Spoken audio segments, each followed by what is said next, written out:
6 a.m. Rank F, 0 fragments. I was back at the exact same pathetic starting line where I'd screwed up the first time. I stood there in a charcoal gray blazer that felt like a cardboard box, staring at the skill selection screen with my hair hanging over my left eye, trying to ignore the fact that I looked like a drowned rat. Everyone else was frantically scrolling through the combat arts, hunting for something that would make them look like a powerhouse. Me? I was staring at a trash appraisal skill.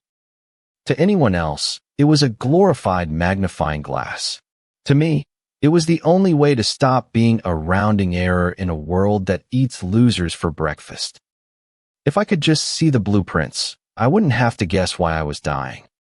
The selection hall was basically a giant, white-tiled warehouse that smelled like industrial floor wax and desperation. 500 of us were crammed in there, shivering in these cheap wool blazers, staring at holographic panels that cast a ghostly blue light over everyone's terrified faces. It was a feeding frenzy. People were practically vibrating, praying for a strength spike or a vitality boost. In this city, if your build is garbage, you aren't a hunter, you're just a liability with a fancy title.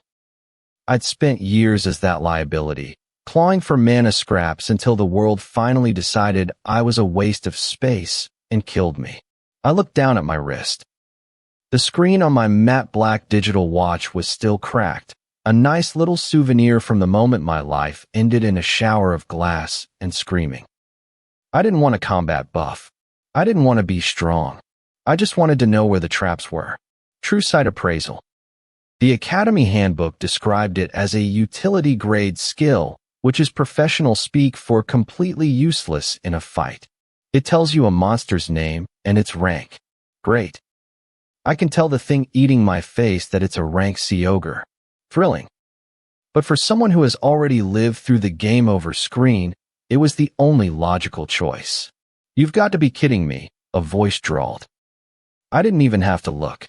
That tone of voice is a registered trademark of Kong Min-hyuk.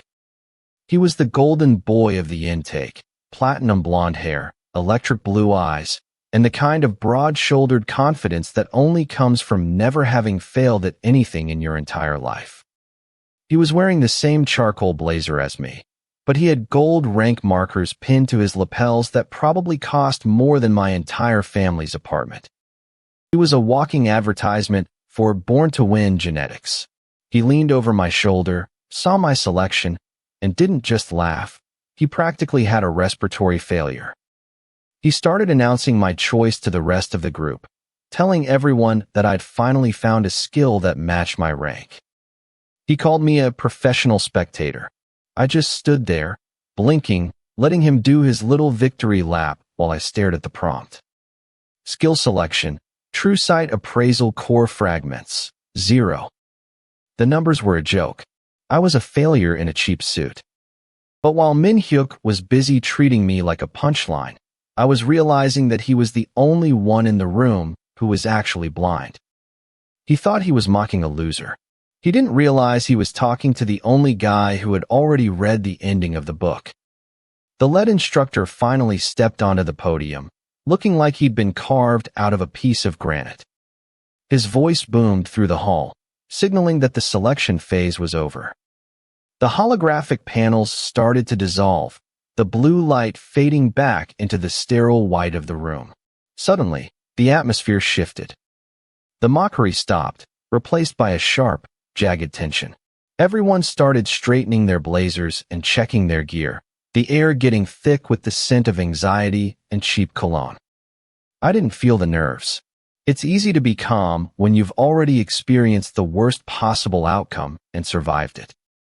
I felt a sort of clinical detachment, like I was watching a movie I'd already seen 3 times. Min-hyuk gave me one last, pitying pat on the shoulder, the kind of pat you give a dog that's about to be put down. He told me to try and stay out of the way of the real hunters, with a smile that looked like a predator eyeing a piece of fruit it wasn't even hungry for. He walked away without looking back, his broad shoulders cutting a path through the other cadets. In his head, I had already been erased from the leaderboard. I looked toward the exit, where the first wave of candidates was being marched toward the testing gates. The pressure in the room started to ramp up, a heavy, suffocating sensation that made a few of the weaker students actually sway on their feet. It was the instructor's auras, a deliberate power trip designed to weed out anyone who was too scared to breathe. I didn't sway. I just pushed my hair back over my eye and stepped forward. The first gate was a shimmering blue veil that hummed with a low-frequency vibration that made my molars ache. The instructors were barking names, sorting us into squads. I was the last one in my group, the leftover piece of a puzzle that didn't fit anywhere. As I approached the threshold, I caught a glimpse of the Academy leaderboard, a massive, glowing blue screen listing the top 50 prospects. Min-hyuk was at the very top. I wasn't even on the list. I didn't need to be. Not yet. The room felt like it was pressing in on me, filled with the collective ego and expectation of 100 teenagers trying to prove they were special. They were treating this like a social climbing competition. I just treated it like data. Every sneer, every laugh, every dismissive glance was just another piece of information to process. I thought about the years I'd spent trying to fix my flaws through sheer, stupid effort, pushing my body until it literally broke, trying to force mana into shapes it hated. I was done fighting the system. Now, I just needed to see it for what it was. I took one last look at the panel before it vanished. I didn't need the recommended tags or the flashy marketing of high-spec buffs. I just needed the truth. The lead instructor's voice cut through the air, demanding final confirmation. The system hummed, finalizing the bonds. This was a permanent contract, written in mana. You couldn't undo this without a total system reset, which usually involves dying or something equally inconvenient. Min-hyuk actually stopped in his tracks and turned back to me. He'd heard the final chime, the sound of the selection window slamming shut. He looked at the empty space where my panel had been, and a look of genuine, horrified amusement crossed his face. He leaned in, his voice a low, cutting whisper that the people around us could definitely hear. He asked if I seriously thought a magnifying glass was going to save me from the things waiting behind those gates. He told me that in a world of swords and shields, I'd shown up with a pair of reading glasses. The laughter started as a few snickers, then it grew into a full-blown wave, filling the hall. People weren't just mocking me. They were celebrating the fact that they weren't me. It was a collective sigh of relief that they weren't the most pathetic person in the room. I didn't react. I just felt the mental lock click into place. Skill locked, true sight appraisal. The laughter reached a crescendo, led by Min-hyuk's sharp, barking joy. He was convinced I was officially the most pathetic cadet in the history of the academy. I just stepped toward the gate, wondering how long it would take for him to realize that the guy with the glasses can see exactly where the sword is going to hit. Gate 1. The Beginner's Crawl. A depressing stretch of fake forest and moldy rocks designed to filter out the useless cadets before the academy wastes any more funding on them. I stepped through the portal wearing a pressed blazer, looking less like a warrior and more like I was interviewing for a mid-level accounting job. Basically, I was a walking snack for anything with teeth. My squad was a complete joke, 5 of us grouped together because we were the most expendable assets in the room. Our gear was pathetic, a basic iron short sword, a water bottle, and 3 potions that probably expired 10 years ago. The goal was simple: clear the sector, kill 10 things, and get out without dying. The instructors were lounging on a floating platform, sounding bored out of their minds over the intercom. They told us to stick to the paths and avoid irregularities, which is just fancy talk for don't make me fill out a death report. I lagged behind, my boots sinking into gray mud. While the others were panicking, I was focusing on the only thing I actually had going for me. I didn't have a legendary bloodline or a cheat skill. I just had this annoying, bureaucratic glitch in my vision. It was like a quality control checklist for the universe. I could see product defects. That was it. No fireballs, just a list of things that were broken. Then the first one jumped out, a void wolf. Purple, translucent, and sporting 3 red eyes, 2 where they belonged, and 1 staring right out of its forehead. To the other cadets, it was a trivial threat, a glorified punching bag. They charged in, screaming and swinging their swords in huge, wasteful arcs. I didn't even draw my blade. I just stared. Target, void wolf, trivial. Status, stable. Critical fault, third eye socket, hairline fracture. True value, 0.1 core fragment. Suddenly, the wolf wasn't a monster. It was a map of mistakes. I could see the mana humming under its skin, and right behind that forehead eye, there was a snag. A tiny, hairline fracture. The instructor's high-end gear couldn't see it, but I could. It was a mutation that made the thing volatile and incredibly fragile. My teammates were struggling, hacking at the flanks while the purple fur just absorbed the impact. One of them almost lost a finger. They were fighting the monster they'd been taught about. I was looking at the one that actually existed. I walked past the frantic swinging. No warnings, no shouting. I just waited for the wolf to lunge and for the mana to peak in its skull. I poked the point of my sword into the fracture. No swing, no fancy footwork. Just a clinical puncture. The thing didn't even howl. It just popped. A muffled shatter, and the wolf collapsed into a pile of purple ash and 1 shimmering pebble. Critical hit confirmed. Reward, 26 credits. Item gained, 1 core fragment. Strength, 4 to 5. Vitality, 4 to 5. Perception, 4 to 5. I felt the shift instantly. Strength hit 5, and the vitality surge cleared my head. Small numbers, but they worked. My perception sharpened, and the world clicked into higher resolution. I snatched up the core fragment, a jagged piece of mana the size of a salt grain. Core fragments, 0 to 1. The other cadets froze. They looked at the ash, then at me, then back at the ash. They'd been wrestling the thing for 3 minutes, and I'd ended it in a second with a weirdly awkward stab. Lucky shot, one muttered, though he sounded like he didn't believe it. I didn't answer. I was already looking for the next defect. Up on the platform, the instructors had gone quiet. I could feel them staring. They knew the spawn rates. They knew void wolves. A single hit to the head shouldn't work unless the monster was already broken, and the system doesn't spawn broken monsters. I spent the next few minutes treating the forest like a clearance sale. I stepped over a teammate who was currently being chewed on to jab a void hound in a specific, off-center rib. It vanished. Then I found a scavenger with a hairline crack in its left femur and tapped it with my blade, watching it dissolve into credits. I wasn't fighting for glory. I was just collecting fragments. The math was adding up. By the center of the sector, I had 81 credits and 4 fragments. I was a glitch in their system, a variable they couldn't solve. I kept my face neutral and my blazer crisp, while everyone else was drenched in sweat and gasping for air. Then we hit the wall. The final mob wasn't a wolf. It was a mutated void stalker, spindly, multi-limbed, and radiating enough aggression to make the other cadets scramble backward in terror. Fall back, the lead instructor boomed. Mutation spike. Do not engage. The squad didn't need to be told twice.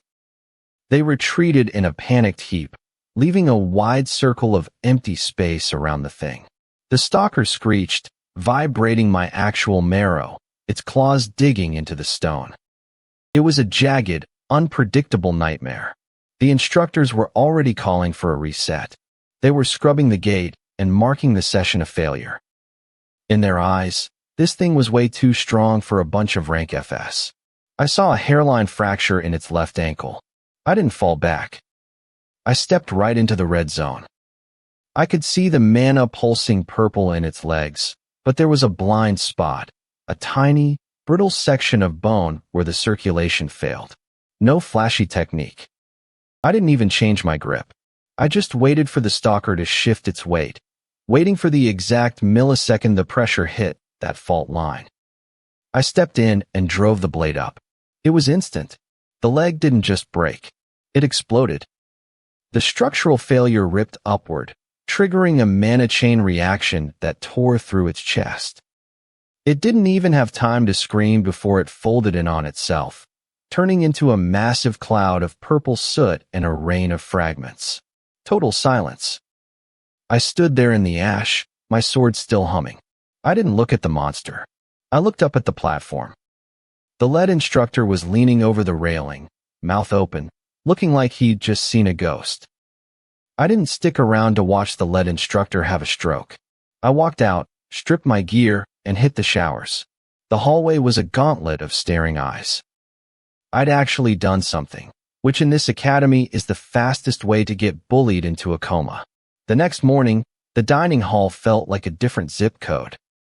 The gossip had shifted from magnifying glass jokes to lucky fluke theories. It was a marginally better label, but far more dangerous.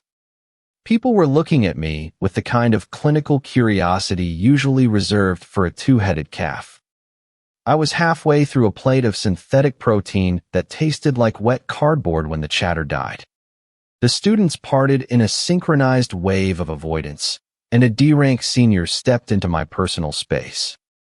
He was the kind of guy who looked like he'd been assembled from a kit of generic thug parts, though he wore a black training tunic 2 sizes too small that stretched across his chest like a sausage casing. He had a square jaw, a nose that had been reset by an amateur, and a layer of sweat coating his neck despite the industrial AC. He didn't lead with a greeting. He just slammed a gauntlet hand onto my table, nearly launching my water canteen into orbit. "The fluke," he rasped. His voice sounded like a garbage disposal full of gravel. I heard some rank F spend a whole day staring at a monster's ankle just to get one lucky hit. I hate luck. It's dishonest. I looked at the hand, then up at his face. This was a textbook power play. He was the big fish, I was the plankton, and he wanted to make sure I remembered the difference before I finished my breakfast. "I'm eating," I said. The table went dead.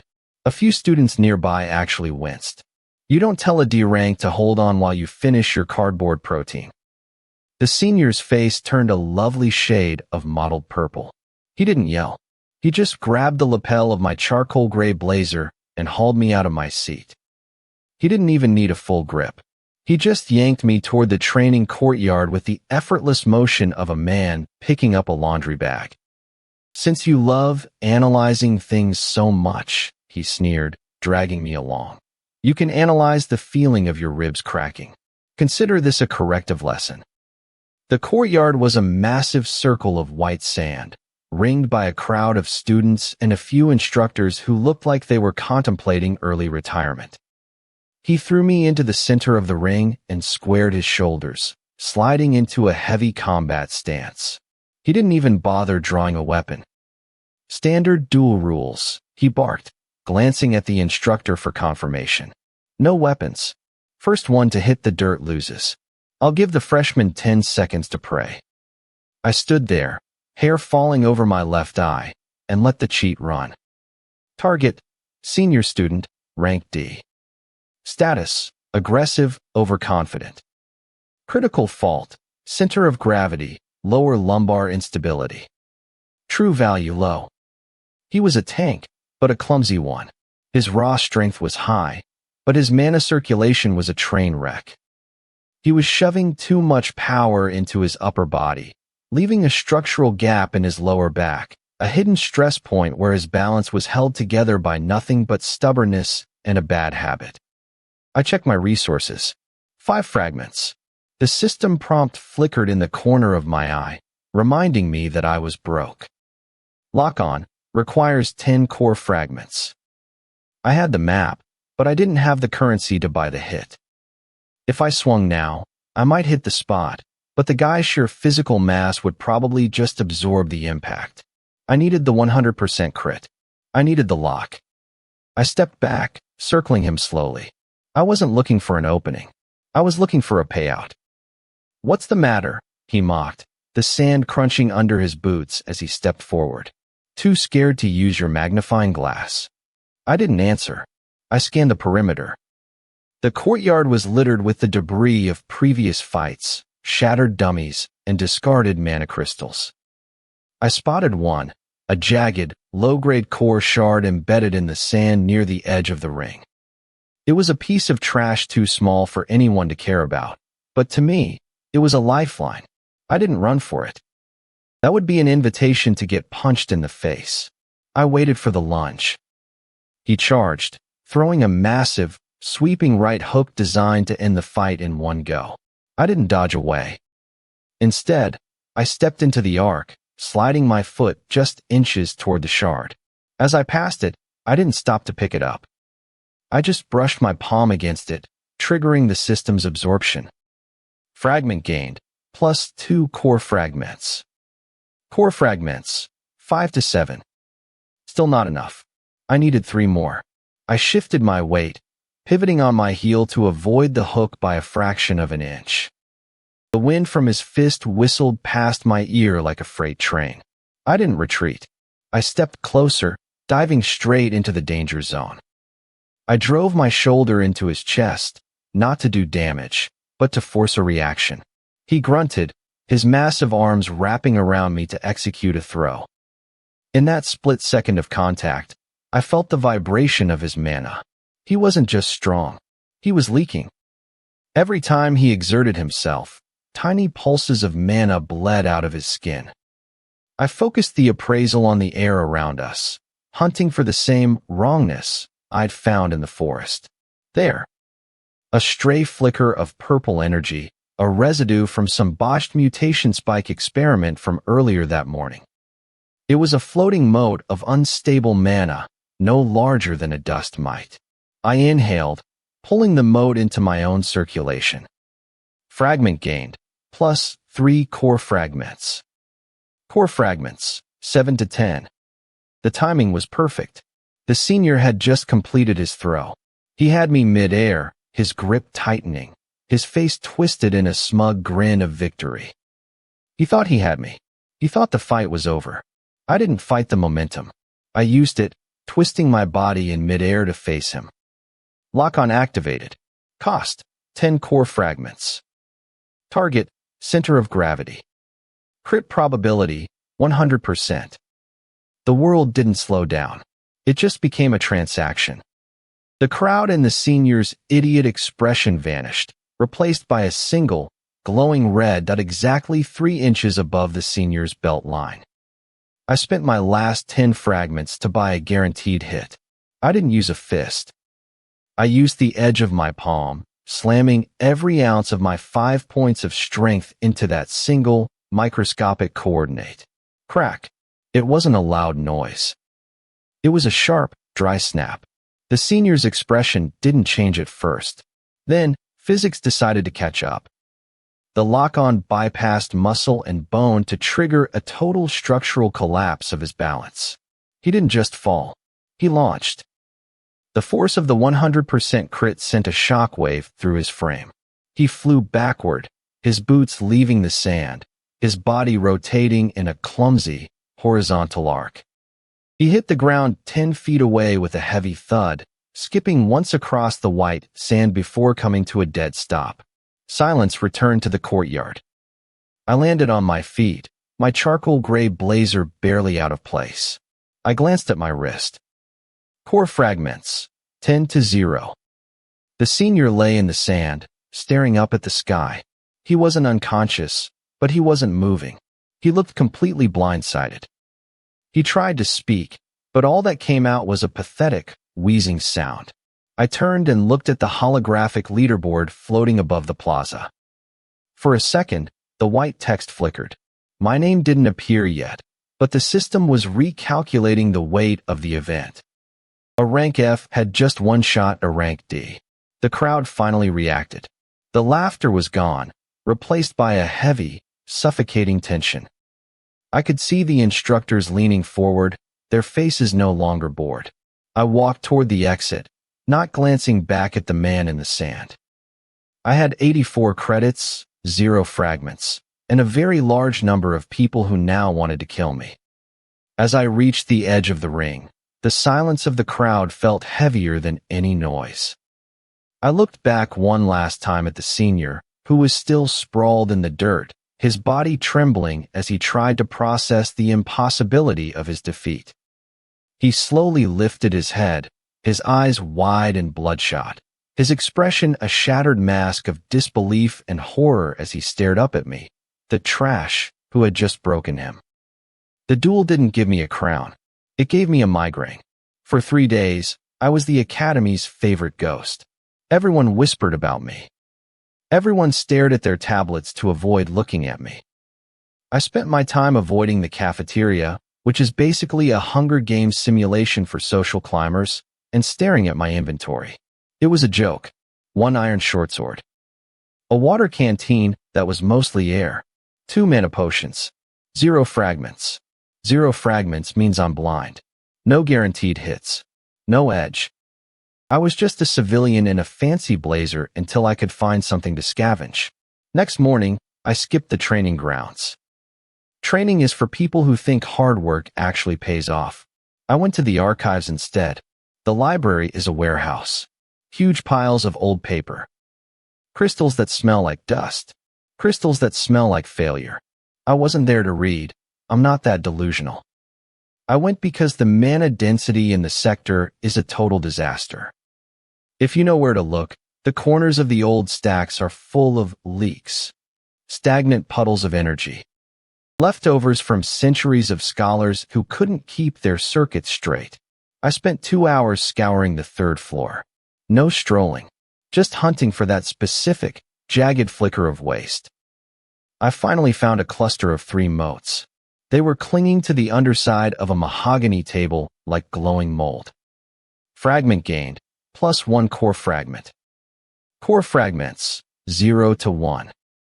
It was a slow, miserable grind. Scavenging is a garbage way to make a living, but it's the only way when you're starting at 0. As I pushed deeper into the stacks, I saw her. Sora. She was leaning against a shelf of ancient combat manuals. She was shaking. She wore the standard charcoal gray uniform, but her skin looked like she'd been scrubbing floors in a salt mine for a week. Her auburn hair was a static electric nightmare. Strands dancing around her head. She looked like she'd just touched a plasma ball. Her emerald eyes were wide. Frantic. She was locked onto a small mana crystal in her hand. She wasn't studying. She was leaking. I saw it before she even noticed me. To a normal student, she was just a girl having a panic attack. To me, she was a glowing map of a train wreck. Target, Sora. Status, mana congestion, critical blockage. True value, high unstable. I stepped closer. The cheat flared. For the first time, the appraisal didn't just show me where to hit a monster to kill it. It showed me the internal plumbing of a human. Sora's system was a disaster zone. She had a massive reservoir of power, but it was hitting a brick wall. Right at the base of her collarbone, the circuit narrowed into a blackened knot. The energy was slamming into that blockage and rebounding backward. That's why her shoulders were shaking like an earthquake. I told her she was clogging. She jumped. She nearly dropped her crystal. She looked at me with the kind of exhaustion that comes from years of losing. I didn't give her time to process it. I pointed a finger at the empty air where the knot sat in my vision. I laid it out, circuit blockage. Base of the throat. Slightly left. The flow was hitting a dead end and bouncing back. I told her she was trying to push a river through a drinking straw. Sora didn't laugh. She didn't look annoyed. She looked desperate. She told me 3 different instructors had called the blockage untreatable. Some birth defect in her mana veins. A permanent cap on her rank, regardless of her raw power. She'd spent 2 years trying to force the flow through. The result was these tremors every time she tried to cast. I told her the instructors were wrong. It wasn't a defect. It was a knot. She was just pushing the wrong way. I didn't touch her. I didn't need to. I used the appraisal to track the frequency of the vibration in her chest. My brain treated her like a lock I needed to pick. I told her to close her eyes. I told her to stop pushing the mana forward. I told her to pull it back, hard, and then flick it toward her right shoulder in a sharp, jagged motion. She whispered that this wasn't how the textbooks did it. I told her the textbooks were written by people who couldn't see the knot. I told her to just do it before I changed my mind. She hesitated. Then she obeyed. I watched the visualization. The massive wave of mana retreated from the blockage. It created a momentary vacuum. Then, following my direction, she snapped the energy sideways. It didn't just move. It exploded. The knot vanished in a single, violent pulse of light. The blockage that had defined her entire academic failure just ceased to exist. Condition resolved. Mana circuit optimization. Reward, 32 credits. Item gained, 1 core fragment. The surge of energy didn't just hit her. It splashed back onto me. The system processed the fix as a high-value utility action. The reward hit my system like a shot of adrenaline. Level, 5 to 6. Strength, 4 to 5. Vitality, 4 to 5. Perception, 4 to 5. I felt the shift in my marrow. My strength climbed. My vitality thickened. My perception spiked. The world didn't just get clearer. It felt like someone had cranked the contrast on a screen to maximum. I could see individual dust motes dancing in the archive light. Each one was a distinct, sharp point of data. Core fragments, 1 to 2. Sora gasped. Her knees buckled. She slid down the side of the bookshelf. She wasn't shaking anymore. For the first time in years, the air around her wasn't humming with static. It was singing. She whispered that she could feel it. The mana wasn't stopping. It was actually moving. She looked at her hands. Then she looked at me. She had a level of gratitude that felt heavy and uncomfortable. I don't do gratitude. It's a currency I never learned how to spend. Debts are cleaner. I just wanted the fragment and the level up. I warned her not to push too hard as I stepped back. I told her that if she forced it now, she'd just build herself a new knot. I turned to leave. The new weight of level 6 settled into my stride. I had 87 credits, 2 fragments, and a girl in the archives who now owed me a debt she couldn't possibly pay in cash. But as I reached the end of the aisle, I heard a sound like a building collapsing. I turned back. Sora wasn't just stabilizing. The mana that had been trapped for years wasn't just flowing. It was erupting. A violent, shimmering pillar of emerald light tore upward from her chest. It slammed into the archive ceiling. It cracked the tiles. The shockwave knocked a dozen books off the shelves. It sent a ripple of raw, unfiltered power through the room. It wasn't a controlled flow. It was a dam breaking, and she was the flood. The archive ceiling caved in. Sora stopped shaking. Then the academy decided that a medical emergency was actually just a filing error. Instructors swarmed in with shields and crystals, slamming me against a bookshelf so hard the manuals rattled. Sora was alive and stable, which was the only part that mattered, but the school seemed way more pissed about the broken floor. By noon, the office gave it a fancy name, unauthorized mana discharge. Basically, they called it a crime. I called it not being dead. The head instructor called me in after lunch. He looked like a man who'd spent his entire morning explaining to rich donors why some rank F loser kept breaking things in ways that actually worked. Min-hyuk was already there, looking like my presence was actively lowering the room's property value. He just stood by the table, tapping a gold ring against the glass and judging me with his entire face. The instructor didn't waste time. The next practical was moved up, a certified F-rank gate called the Hive. Goal: kill the Queen Core and bring back the proof. Because I'd shown utility during the archive disaster, I was the squad lead. Min-hyuk let out a sharp, short laugh.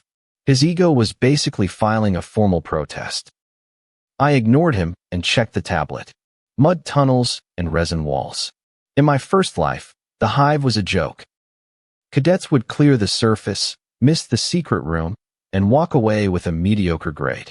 This time, I actually needed the certification. The instructor slid the gear over, cheap iron swords and budget potions. Typical academy budget cuts.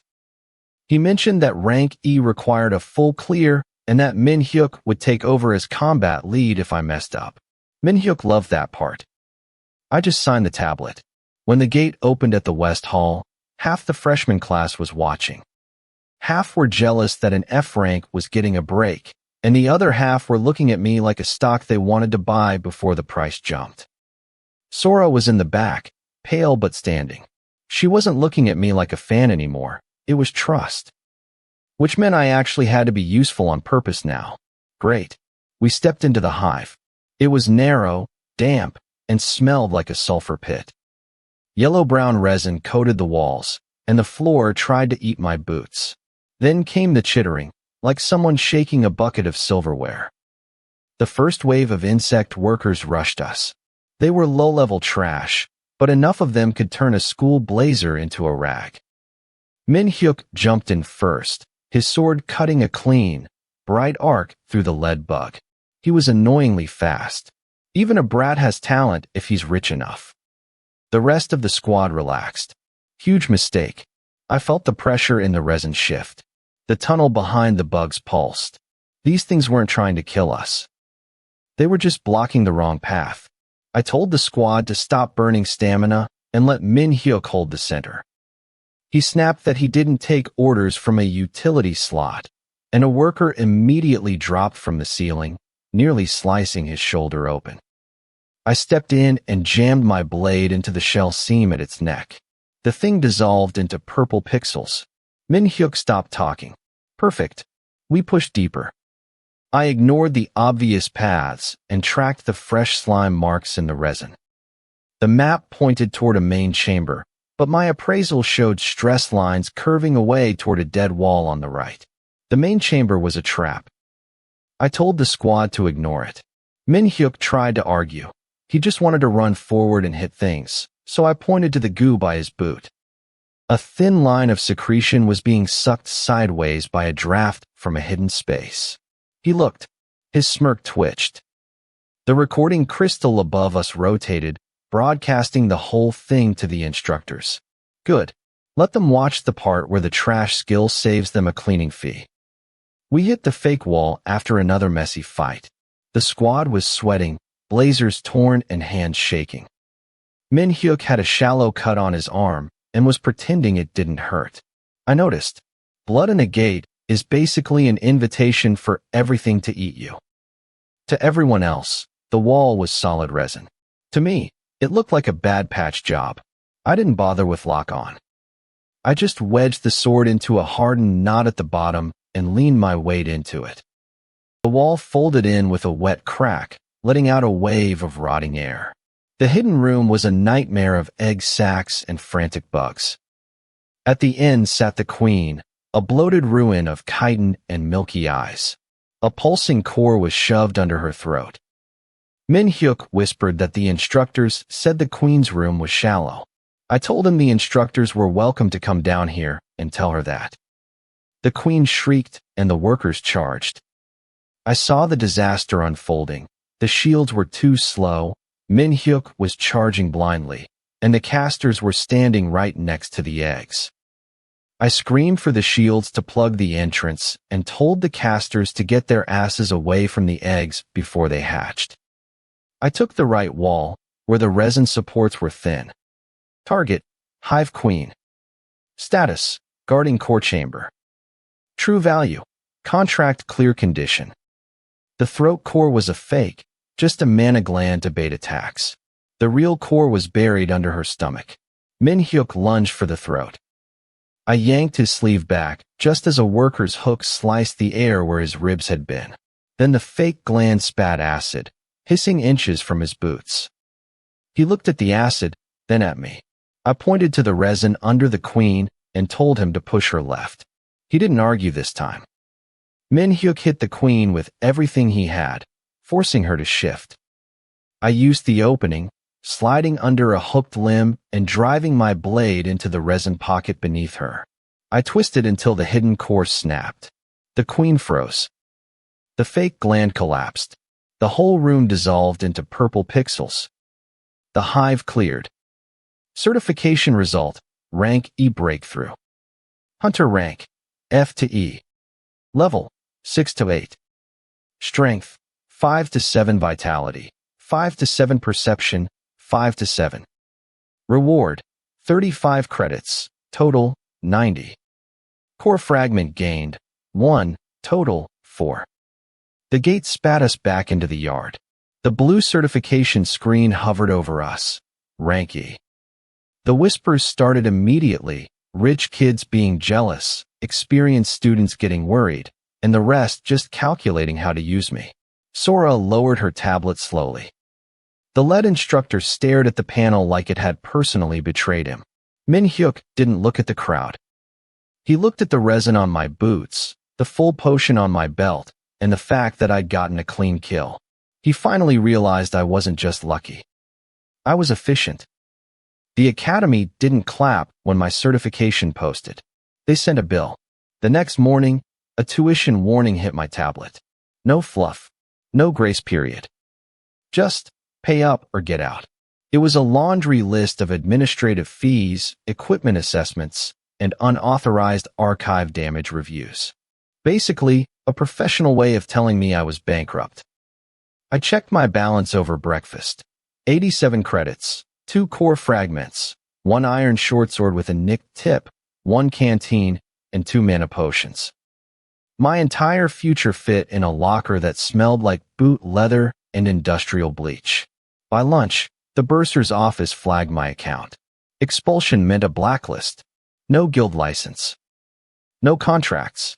No cores. Just a very high probability of being eaten by a gate monster while unemployed.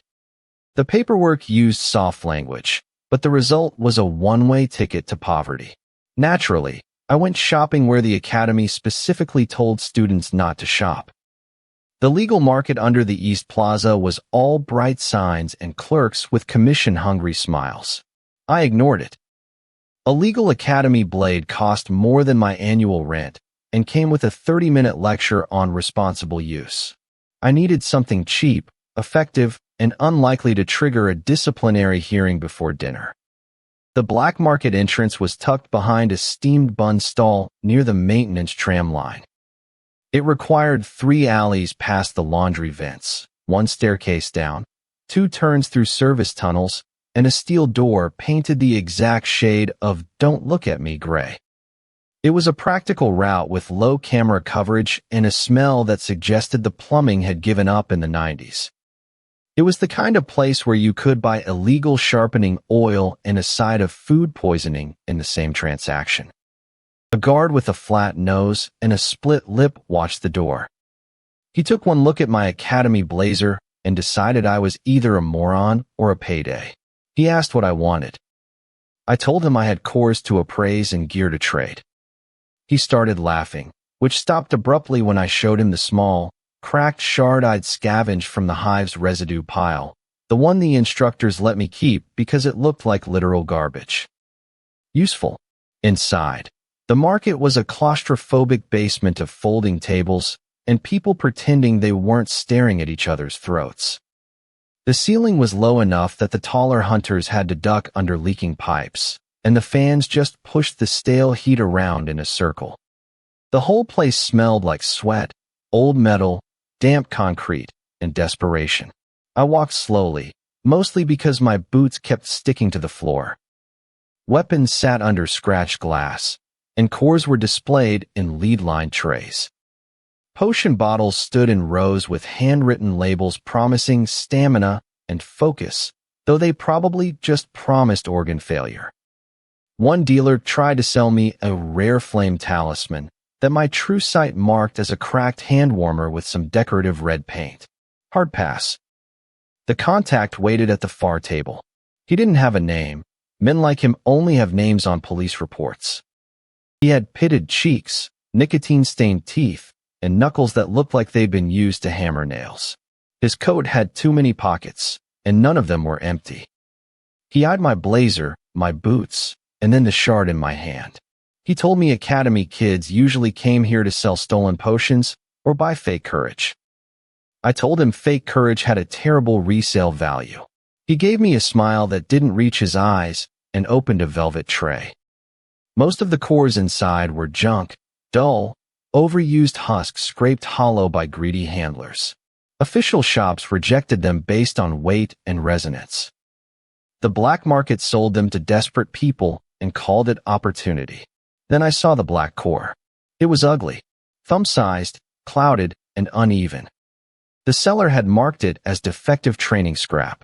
The price tag was 12 credits, which was cheaper than a week of cafeteria meals, a damning indictment of the cafeteria. True Sight Appraisal flickered over it. Item, damaged monster core. Outer value, trash. True value, S-tier mana density. I kept my face flat.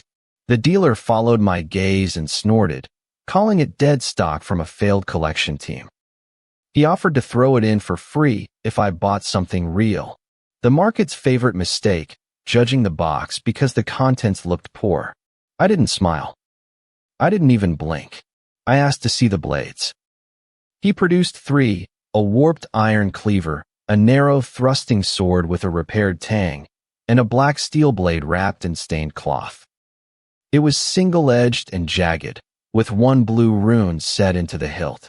I didn't care if it was legendary or not. It looked like it could actually cut through a gatehound's hide without snapping in half, and the price was the only thing that mattered. My appraisal didn't flare. It just gave me a clean tag. Weapon acquired, the shattered saber. The saber felt heavier than the Academy's standard issue, but the balance was honest. The edge was damaged enough to make an instructor have a stroke, but sharp enough to make a monster file a formal grievance. The dealer noticed me noticing. He claimed the blade was cursed or inconvenient, noting that the rune made cheap scanners misread its grade. Too damaged for collectors, too strange for legal resale. 60 credits, no refunds, no questions. I set my hive shard on the table, then the black core beside it, pretending to fish for a bundle price. The dealer watched my hands. His type doesn't look at faces, faces lie, but hands panic. My hands were steady. I told him the damaged core was for practice calibration. I offered him the shard in exchange for the blade and the dead stock core, suggesting he charge the difference as a student discount if he wanted to feel generous. He laughed, softer this time. He thought he was winning.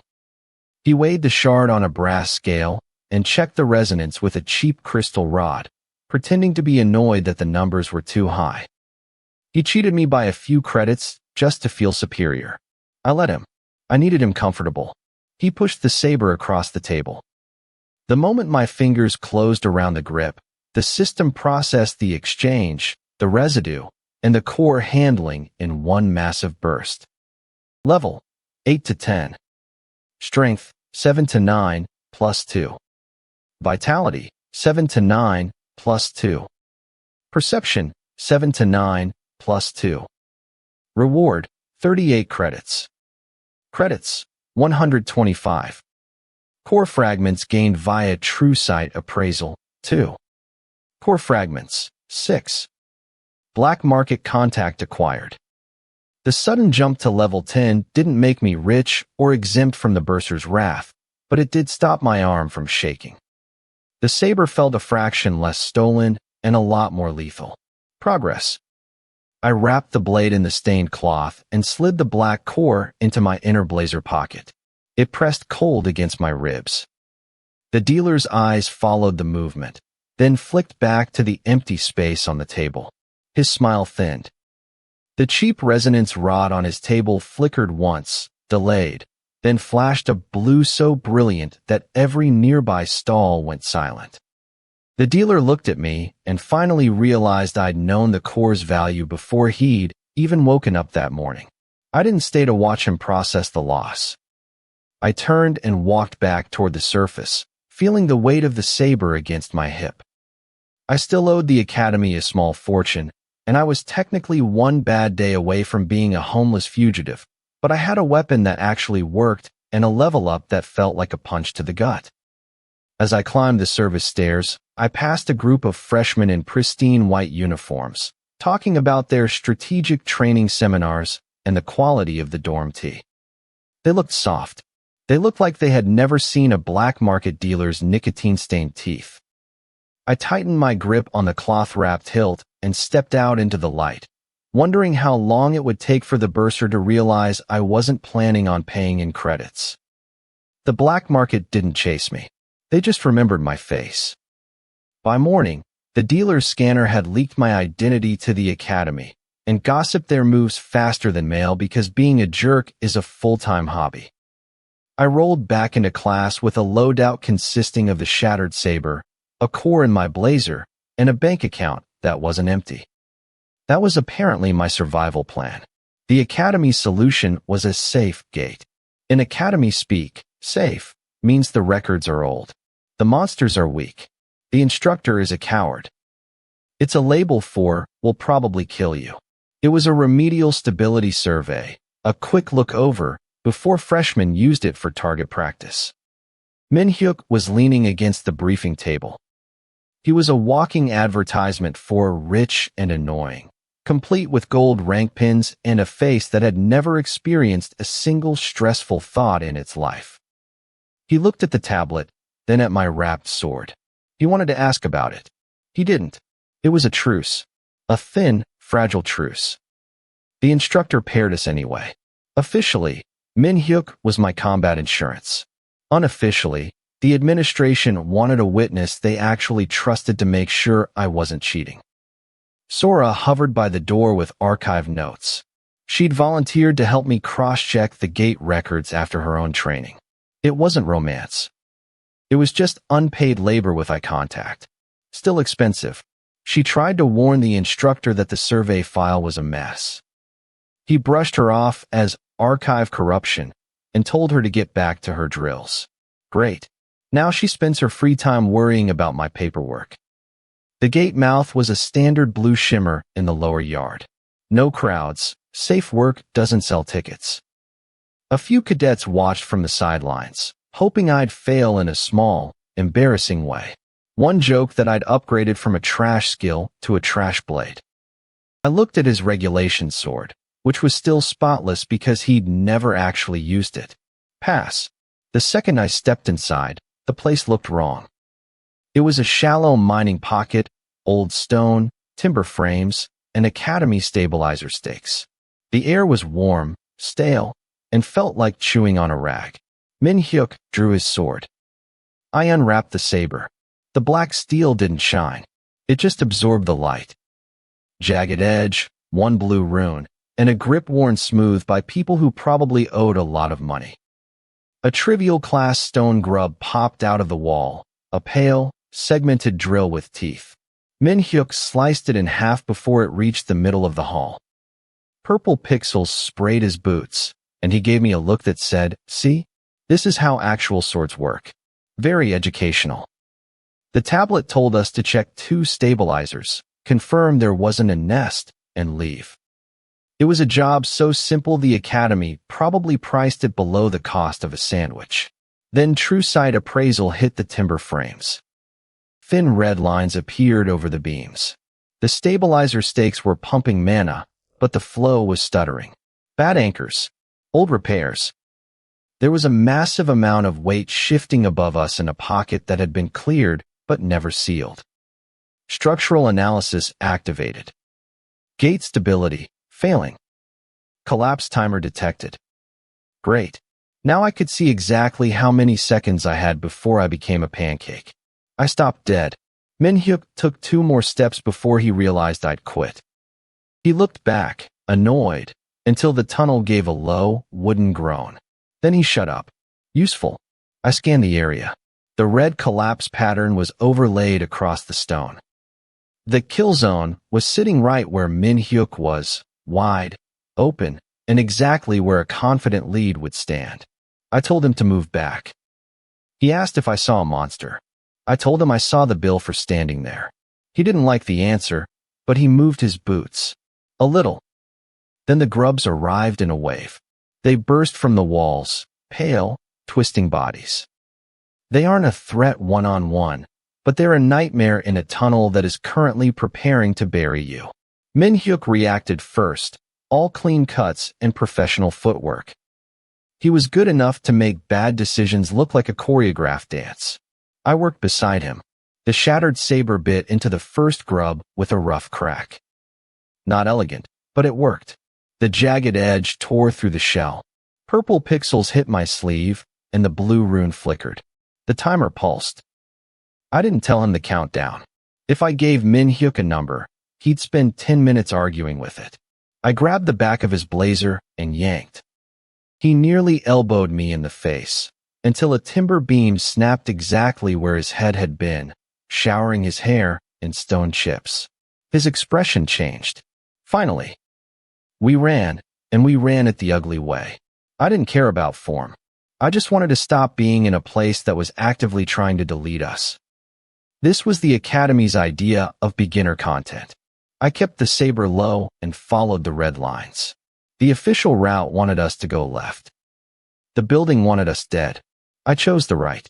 A fallen support blocked the way. I jammed the shattered saber into a split in the wood, put my weight behind it, and twisted. The beam shifted. Min-hyuk shoved through first, because apparently having broad shoulders is the only practical thing about him. I followed, ripping my sleeve on a piece of stone. Behind us, the corridor collapsed with a massive crash. Naturally, that's when the reward hit. Level, 10 to 11. Strength, 9 to 10, plus 1. Vitality, 9 to 10, plus 1. Perception, 9 to 10, plus 1. Reward, 41 credits. Credits, 201.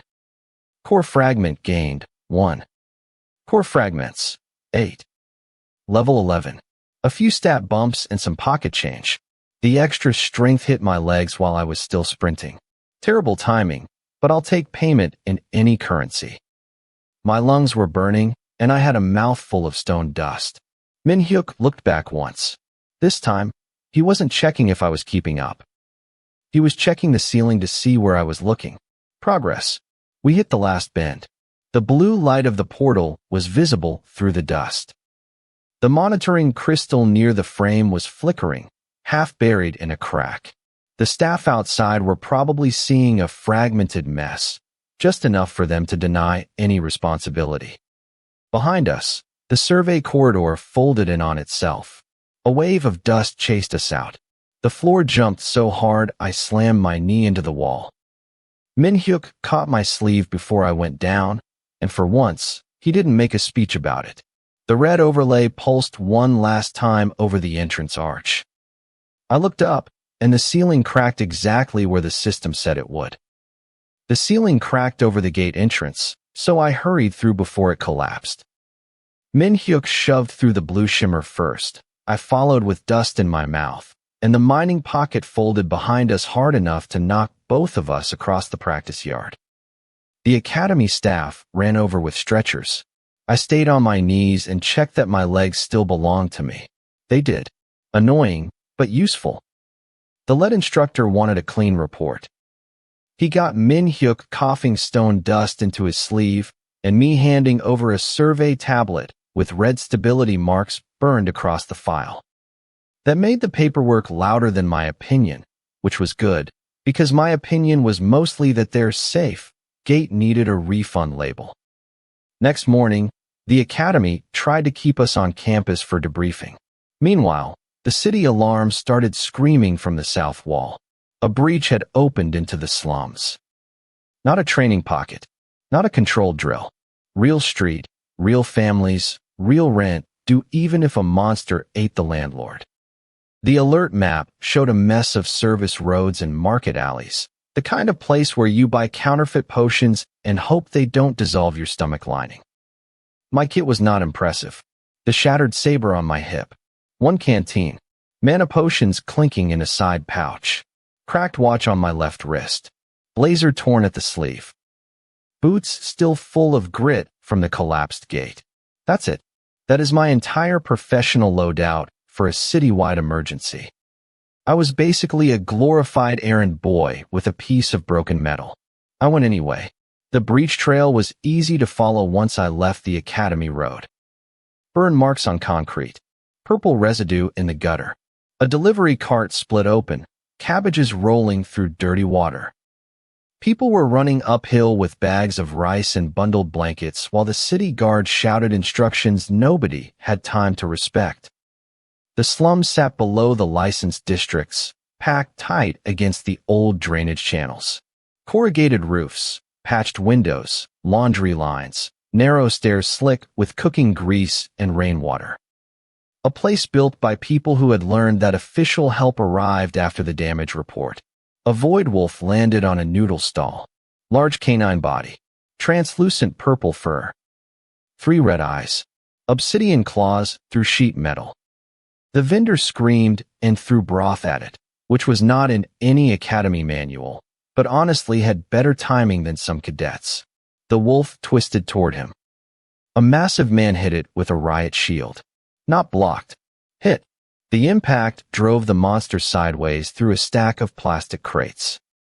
The man behind the shield was broad and heavy, wearing an olive-drab tactical vest, a black combat shirt, and thick stubble. Silver buzz cut, dark brown eyes, deep brown weathered skin. His left cheek had an old burn scar, his nose had been broken badly, and one ear was severely mutilated. Captain Park. The iron wall had been a rumor in my first life. Veteran F rank. Too stubborn to retire. Too damaged to promote. Administrators kept him on the roster as a cheap body to shove in front of danger. He saw my blazer and barked for me to get civilians out. I did not argue rank with a man currently using a shield as urban planning equipment. I grabbed the vendor by the collar, dragged him behind a concrete stairwell, and kicked a crate into the alley mouth to slow the next rush of panicked feet. More void wolves came through the breach lane. The pack held maybe 3 days of supplies and a body bag's worth of gear. Park took the center. I took the sides. He fought desperately and took a lot of damage. Shield up, shoulder in, boots planted, every movement short because wasted motion costs oxygen. The wolves clawed at him, sparks snapping off the rim of his shield, and he just absorbed it with a grunt that sounded like bad plumbing. I worked around him with the saber. No pretty cuts. No lecture-friendly stance. The slum alley was too narrow, the ground too slick, and somebody had dropped fish guts near the curb because the universe enjoyed small management decisions.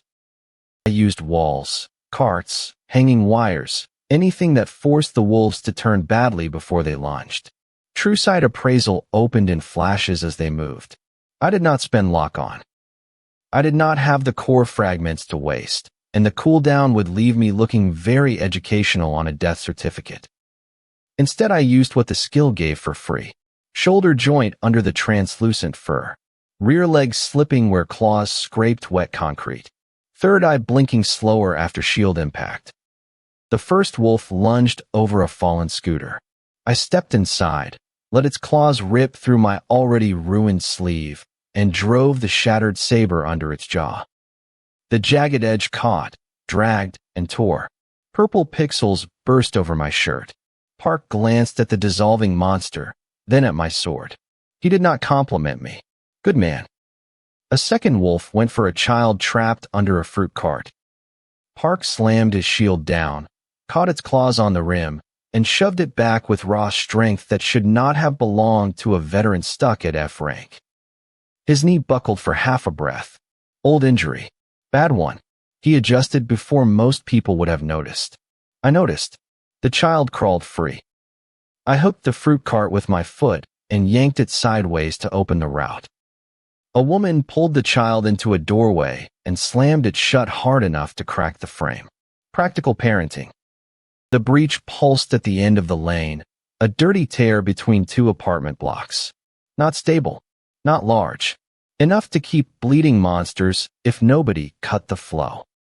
Park ordered the local guard to hold evacuation lines. They hesitated until he looked at them. Then they moved. Authority was nice when it came with shoulders. We pushed toward the breach. Step by step. Shield, saber, shove, cut. Park took hits meant for people who could not afford armor.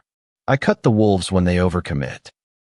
The shattered saber's blue rune flickered every time the cracked edge bit through monster matter, not bright, just awake enough to remind me the blade had opinions. One wolf got around Park and hit me from the left. My ribs took the first impact. My back hit a shuttered shop front. Metal bent. Air left my lungs in one stupid sound. The wolf's center I fixed on my throat, and my hand was already too low. Park's shield came over my shoulder and smashed its skull into the wall. The monster dissolved across both of us. He told me to breathe later. Fair. The system chose the middle of a street fight to pay me again. A notification pinged in my vision, announcing I'd hit level 13. My strength, vitality, and perception all ticked up by 2 points each. I didn't get a ledger. I got a sudden, violent surge of pressure in my muscles that felt like my skin was 2 sizes too small. Along with the growth spurt, 44 credits slapped into my account, bringing me to 245, and True Sight Appraisal gained a core fragment, hitting a total of 9. The strength spike hit hard. My grip tightened around the saber until the worn leather creaked. My legs stopped wobbling. The next wolf came low, and this time I met it instead of giving ground. Saber down, shoulder turned. Edge through the front leg, then across the throat before it could recover. Purple pixels washed over my boots. Park stared for half a second too long. Then the last wolf came through the breach, already injured, limping, 3 red eyes rolling in different directions. Park should have let me take it. He did not. He stepped forward, shield raised, and for one ugly second his body forgot the order. His shoulder locked. His breathing hitched. His face went blank in a way I recognized from hospital wards and failed raids. Trauma with muscle memory. I cut the wolf before it reached him. The breach shrank after that, sealing with a wet snap that made every civilian nearby flinch. The street went quiet except for crying, dripping broth, and the city guard pretending they had controlled the situation.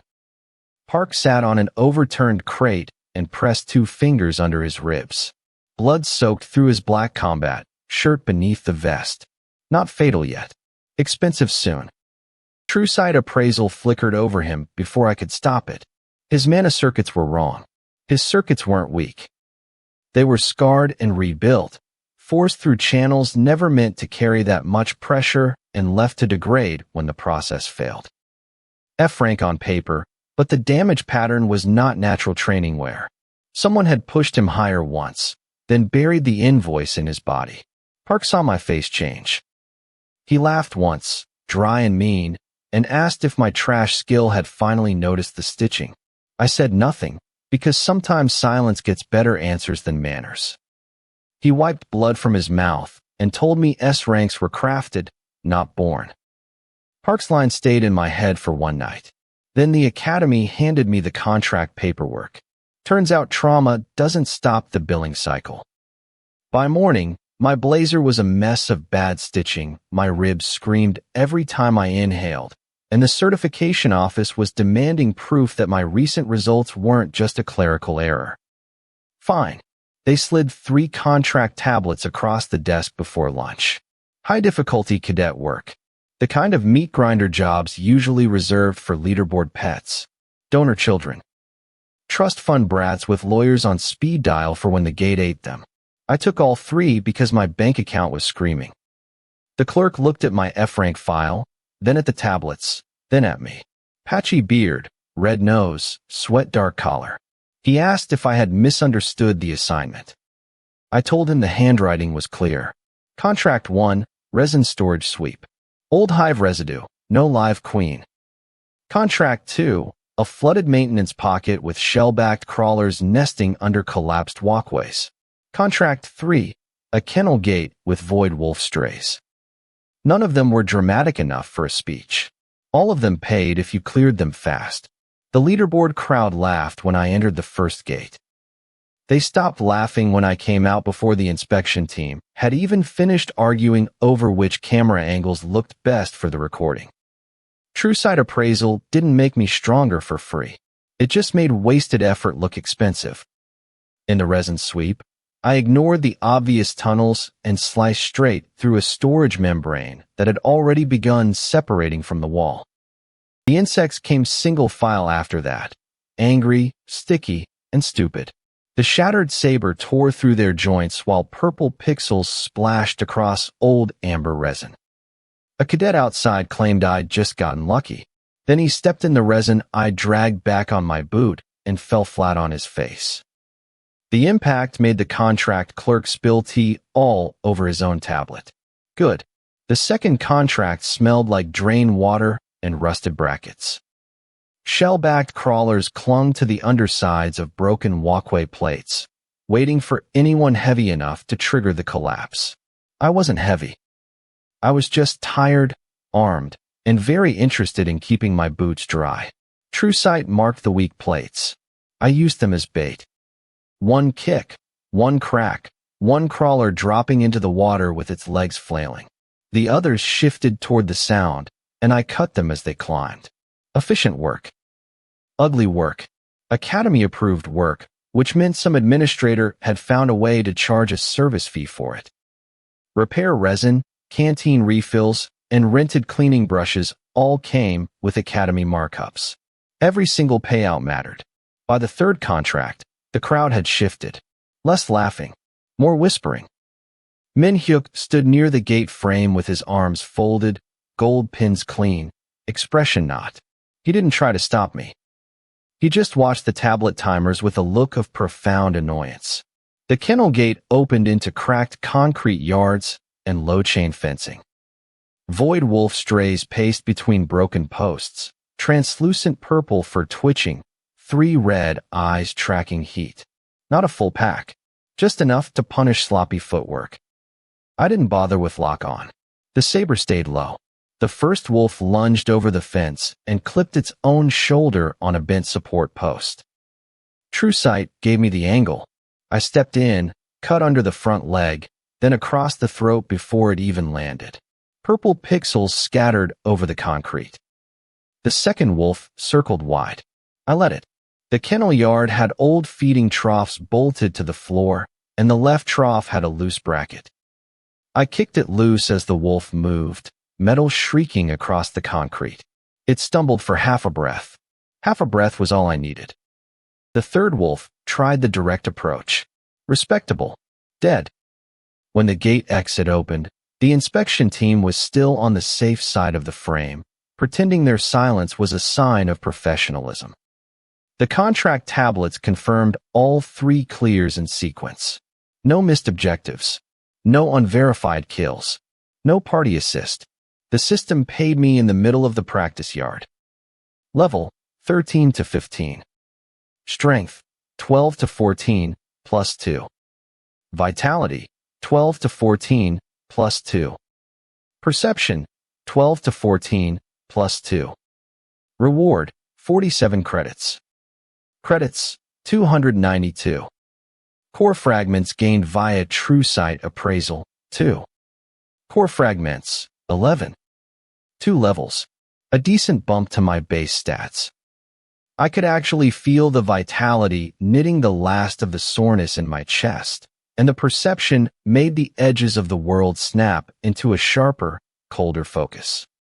The credits were a drop in the bucket, but the core fragments were the real win. 11 total. Now we were getting somewhere. Then the certification terminal chimed. Hunter rank update. E to D. Leaderboard status. Top 10 contender.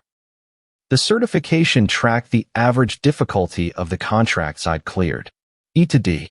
That, and a sudden, violent promotion to the top 10. The practice yard didn't explode. No music. No gold ring. Just a blue holographic leaderboard in the campus plaza flickering hard enough that half the cadets looked up at once. Names shifted. White text rearranged itself. My name appeared where it had never been allowed to exist. Doin Han. Rank D. Top 10 contender. Min-hyuk looked at the board, then at me. His mouth opened slightly, closed, then stayed closed. Personal growth. Very moving. The lead instructor arrived fast enough to prove the academy could move quickly when embarrassment had witnesses. He demanded the tablets. He checked the stamps. He checked the gate logs. He checked the timestamps without saying the numbers out loud, which was considerate because the crowd was already doing the math badly. One girl whispered that appraisal skills weren't supposed to clear contracts. A boy behind her suggested the gate monsters had been weakened. The clerk with the tea stain pointed out that the kennel gate had been full strength. Nobody thanked him for that. I wiped purple residue off the saber with a rented cloth I planned to return stained, because Academy service fees deserved consequences. My arms ached. My ribs felt stable. Perception made the whole yard too clear. Every glance, every twitch, every student recalculating how close they had stood to me while laughing. The leaderboard flickered again. Not because I moved higher, but because the Academy system was struggling to reconcile a trash utility skill, a D-rank jump, and 3 clean clears by a cadet most of them had filed under harmless. The crowd stepped back. Not much, but enough. I walked toward the classroom with the saber at my hip and 292 credits in my account. My boots left wet prints from the flooded gate. My blazer still smelled like resin, wolf residue, and cheap repair thread. I looked like someone had dragged a scholarship student through municipal plumbing and handed him a promotion. Accurate. Inside the training hall, the afternoon class was already seated. Same charcoal gray blazers. Same polished desks. Same students who had laughed when I chose the trash skill. The lead instructor's lecture panel hung blank at the front of the room, waiting for attendance. I opened the door. The entire class went silent. The class went silent, and the Academy decided that was a billable offense. Attendance updated, service fees spiked, and the instructor spent 20 minutes pretending my name on the board was a typo instead of just a huge public disaster. By evening, Sora found me behind the archives. She had ink on her fingers and looked like she'd spent the day copying gate surveys instead of actually reading the manual in her hand. She looked at my stitched sleeve, the shattered saber, and the contract stamps on my tablet. She didn't ask if I was tired.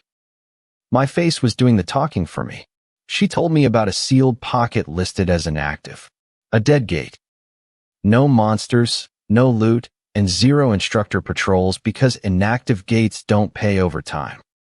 It was behind 3 locks, 2 seals, and a maintenance route that took 16 minutes to walk, unless you climbed a laundry vent behind the alchemy lab, which took 11. We took the vent. My gear was pathetic, 1 canteen, 2 mana potions, and a rag tied to the saber grip.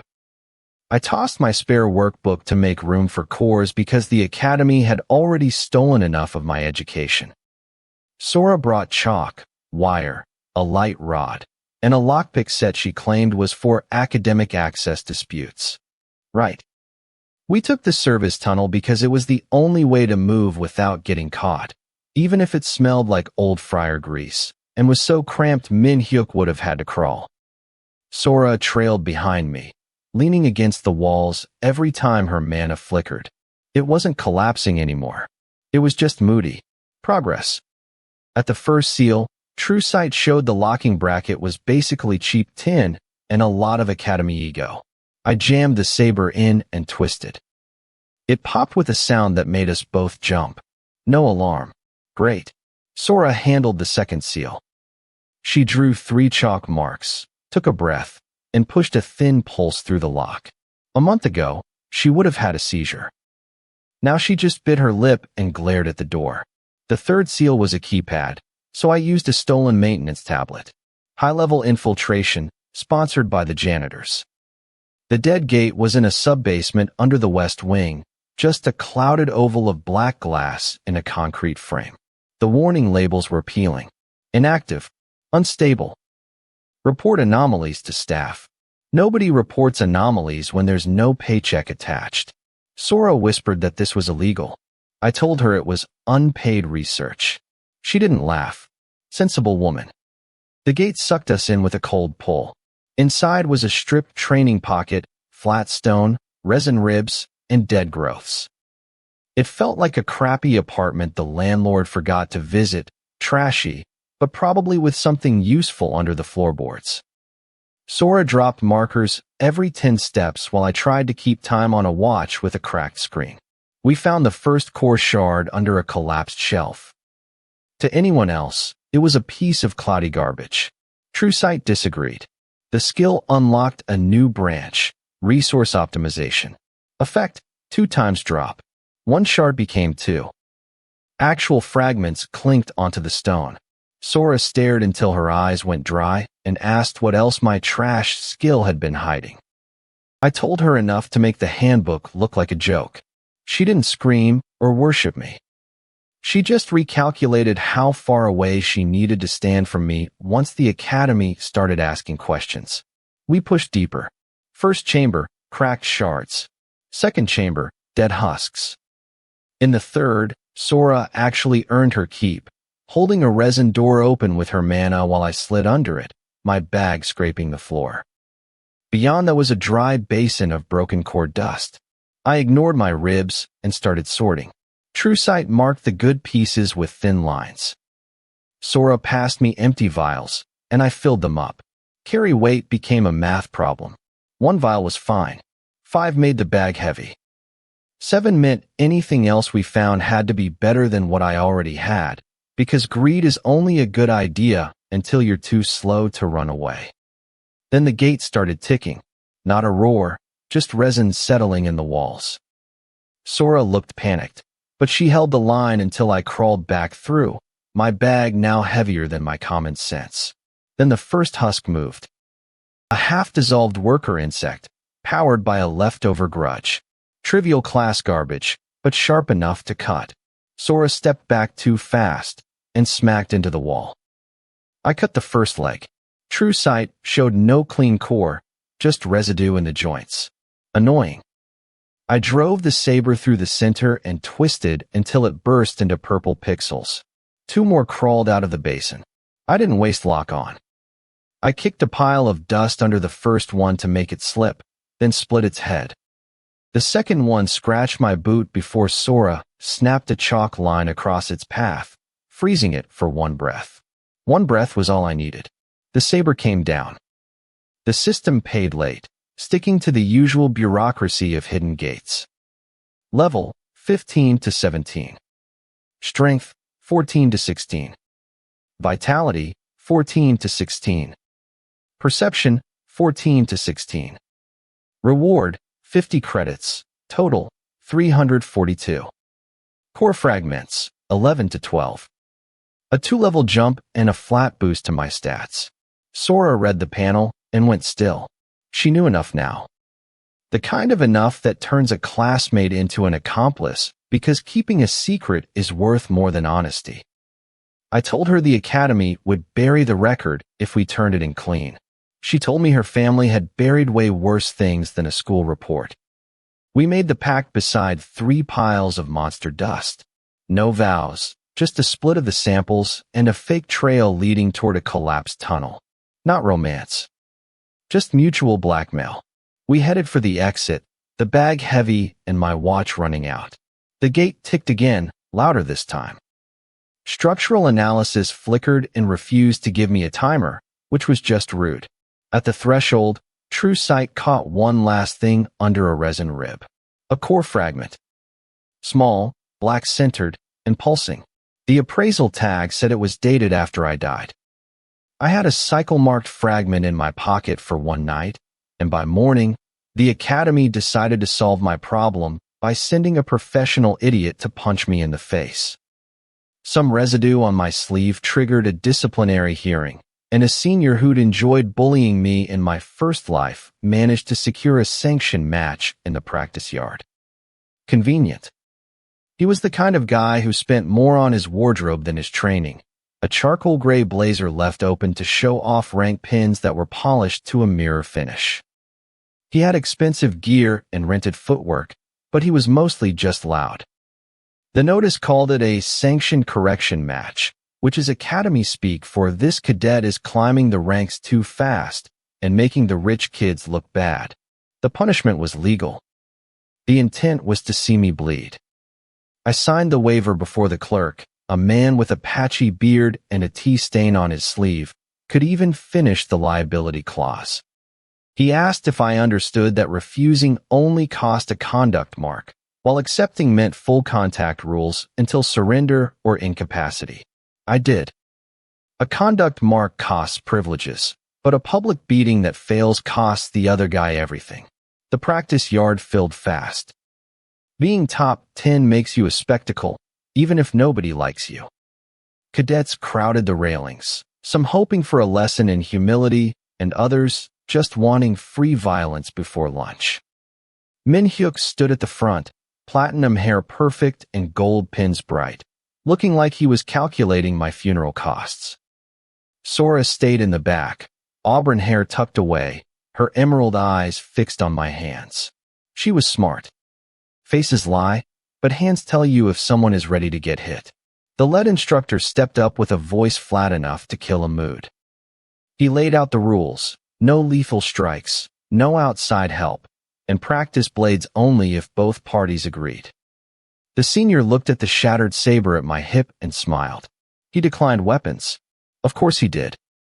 Bruises photographed better than clean sword work, and he still thought I was the old version of myself, lean, tired, and breakable if you hit the ribs hard enough. That assumption had been very profitable for him once. I handed my saber to the rack attendant and rolled up my sleeve, exposing the cracked black watch. The senior laughed and told the crowd I'd brought a timer to see how long I'd stay conscious. A few people laughed. Not many. Progress. The instructor dropped his hand, and the senior came in fast. He could hit. His first jab snapped into my guard, jarring my elbows. The second went for the ribs, and the third tried to split my eyebrow. I blocked 2 and ate 1 because my angle was a half-step late.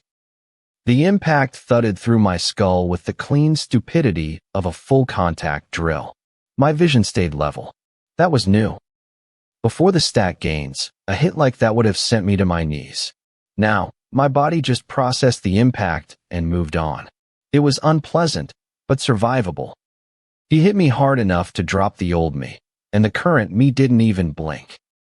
The crowd made a sound, not cheering, but the noise of 500 people watching the wrong name print at the top of a record. The senior noticed. His smile tightened, and he started swinging for the fences. Body shot, shoulder, hook to the temple. I gave ground because giving ground is free, and letting him waste stamina is cheaper than spending my own. His knuckles thudded against my guard. His breath came hot and ragged. The yard smelled of dust, sweat, and that cheap antiseptic they spray on the mats when someone bleeds too much for the brand. He drove a knee into my thigh. That one actually hurt. My leg buckled an inch, then caught. The vitality boost doesn't make pain vanish.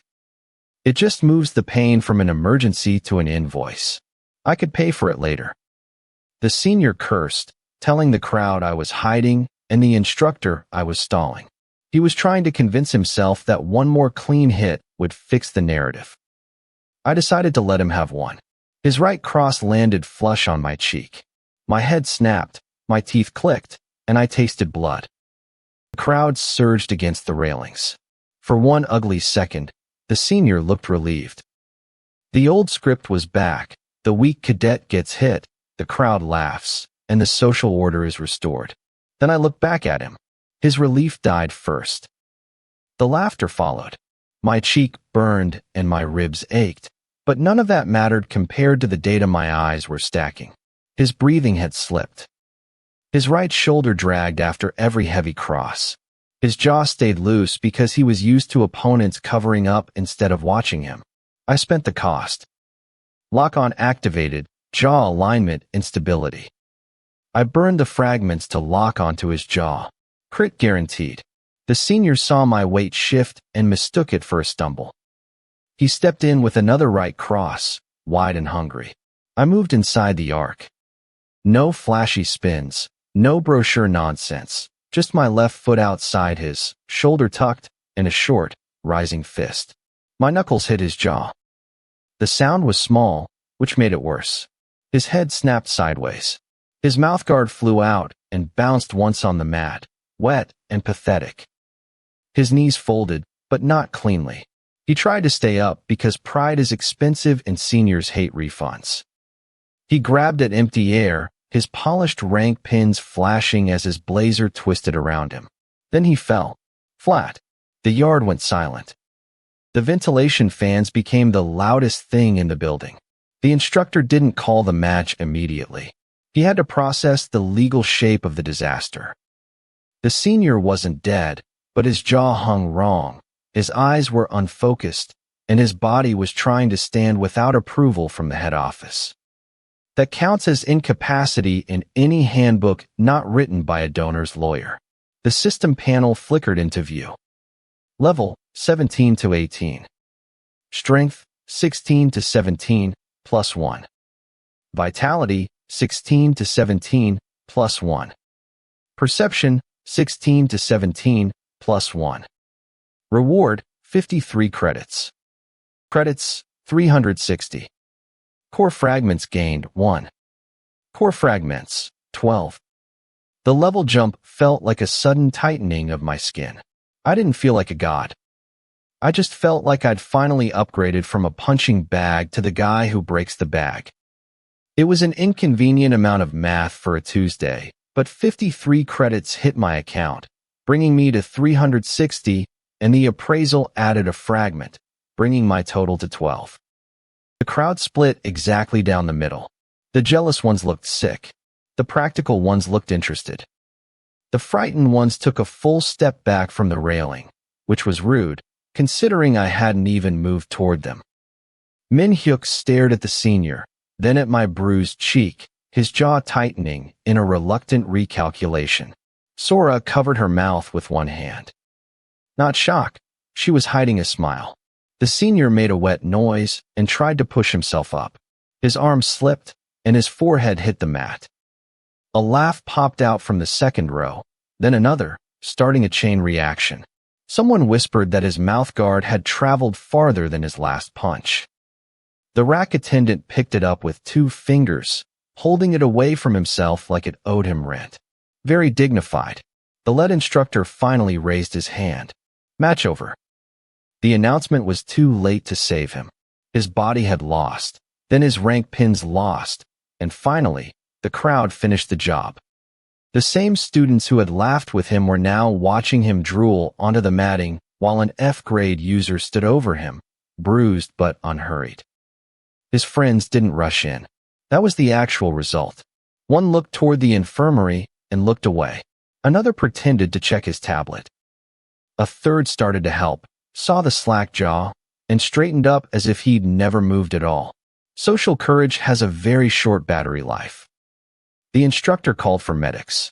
2 assistants arrived with a stretcher and a healing kit, working with professional, tight faces. The senior's jaw clicked under stabilization, and he made a sound that silenced the crowd again. I wiped the metallic taste of blood from my lip with my thumb. My cheek was swelling, and my thigh was going to be a mess of purple and blue. Vitality kept me upright, but it didn't keep me pretty. That was fine. Pretty doesn't pay. The leaderboard in the plaza flickered through the open doors. White text shifted on blue light. It wasn't a rank change, but a reputation pulse. The Academy's system measures public standing and witness counts because they can monetize humiliation by the semester. My name brightened for half a breath. Doin Han. Unknown. Peak campus attention. The senior heard the reaction before he understood it. He looked toward the plaza doors, slow, unfocused. He saw the board, saw my name standing where his had expected to erase it, and saw the medics lifting him while nobody important reached for his hand. His face changed. It wasn't pain. Pain had been there for minutes. This was the moment he realized the match hadn't just broken his jaw, it had emptied his whole life in front of everyone. As the medics wheeled him away, I noticed a few more students lingering, their eyes darting between me and the leaderboard. The unknown tag was a vacuum. They wanted to fill it with something, and right now, the only thing available was fear. I stepped off the mat, feeling the new strength humming in my grip. I didn't need a family name to be a problem. I just needed another fight. I walked toward the exit, passing the senior's dropped blazer. It looked smaller on the floor than it had on his shoulders. I didn't pick it up. I just kept walking, wondering if the next correction match would be expensive enough to actually challenge me. A senior was still being hauled out on a stretcher when the academy decided the best way to bond my team was to send us back into the tunnels to find him. I showed up at the East Annex the next morning with a gear list that looked like a joke. No high-end stims, no distress beacons, no luxury survival kits. Just a canteen, a single mana potion, the shattered saber, 2 rolls of gauze, and a bag with plenty of room for cores, assuming the bag didn't have to hold any actual sentiment. The bottom-tier squad arrived late. 3 of them, greasy hair, chewed-down nails, and soles worn thin at the heels. Their badges marked them as support track, which is the Academy's way of saying human flashlights who apologize for the talent's mistakes. I knew them the way you know the people you share a budget with. We'd shared the same stained cafeteria tables, swapped rolls of cheap repair tape, and split smuggled rice rolls behind the lecture hall every time the administration hiked the price of lunch. It wasn't friendship. It was a shared inventory of misery. The assignment was a high-reward zone tucked under the old transit wing, a sealed training pocket the Academy used when they wanted the dregs to feel hopeful without actually spending a cent on them. The official board bragged about salvage potential and utility credits. It conveniently forgot to mention the monster density, since that would have spiked the panic and increased the amount of paperwork the instructors had to file. The lead instructor handed me the route slate and told the squad I was the temporary field lead. He didn't smile. They didn't cheer. One of them asked if my last match meant I was officially cleared for command or if I was just harder to knock unconscious than the average student. Fair point.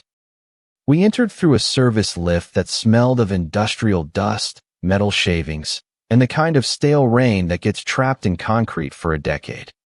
The gate at the bottom was that standard, depressing academy blue, patched into a cracked subway platform with fraying safety ropes, chalk arrows, and a warning board that hadn't been updated since tuition went up. Sora wasn't on the roster. Min-hyuk wasn't on the roster. Good. Fewer witnesses, less pride tax to pay. The logistics turned ugly the second we hit the first hallway. The shield carrier had a practice buckler, 2 light rods, and a pack already sagging from the hoard of canned rations he'd packed for himself.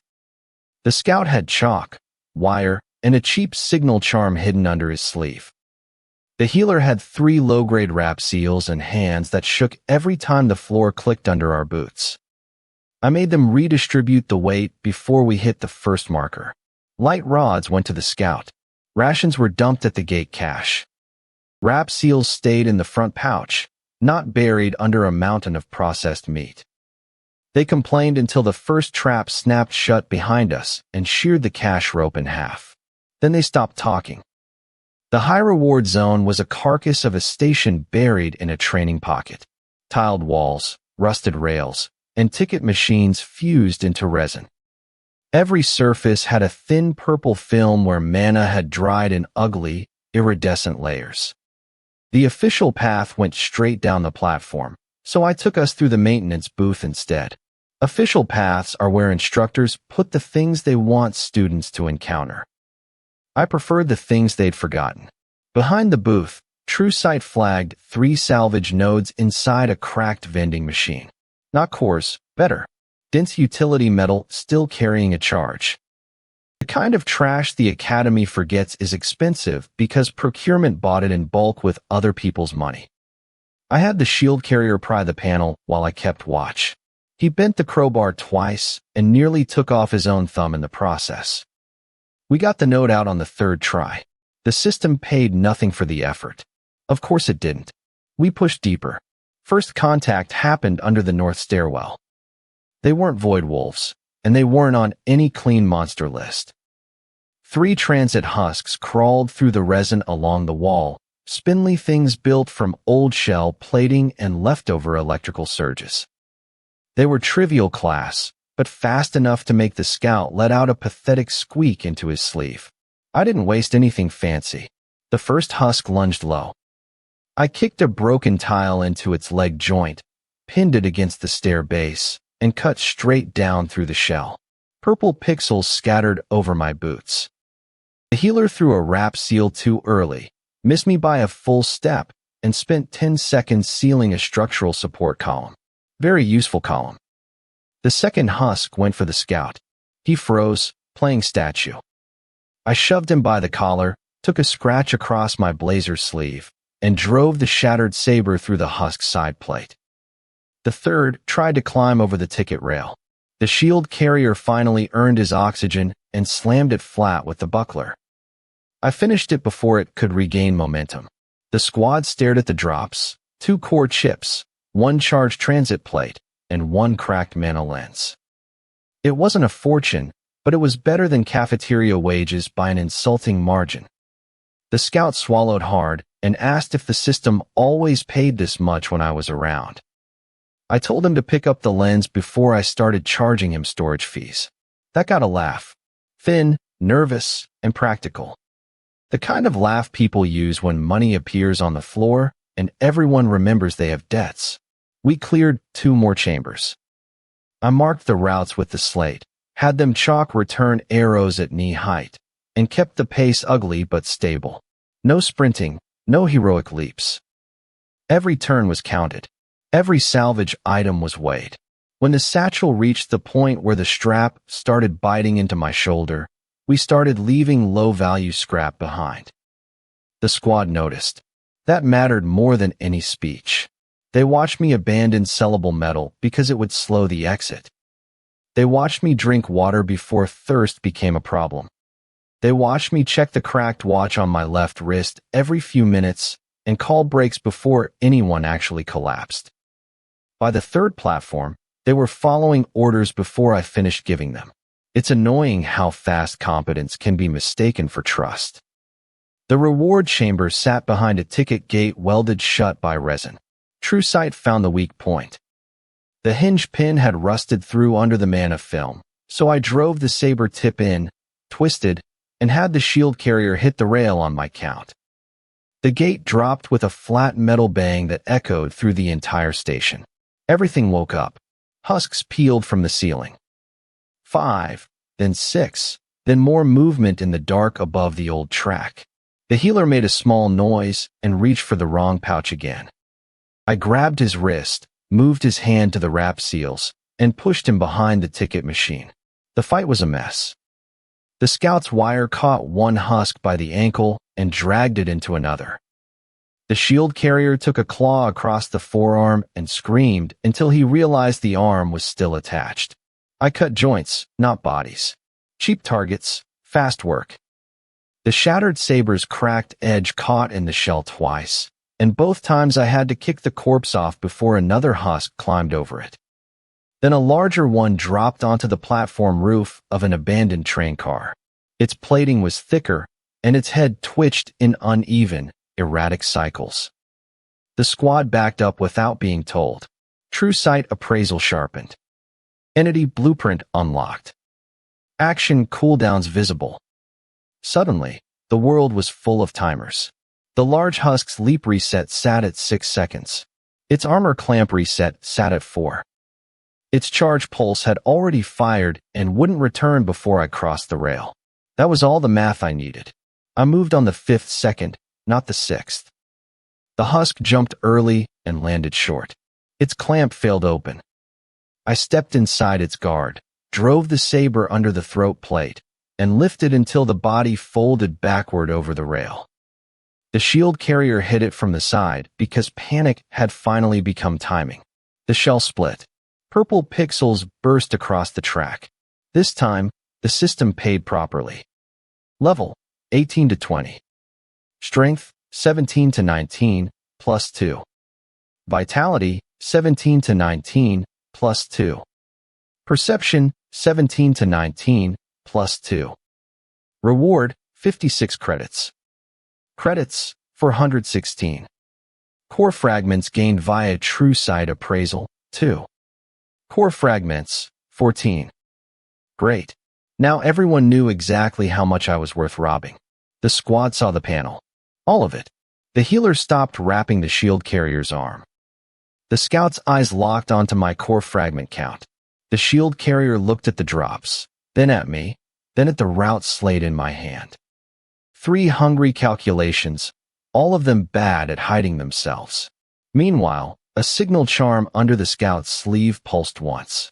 I looked at him. He looked away too late. Entity Blueprint put a clean timer over his wrist. Message cooldown. 9 seconds remaining. There it was. The rival guild offer must have come before the assignment. They hadn't stumbled into betrayal. They'd packed it right beside the chalk and wire. My location, my route, my reward panel, and the convenient fact that Sora and Min Hyuk were absent. All sold in one neat bundle by people who had smiled when I split rice rolls with them. The healer finished the wrap seal with stiff fingers and refused to meet my eyes. The shield carrier stepped back half a pace, pretending to check the exit. The scout raised his sleeve to send the second ping. The station went quiet around me, and I stood alone on the platform while my friends finished selling me out. The scout never sent the second ping because the city center sirens ate the whole assignment. 1 second, I was standing in a broken station with 3 support track cadets pretending their sleeves were not full of betrayal, and the next the academy gate alarms dragged every active cadet toward the surface. S-rank breach. Real city. No practice walls. No instructor padding. Great. The emergency lift spat us into the plaza with dust in our hair and salvage still clanking in my satchel. The sky over Neo Soul Hunter sector had split open above the commercial district, and every billboard in sight had switched from lunch ads to evacuation arrows.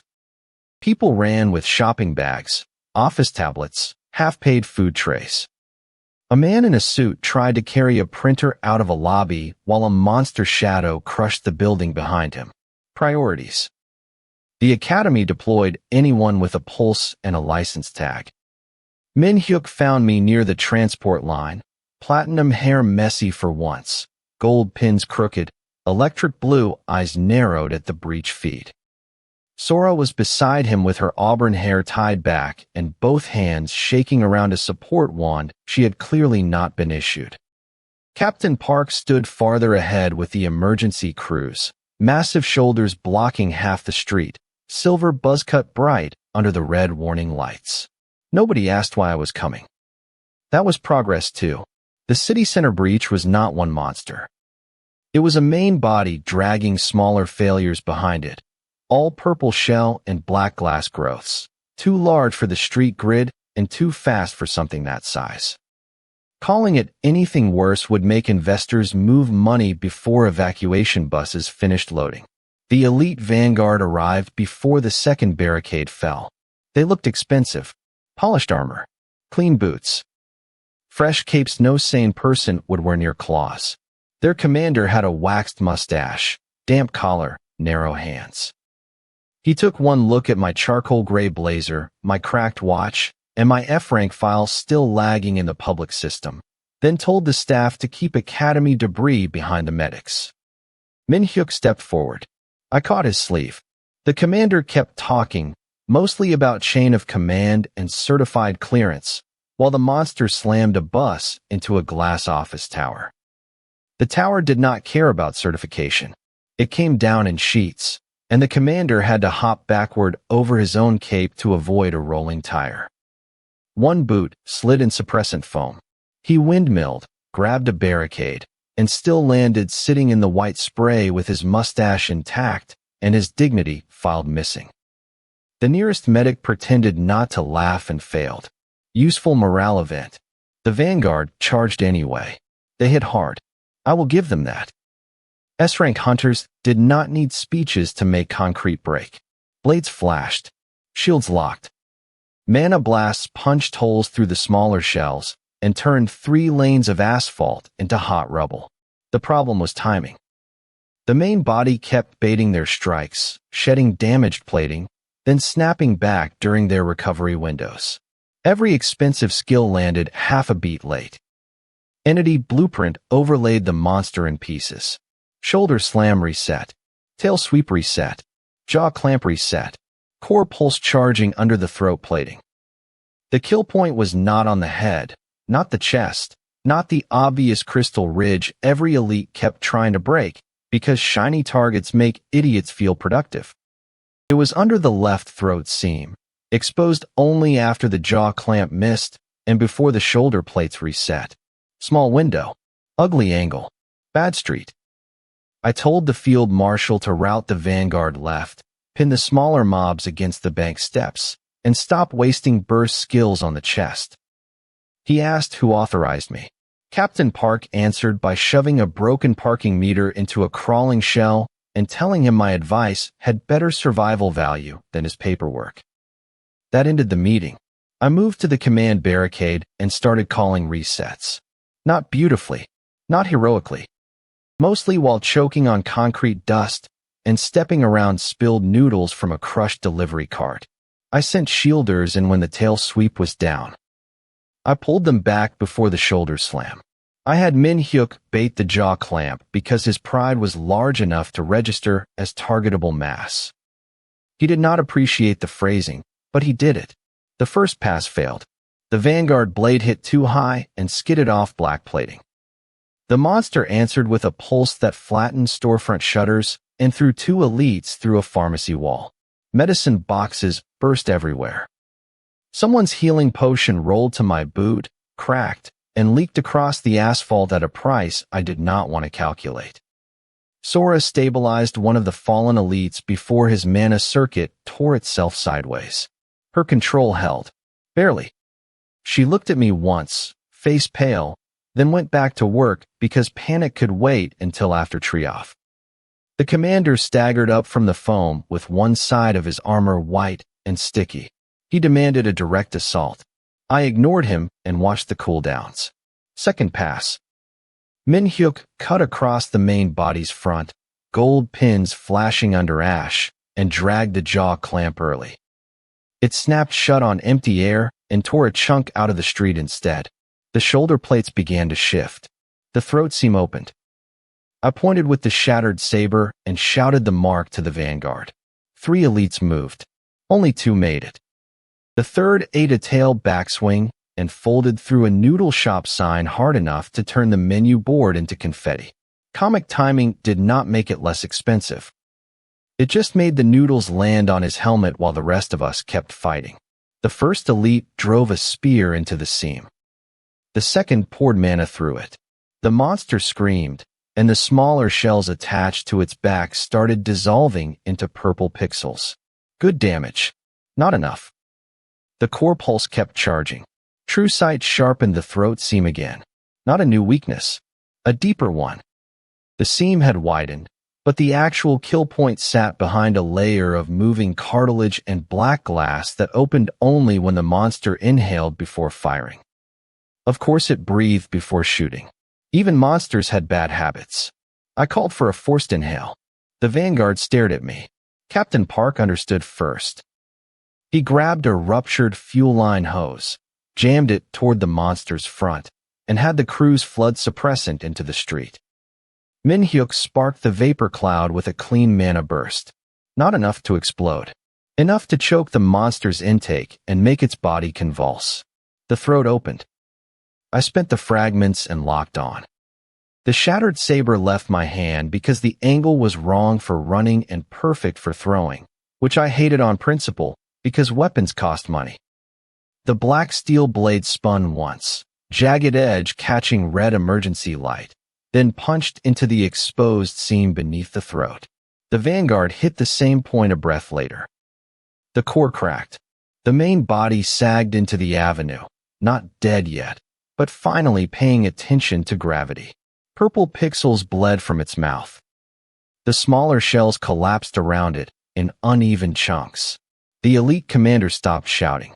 The field marshal stopped asking for authorization. The whole barricade watched the monster's health readout drop through the public feed while my system panel appeared over the dust. Level, 20 to 22. Strength, 19 to 21, +2. Vitality, 19 to 21, plus 2. Perception, 19 to 21, plus 2. Reward, 59 credits. Credits, 475. Core fragments gained via True Sight Appraisal, 1. Core fragments, 15. Hunter rank, F to C. My level climbed from 20 to 22. Strength rose from 19 to 21. Vitality rose from 19 to 21. And perception rose from 19 to 21, plus 2 each. 59 credits entered my account, bringing the running total after the gain to 475. True Sight Appraisal added 1 core fragment, bringing the running total after the gain to 15. Provisional Field Certification overrode the Academy Board and advanced my Hunter rank from F to C. The commander saw the rank update and went still. Min-hyuk looked at the panel, then at the monster, then at me. Sora's grip tightened around her wand. Captain Park gave a short, raspy laugh. The monster lifted its head again. Not dead. The vanguard raised their weapons, but nobody moved until I called the next cooldown, and the elite vanguard understood at the same time I did. Without my eyes, they were blind. The monster died because the vanguard actually listened for once. Usually, the Academy strategy is to bleed out first and read the manual second. I screamed for them to hit the neck. The elites finally swung, and the thing blew up so hard it lagged every public feed for a half second. Purple pixels rained over the avenue. My blazer was shredded, my canteen was dry, and the shattered saber had to be pried out of a slab of black shell by 2 medics using a crowbar. By the time the cleanup crews arrived, the city was a mess of suppressant foam and shattered concrete. I didn't care about the atmosphere. I cared about the inventory. Equipment is the only part of a disaster that can be fixed with money. 1 iron shortsword gone. 1 mana potion smashed. 2 bandage rolls spent. 1 canteen dented, and a satchel strap nearly severed by shell plating. The shattered saber was still functional, though the edge was chipped in 2 places and the blue rune was flickering like a dying light bulb.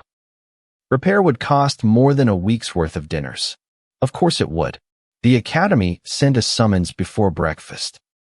Not via the student board or an instructor, just a black card slid under my dorm door while I was scraping purple grit off my boots with a cafeteria knife. Heavy stock, silver print, no name. It was expensive enough to be an insult.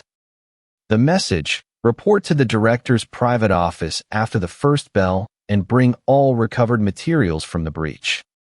Recovered materials was a polite way of asking for the 1 black glass shard I hadn't handed to the cleanup crew. I packed the shard in a cloth wrap next to my cracked watch, 3 loose core chips, and the repair claim form that the Academy always ignores on the first submission. I took the practical route, dorm stairs, west corridor, and the faculty lift. I held my breath as I swiped my updated rank tag. If it rejected me, I'd be stuck in the south stairwell and service hallways, giving prefects 6 more chances to ask why my blazer looked like it had been chewed by a lawnmower. The lift accepted the tag. Small miracles are usually taxable. Director Vance's office sat above the central plaza behind reinforced glass. Below us, the floating Academy leaderboard continued to glow. My name had been shoved high enough that students were gathering in clumps, pretending not to stare. My public file was a disaster of contradictions. F-rank history, C-rank provisional update, utility grade skill, and a breach contribution still under review. It looked less like a record and more like accounting fraud. The secretary outside the office glanced at my torn sleeve and decided not to comment. Good survival instinct. The door opened automatically. Director Vance was standing by the window, hands folded. 60 years old, gaunt, with slick-back white hair and pale blue eyes. He looked like a piece of parchment in a navy blue double-breasted suit, his silver tie pinned flat, and his shoes polished enough to reflect the ruined plaza below. He didn't offer a seat. I didn't ask for one. It saved time. He told me the Academy had reviewed the footage. My directions had prevented civilian casualties and managed to embarrass several certified hunters who were now filing professional conduct complaints. Vance sounded almost pleased. Rich men love it when other rich men lose face, as long as the insurance covers the building. I placed the wrapped shard on his desk. He didn't touch it. True sight appraisal triggered. Great. Now I had to look at the room. I didn't see a professional workspace. I saw a hoard of expensive stuff that looked like it would be a nightmare to dust.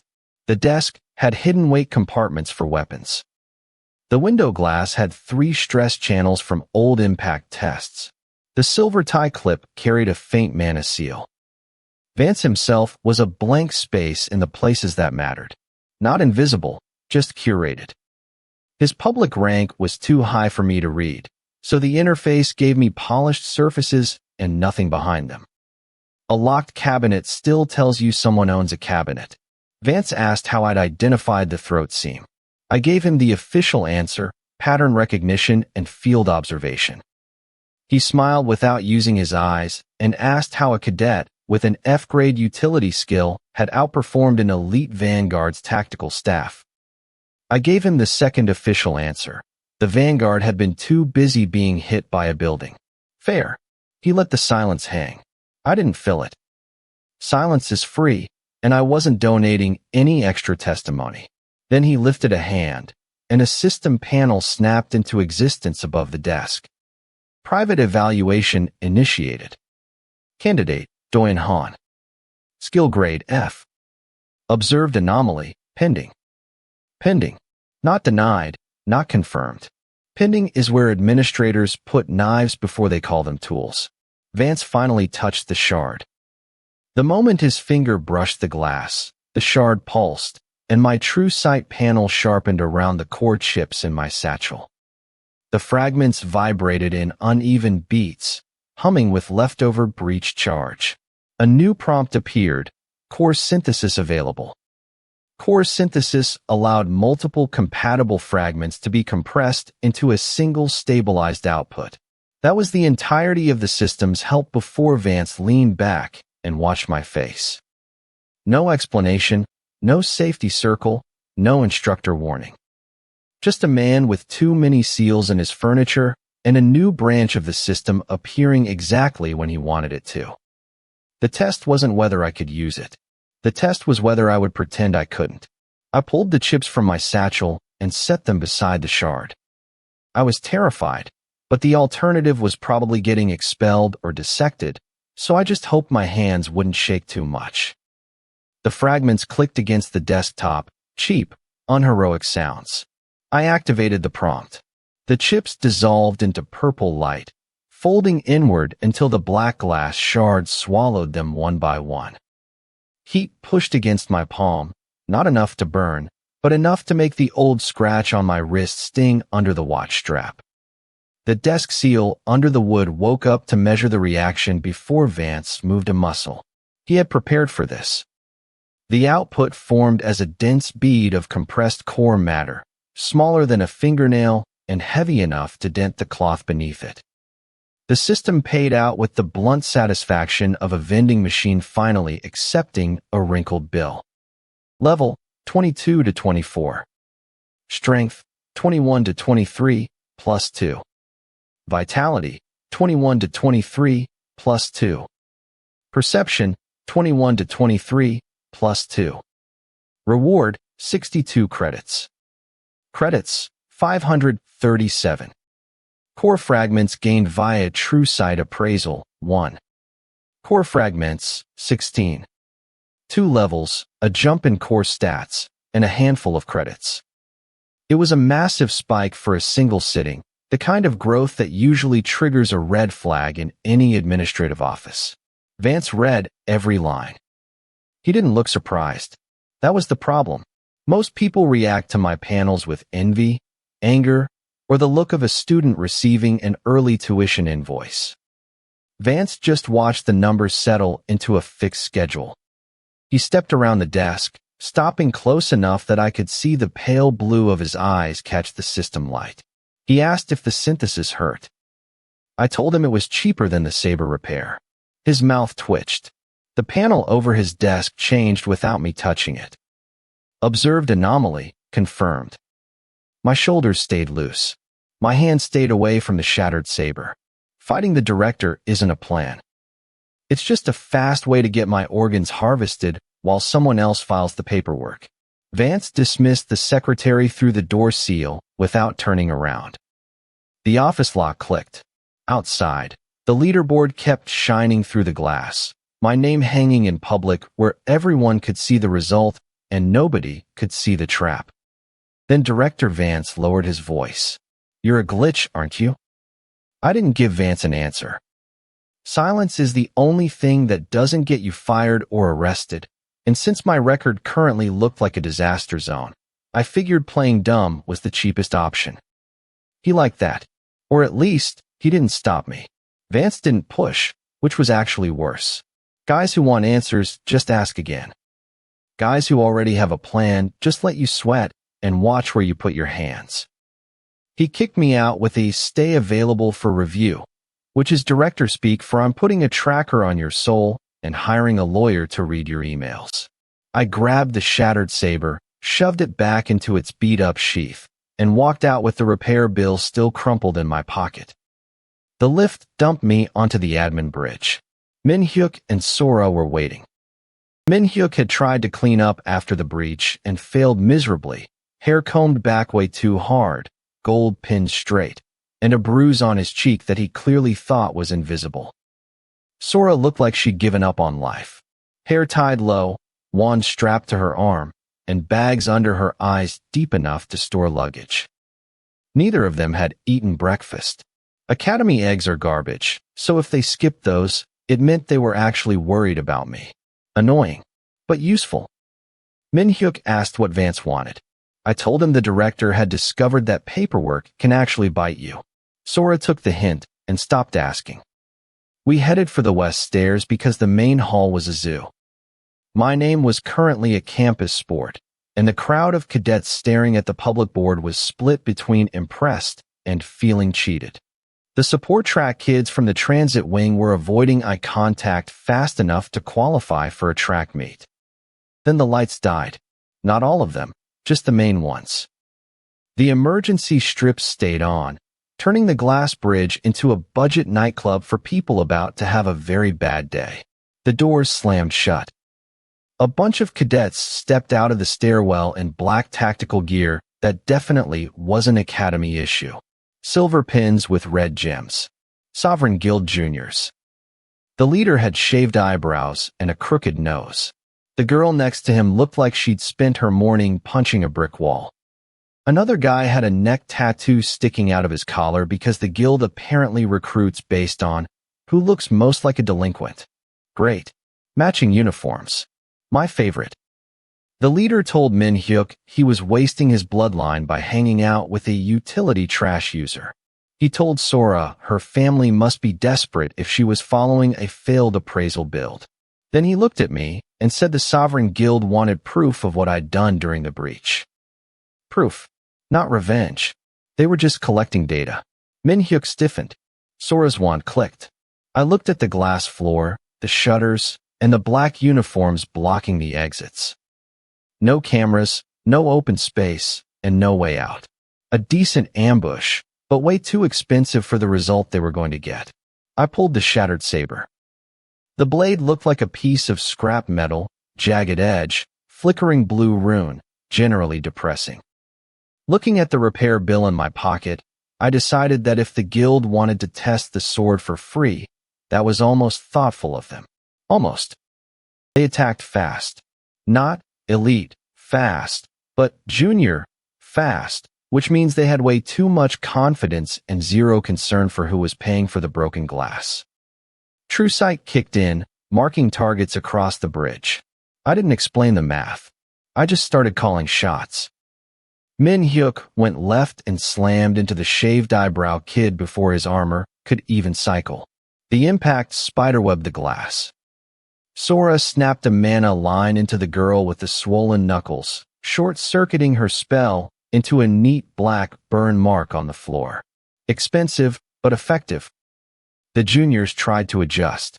They were better than the usual school bullies. 2 dove for Min-hyuk's blind spot, while another rushed Sora with a static-coated blade. I stepped in the middle and let the saber drop. I didn't do any heroic swings. This sword doesn't do heroic. It does ugly angles and hitting things where they break. I sliced through a wrist guard where the strap was loose, flipped the grip, and drove the cracked edge right into a knee brace. The kid hit the floor face first and slid until his silver pin scraped the glass. That's another one for the repair bill. Sora steadied herself and followed my next call.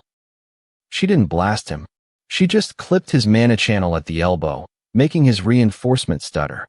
Min-hyuk took the opening and punched the guy into the sealed door. The door didn't budge. The junior, however, did. The bridge became a chaotic mess of shouting, sliding shoes, and ripping fabric. Min-hyuk provided the muscle, Sora provided the glitches, and I handled the stuff they couldn't see: a snapping strap, a sliding heel, a blowing circuit. I fed them marks and kept the saber working the gaps. The Sovereign Juniors tried to isolate me. Bold move. Bad timing. 3 of them rushed at once. The nearest one swung a baton at my head. I ducked, caught his sleeve with the guard, and yanked him right into Min-hyuk's path. Min-hyuk didn't even slow down, just plowed through him like a human wrecking ball. Sora caught the 3rd one with a binding thread around the ankle. She looked surprised that it actually worked, then tightened it and dropped him hard enough to make his chin click. We're getting there. The system started counting the clear before the bodies even stopped twitching. Usually, this is a manual process, but the mass clear trigger kicked in because the hostile signatures dropped below the threshold. Basically, I just got accidentally promoted by a computer. The Sovereign Juniors realized it too late. Their secret ambush had just become a certified combat event with a public upload pending. The crooked-nosed kid tried to crawl toward a jammer disc, but I kicked it away and ripped the pouch off his belt. A bunch of low-grade core chips spilled out, the kind of stuff black market dealers sell while laughing at the buyer. Sora looked at the chips. Min-hyuk looked at the kids. I looked at the exits. The last guy on the bridge raised his hands. Min-hyuk wanted to keep punching him, but I told him to stop. Not because I'm nice, but because a terrified witness is way more useful than a coma patient. The lights flickered back on. Cameras rebooted. The public board outside refreshed in a blinding flash of blue and white. Level 24 to 26. Strength 23 to 25 plus 2. Vitality 23 to 25 plus 2. Perception 23 to 25 plus 2. Reward 65 credits. Total 602. Core fragments gained 2. Total 18. Hunter rank F to B. Shattered saber mastery confirmed. I jumped 2 levels, bumped my stats, pocketed some credits, and, most importantly, the system officially bumped my rank from F to B. The bridge went silent. Below us, the plaza erupted. Students started screaming. Staff terminals were lighting up like Christmas trees. Somewhere in the finance office, some bean counter probably realized my payout category just changed and decided they hated me on principle. Perfect. Min-hyuk stared at the rank B line with his mouth open. Sora's hand was shaking, but her mana was steady. The Sovereign Juniors looked at the board, then at their uniforms, and finally realized that losing an illegal fight on a public record is a great way to kill a career. The doors unlocked. Then the stairwells opened. Another wave of black uniforms stepped out, silver pins shining. Fresh faces, fresh weapons. The Sovereign Guild didn't just send a squad. They sent layers. The clear bonus only applied to the first group. Min-hyuk cursed. Sora lifted her wand. I tightened my grip on the saber, felt the rune hum, and looked at that beautiful rank B line still burning on the screen. They surrounded us, and I actually smiled. The second Sovereign layer didn't get the fight they wanted. The cameras were live, the bridge was recording, and I was standing in the middle of a pile of unconscious bodies that looked like a very expensive mistake. I kept the shattered saber low. Min-hyuk tried to remember how to breathe through his nose, and Sora was gripping her wand like she wanted to snap it in half. The lead instructor arrived from the plaza side with security in tow. Perfect timing. Late enough to miss the blood, early enough to write the report. The Sovereign Juniors tried to argue jurisdiction. The instructor looked at the cracked glass, the bodies, the rebooted feed, and the public rank B line still hanging over the plaza. He told them to stand down. Most did. The stubborn ones got stun rods. Very educational. By afternoon, I was on a bench outside the association processing office with my final academy transcripts in a sealed folder. My gear was a joke. Shattered saber on my left hip, an empty canteen, a transcript folder under my arm, and broken potion glass wrapped in cloth so it wouldn't shred my bag. My blazer still smelled of suppressant foam and sweat. Real professional. Next morning, the association physical started before I'd even eaten. I needed a professional license. It was the magic piece of paper that meant the academy stopped owning my soul, and I could actually take contracts for money. Basically, it was the line between student and worker. Student meant the academy could underpay me and call it training. Worker meant guilds could underpay me and call it opportunity. The examiner smelled like a coffee spill and looked like she'd been awake since the previous decade. She checked my transcript, checked my rank B update, then checked the bridge footage again. Apparently, a utility-grade cadet jumping categories makes adults suspicious. Fair. She ran the physical without ceremony.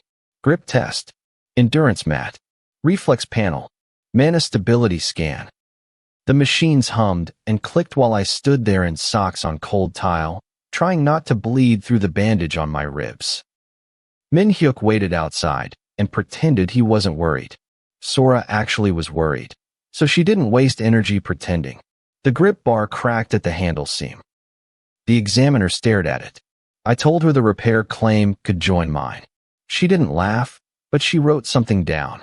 The transcript review took longer than the physical. Association clerks hate contradictions, and my file was a disaster. F rank origin, utility skill, sudden rank B certification, mass clear proof, breach contribution, sovereign guild incident under review. A clerk behind reinforced glass slid the papers back and told me a final verification run was required. Her mouth was tight. Her stamp hand was tighter. People who stamp things for a living hate unusual cases because unusual cases lead to meetings. I sat there and waited. Waiting wasn't dramatic. It was just bad chairs, stale air, and watching the vending machine eat a student's credit chip without giving him his noodles. The association lobby had old posters about civic duty, clean floors, and security guards who looked at hunter weapons the way landlords look at unpaid rent. Then the verification panel updated. Final academy, transcript submitted. Association physical, passed. Professional license, rank B, approved. The clerk's expression shifted by 0.5 millimeter. For her, that was a standing ovation. A second panel opened. Level, 26 to 28.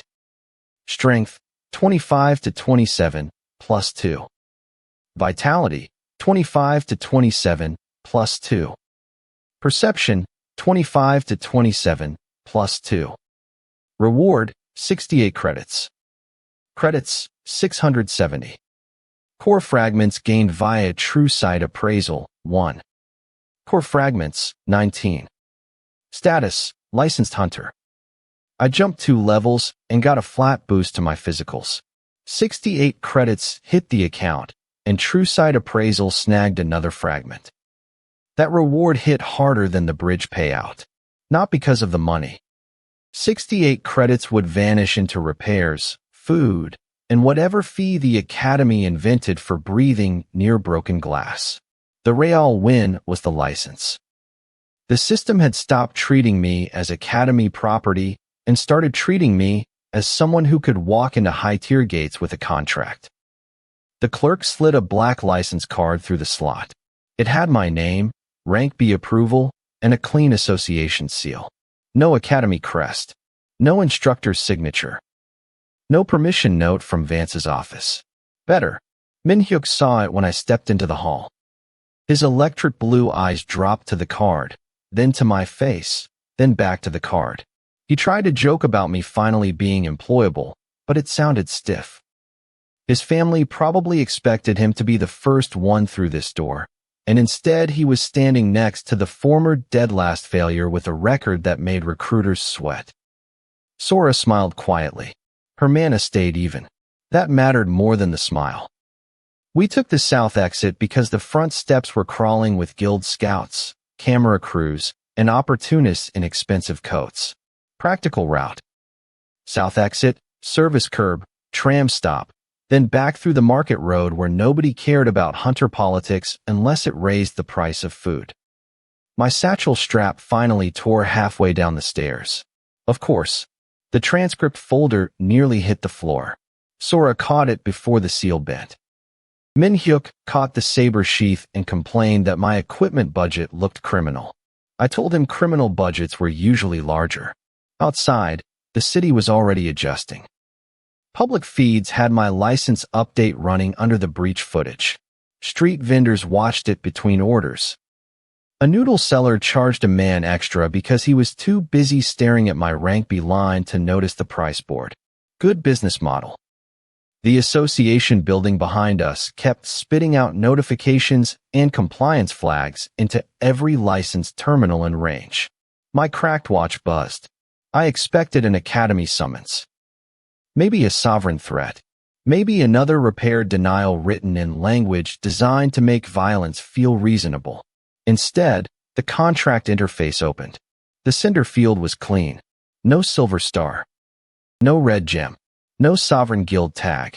The first professional contract offer on my new license had arrived from a guild that wasn't the sovereign guild. The contract looked clean for exactly 7 seconds. Then I read the insurance clause, the casualty waiver, and the part where the corporate guild called F-rank hunters support assets because disposable sounded bad on paperwork. The pay was still real, so I took it. By noon, I was standing outside a registered corporate gate with my black license card in one pocket and the shattered saber on my hip. Min-hyuk wanted to come. Sora wanted to review the contract twice. I told both of them no. Dragging them into my first professional raid for someone else's profit would make me management, and I had standards buried somewhere under the repair bills. The corporate guild leader met me at the staging line. He looked like a pampered accountant playing dress-up in a field coat with way too many straps and zero actual wear.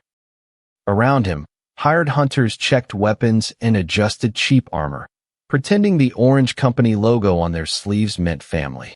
It meant payroll. The F ranks were lined up closest to the gate mouth. 6 of them. Loaner shields, second-hand boots, iron spears with dents along the shafts. One boy kept swallowing every few seconds. One woman had wrapped her wrist wrong. Another hunter's helmet strap was cracked halfway through, which told me their equipment officer had either missed it or charged him for the privilege. The guild leader smiled at them and called them the Vanguard. Great. The actual damage dealers stood behind them. Clean armor, better weapons, private potion belts. 2 C-rank contractors leaned near the supply crate and talked about dinner reservations. A healer checked her nails. Nobody looked at the F ranks unless they were blocking a path. I signed the final raid ledger. Corporate raid contract accepted. Role, external rank B consultant. Hazard class, licensed professional engagement. The gate opened into a quarry pocket with red dirt, broken stone ramps, and stale heat pressing against the lungs. It was not a school simulation. The ground did not care about training marks. The walls sweated mineral dust. Every step put grit into my boots and my teeth. The guild leader raised one hand and sent the F ranks forward. He said they were drawing aggro. He said the heavier hitters needed clean angles. He said it in the same tone cafeteria staff used when asking students to bust trays. The first monster came out from behind a stone column. A ridge-backed quarry crawler. Trivial threat on paper, the size of a delivery cart in practice. Flat head, hooked legs, mouth full of grinding plates. Ugly, cheap, durable. The association probably liked them because they made new hunters understand dental bills. The front F-rank shield caught the charge and folded backward. Not broke. Folded. His boots skidded through red dust, his shoulder slammed into the hunter behind him, and the whole front line kinked wrong. The corporate damage dealers finally moved. Too late by half a breath. I used appraisal on the party instead of the monster. Party synergy analysis displayed broken formation links, overlapping attack lanes, wasted support timing, and every hunter whose role was being used against the team. One explanation. Plenty of bad news. Blue-white marks snapped between bodies. The F-ranks were not a vanguard. They were a meat wedge jammed into the wrong angle. The C-rank contractors had clean damage, but their positions crossed the healer's line. The healer's casting rhythm landed after impact, not before. The guild leader stood at the safest rear point while issuing commands that made everyone else pay for his distance. I stepped in and cut the crawler's left hook joint before it could drag the shield boy under its body. No lock-on. No dramatic spending. Just a bad joint, a chipped saber, and one clean hit. The crawler collapsed sideways. The crowd reaction came fast because professionals pretend to be calm until someone does math in public. The F-ranks stared at me in disbelief. The C-ranks looked irritated because saving bait makes the bait expect more later. The guild leader's smile held, but his jaw shifted once. Noted. The system gave me nothing for that kill. Fine. Consultant work was always full of unpaid labor. The raid pushed deeper. The quarry path narrowed into stacked redstone shelves. Heat sat under the armor. Sweat ran down my back under the blazer, which was not designed for corporate field labor because academy uniforms were built by people who thought discomfort was character development. The guild leader kept ordering the F-ranks ahead. One got clipped by falling shale. Another burned a potion after taking a tail strike meant for the C-rank behind him. The healer patched him with the enthusiasm of someone reimbursing a receipt she planned to dispute. I kept mapping the party. The analysis showed the same ugly shape every time. Front line too weak. Rear line too proud. Support late. Leader untouched. If this had been a warehouse shift, he had put the temps under the forklift and called it workflow. The next engagement proved it. 3 quarry crawlers burst from side tunnels. The guild leader ordered the F-ranks to brace. They braced because poor people follow bad orders when the alternative is breach of contract. The crawlers hit them at different angles, and the formation peeled apart. I moved left. The shattered saber caught a leg seam, sparked, and bit. The cracked blue rune at the hilt flickered against my palm. I redirected the first crawler into the second, shoulder-checked the shield boy out of the crush path, and kicked loose gravel under the third creature's front plates. It slipped just enough for the C-rank contractor to land his strike. He looked annoyed that my setup had made him effective. Some people hated interest-free loans. The F-ranks started watching me instead of the guild leader. Small glances at first, then full looks before moving. A public vote, done in dirty armor and bad breathing. The corporate hunters noticed. The guild leader noticed harder. At the first rest point, he pulled me aside beside a supply crate stacked with potion tins. He told me my role was consultation, not command interference. I told him his consultation was terrible. He blinked once. Soft hands tightened around his command tablet. He tried to remind me that his guild owned the contract. I reminded him my license was association issued and the raid feed was recording performance metrics. That ended the lecture, because companies love authority until another authority brings forms. The F-rank woman with the bad wrist stood close enough to hear. Her mouth twitched. Not a smile exactly. More of a person finding one coin in an old coat. Forget the fairy tales about noble bonds and blood oaths. My actual stakes were Sora's spare stabilizing wrap around my ribs, Minhyuk's extra potion in my satchel, and 6 F ranks realizing I might get them through the day without them being used as company furniture. That counted. The deeper chamber opened into a circular pit surrounded by broken ledges. The guild leader's eyes lit up when his scanner confirmed the target pack inside. More monsters meant more payout. More payout meant he could explain the casualties with graphs. The crawlers waited below, half buried in red dirt. Too still. My appraisal rolled across the chamber and caught the team again. Broken links. Bad angles. Support delay. Then a new layer snapped over the guild leader's command pattern. He was about to repeat the same bait order. The F ranks moved because he pointed. I grabbed the shield boy's collar before he crossed the slope. The guild leader barked at me to release his vanguard. The C ranks shifted behind him, hands on weapons, more offended by delayed profit than injured workers. Then the system paid out for the accumulated raid contribution. Level 28 to 30. Strength 27 to 29 plus 2. Vitality 27 to 29 plus 2. Perception 27 to 29 plus 2.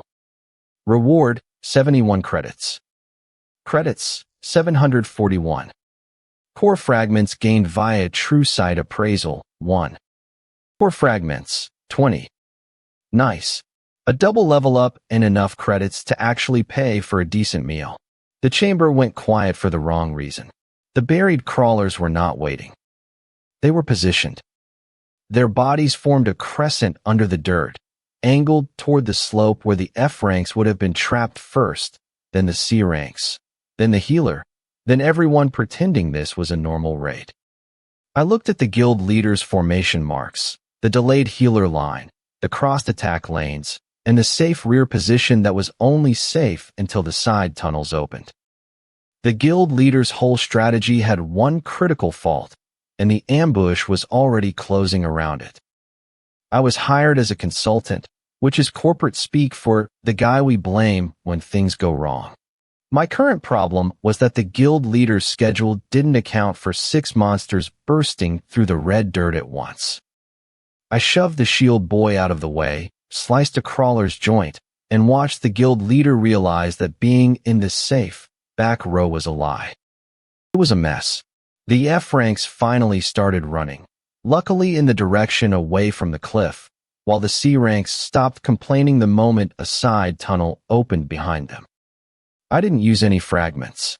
The room was too crowded to be precise, and lock-on is for when the bill actually matters. This was just chores: cut a leg, kick some dirt in a mouth, drag a woman with a bad wrist behind a rock before a tail turned her into a ribcage salad. The healer screamed about line of sight, so I dragged the patient 3 steps left to give her some. Still unpaid. The raid feed was catching everything on the pit wall. The guild leader tried to fix the formation markers, but his tablet kept flashing yellow because his team had stopped listening to him. 6 F ranks taking 3 steps backward had done more strategic work than he'd managed all morning. Then the quarry pocket flickered. Not the monsters, but the gate. The redstone shelves shook, and the far wall split into a narrow black seam.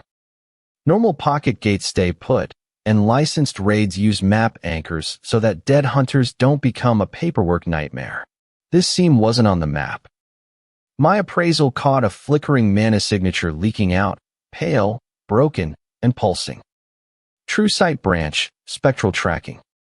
Function: follow residual mana signatures through unstable space. Limit: broken trail expires if source fully dissipates. Basically, I can see where things were after they're gone. It's great for loot, annoying to use, and looks way more expensive than it actually is. The guild leader told everyone to ignore it. He thought the target pack was more important than a glitch. The F ranks looked at me instead. Bad habit for him, great habit for staying alive. Then the corporate map just gave up. The right half of the display vanished, replaced by a gray block and a polite error message. Polite messages in gates are written by people who have never had to sprint while bleeding. Map anchor, unresponsive. Local zone, unregistered. Exit route, partial. The guild leader went pale. Soft hands, dry lips, zero plan. I had a half-empty canteen, one emergency potion from Minhyuk, and Sora's stabilizing wrapped damp against my ribs. My shattered saber was chipped, but the blue rune was lit. I had absolutely no plan except pretending this was normal, but I could move, fight, and drag one person, provided they were small and okay with hating me.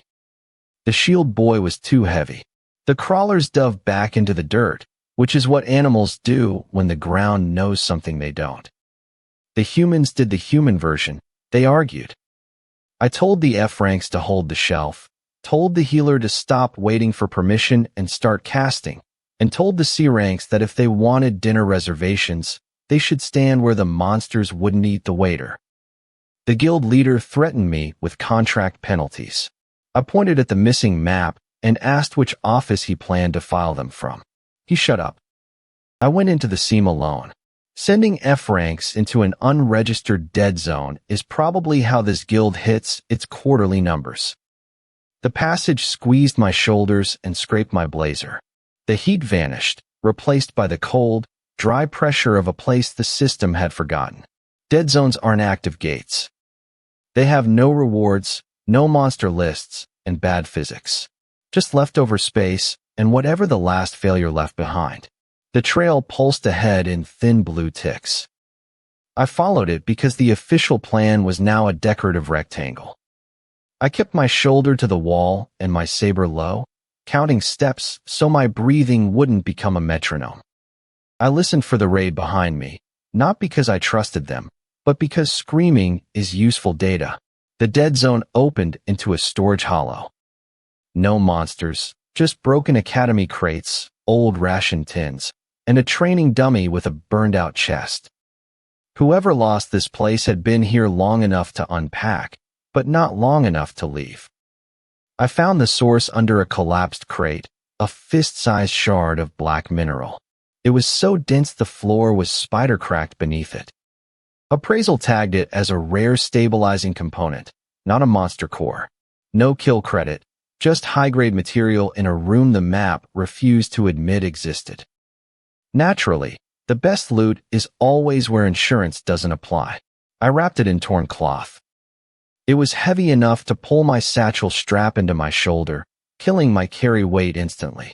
The moment I lifted it, the system paid out. Rare material recovered. Dead zone stabilizer shard. Level 30 to 32. Strength, vitality, perception 29 to 31 plus 2. Reward 74 credits. Core fragments gained via true sight appraisal 2. A jump to level 32 and a handful of stats. More importantly, my account hit 815 credits. That was food, repairs, and maybe 1 week where my gear didn't look personally insulted by my career. The hollow shook. Dust dropped in dry sheets, and the passage began to narrow. The dead zone didn't want visitors, and I didn't want to be here. I shoved the shard deep into my bag and turned back, but the blue trail had changed. It wasn't pointing to the shard anymore. It was crawling up the wall and into a cracked mana lamp. The lamp clicked on. A fractured recording panel opened in the air, stamped with an old hunter ID that should have belonged to a corpse. The man in the video had a torn uniform, a swollen eye, and dried blood at his collar. He said my name before the audio broke. The recording cut off right after my name. Rude, but it saved time. I hauled the dead zone shard, the fractured lamp file, and the corporate raid feed to the association before the guild leader could rewrite the whole disaster as an equipment malfunction and 6 regrettable training accidents. By morning, his guild wanted me dead. By noon, the association wanted me useful. I'll take useful. Useful people get contract clauses. The hearing room was designed to make you feel small. Gray glass, polished floors, and water pitchers that looked like they'd never been touched by a human. 3 association officers watched the raid feed, while the guild leader sat across from me in a suit that cost more than his F-rank's entire armor sets. He had a receding hairline, a sweating neck, and a bitten thumbnail.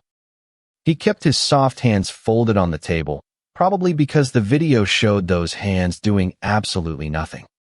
The F-rank shield boy was alive because I'd yanked him off the slope. The bad wrist woman was alive because I'd moved her before the crawler hit. The healer was alive because I'd actually put her somewhere she could do her job. The guild leader called that disruption. The association called it documented field command. I just sat there and let them argue until the system finished chewing through him. Professional review, corporate raid feed accepted. Contribution status, independent command credit verified. Influence record, association attention increased. The influence record wasn't fame. It was internal weight. It was the kind of bureaucratic leverage that decided who had to answer my calls and who got to bury a complaint. Clean, boring, expensive. One officer asked if I'd exceeded my role as a consultant. I told him the role became irrelevant the second the map anchor failed and the assigned commander lost control of the team. The officer checked the transcript. The guild leader tried to object. The feed replayed him ordering F-ranks into a buried crescent ambush. The room went dead silent. Beautiful. Not emotionally, administratively. The officer slid a new contract packet toward me. Hazard pay, rescue credit, material recovery, and an independent refusal clause for any guild assignment with undocumented casualty routing. That last part was the prize. It meant a guild couldn't shove me into a meat grinder and then sue me for not clapping on the way down. The guild leader muttered that this would damage working relationships. I told him his relationships had claws and no helmet straps. An officer coughed into his fist. Near the back wall, the bad wrist woman looked down at her lap before anyone could accuse her face of treason. The settlement hit by late afternoon. Level 32 to 34. Strength 31 to 33 plus 2. Vitality 31 to 33 plus 2. Perception 31 to 33 plus 2. Reward 77 credits. Credits 892. Core fragments gained via True Sight Appraisal 1. Core fragments 23. 2 levels and a bunch of stat bumps. Not a god tier leap, but enough to keep me from getting crushed. The 77 credits brought me to 892, and True Sight squeezed out one more core fragment for a total of 23. 892 credits. That covered blade repairs, potions, food, and one more month of not letting the Academy's laundry service hold my shirts hostage over unpaid fees. I was still rank B, but the label changed to peak rank B. Not enough for the association to put me on a parade float, but too much for guilds to treat me like a disposable consultant with good posture. That made me inconvenient. And inconvenient people get invited to galas. The invitation came in a white envelope via courier. Apparently, the professional hunter world still likes wasting money on paper when they want to look confident. It was a contract negotiation gala under association protection. Licensed guilds, corporate buyers, senior hunters, and enough perfume to be classified as a chemical weapon. Min Hyuk read the invite over my shoulder and told me to try not to look dead inside for once. Sora checked the guest list and found 3 Sovereign Juniors acting as external observers. Captain Park read the same list, grunted, and reminded me that rich rooms have more knives than alleys. Practical advice. I wore a charcoal gray blazer because my wardrobe had the variety of a prison menu. The shattered saber stayed peace-bonded at my hip, black steel covered, jagged edge hidden. The cracked blue rune at the hilt peeked out when I moved, making 2 junior guild scouts whisper into their glasses. Good. Let them wonder. The gala was in a hotel attached to the licensing district. Marble floors, warm lights, mirrored walls, and trays of food too small to actually be food. Hunters clustered by bank account, old guilds by the windows, corporates by the contract booths, independents by the exits, because they still had survival instincts. The sovereign juniors were by the central stair, all black tactical uniforms, silver 8-pointed stars with red gems on their chests, clean boots, straight backs, and faces that had been trained to feel nothing. Their leader wasn't on the registry, which meant he was either too important or too smug to wear a badge. One of them tried to cut me off before I reached the association table. He told me sovereign oversight was customary for rank B wild cards entering high-value negotiations. He said wild card politely, which made it worse. I asked if customary meant required. He paused. I showed him my new refusal clause. Paperwork hits harder than a sword. His face stayed flat, but his ears turned bright red. The waiter next to him tried to pretend he didn't see the failure and accidentally spilled dipping sauce all over the Sovereign Junior's boot. Perfect comic timing from catering. The whole hall noticed. The guild reps pivoted instantly. People who had ignored me at the door were suddenly drifting close. A mining guild offered a survey contract with standard rates. I pointed to my dead zone recovery clause and asked why their unregistered space penalty was missing. A transport guild offered escort work. I asked why their healer coverage ended at the threshold breach. A private security group tried to sell me exposure as compensation. I looked at their brochure. Exposure doesn't fix boots. By the second lap of the room, the offers actually got decent. Not because they respected me. Respect is expensive and rarely budgeted, but because they'd seen a sovereign fail to put a leash on me in public, and they'd seen the association accept my paperwork without flinching. That's how you change the price. Director Vance was watching from the balcony. Thin, slicked-back white hair, pale blue eyes, navy double-breasted suit. He didn't come down. He didn't have to. He just watched the room like a man reviewing his inventory. I kept my eyes on the contract tablets. No games with him tonight. No speeches. I had 892 credits, 23 core fragments, a peak rank B tag, and a room full of people trying to decide if I was a gold mine or a liability. That was plenty of work. The association officer from the hearing found me at the end of the buffet, where I was eating rice cakes, because free calories are still calories. He handed me a sealed black folder with the licensing crest. He looked like a man delivering news he hated. The folder didn't have a contract. Just one line. Official summons, association headquarters. Purpose, questioning. They dragged me under HQ for questioning. No lawyer, no food, just a guided tour of the association's basement. The fancy districts are for the tourists. The useful rooms are where they put the people they want to forget. Basically, a dungeon with better lighting. My satchel was a joke, one potion, a broken lamp file, a canteen, and a stabilizer shard wrapped in cloth. I'd learned the hard way that touching black minerals barehanded makes your skin migrate to places it doesn't belong. Not an experience I'm looking to repeat. The guy in charge was a badge, a middle manager who treats a summons like a holy event. He didn't bother introducing himself. He assumed I'd memorized the onboarding packet. I hadn't.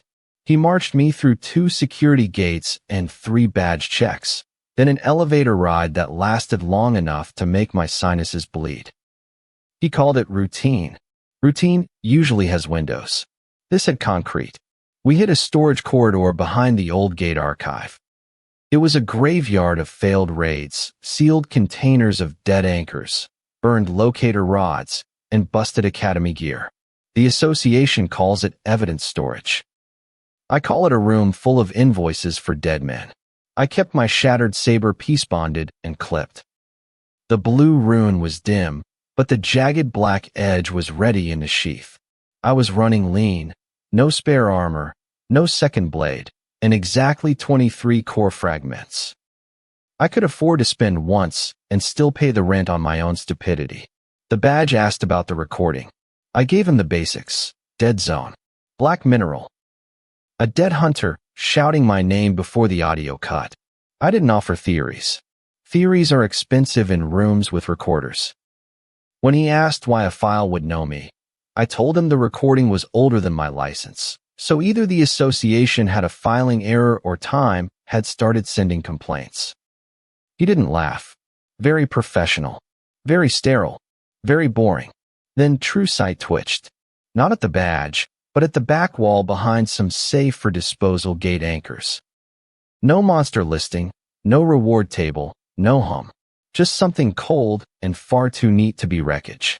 The system popped a notification, cycle node detection. Great. I just got the manual for a hidden gate exactly when the wall decided to answer. A thin black circle bled through the concrete. Black glass filled the center, ringed by pulsing violet veins. Inside the glass, something humanoid hung in the depths, blurred by pressure. It looked like a mistake made of expensive glass. The badge saw my face shift and reached for his sidearm. He was too late. The lights flickered. Every container on the rack rattled. A disposal tag tore loose and skated across the floor like a dead leaf. My appraisal panel refused to name the thing, which is the system's way of saying, I don't know what this is, but it's probably going to eat you. The badge ordered me to step back. I did. 1 pace. Just enough to ensure he wouldn't panic into my shoulder and take me down with him. The black glass split. No heat, no wind, no monster breath. Just a cold, patient vacuum. The badge called for backup. Static answered. Then a clipped security code. Then the corridor locks clicked shut. Of course they did.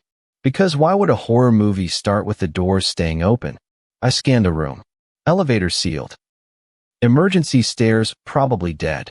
Evidence racks provided terrible footing. I had one armed man who wasn't gate trained, 1 potion, and a peace-bonded sword that would only unlock if the threat was active. I had 30 seconds of paperwork in a room where seconds had teeth. I kicked a rack brace, wedging it so the badge had a slab of steel to hide behind instead of his pride. He tried to protest. I told him to keep recording if he wanted to be useful. People love being useful when the only other option is being furniture. The split widened. This wasn't a pocket dimension. No tunnels, no loot. It was a suspended chamber of pale human shapes hanging in vertical rows, tethered by violet threads. They weren't bodies, they were residues. Outlines. Faces half-formed, mouths slack, hands open. A harvest. The system confirmed it. Unauthorized process, harvest. No monsters, no kill credit, and no enemy to stab until the world made sense again. Just people reduced to storage, arranged with industrial precision. A filing cabinet for souls. My stomach stayed level, but the read was grim. With no hostile signatures, the association alarms would see this as a structural glitch, not an attack. With a suppressed reward table, any hunter who cleared the room would leave with nothing but missing time. If I swung blindly, I'd likely shatter the threads and kill whatever was left of the shapes. So I didn't swing. Annoying restraint. I just stood there while the badge breathed heavily into his microphone. The violet threads pulsed. One residue outline shrank, folding inward until it became a grain of pale light. The black glass drank it. A counter flashed in my appraisal panel and vanished before the badge's camera could focus. The system paid me for witnessing a soul harvest. I literally got paid to watch a crime happen. Level 34 to 36. Stats: Strength +2, Vitality +2, Perception +2. Reward: 80 credits, 1 core fragment. I jumped 2 levels and padded my primary stats just for standing still. 972 credits total now. A massive payout for being a spectator to an atrocity. The badge whispered something behind the rack, his recorder shaking hard enough to blur the feed. I ignored him. I was too busy looking at the next specimen. Another suspended outline was rotating in the chamber, dragged by the thread at its spine. Black hair. Lean build. A torn field jacket from a failed E-rank collapse. A cracked matte watch on the left wrist. The soul residue inside the glass had my face from the first life. I stared at it. It stared back, or would have if it had eyes.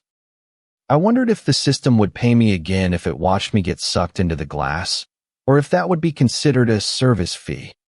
The badge finally found his voice and screamed for the security team to override the locks.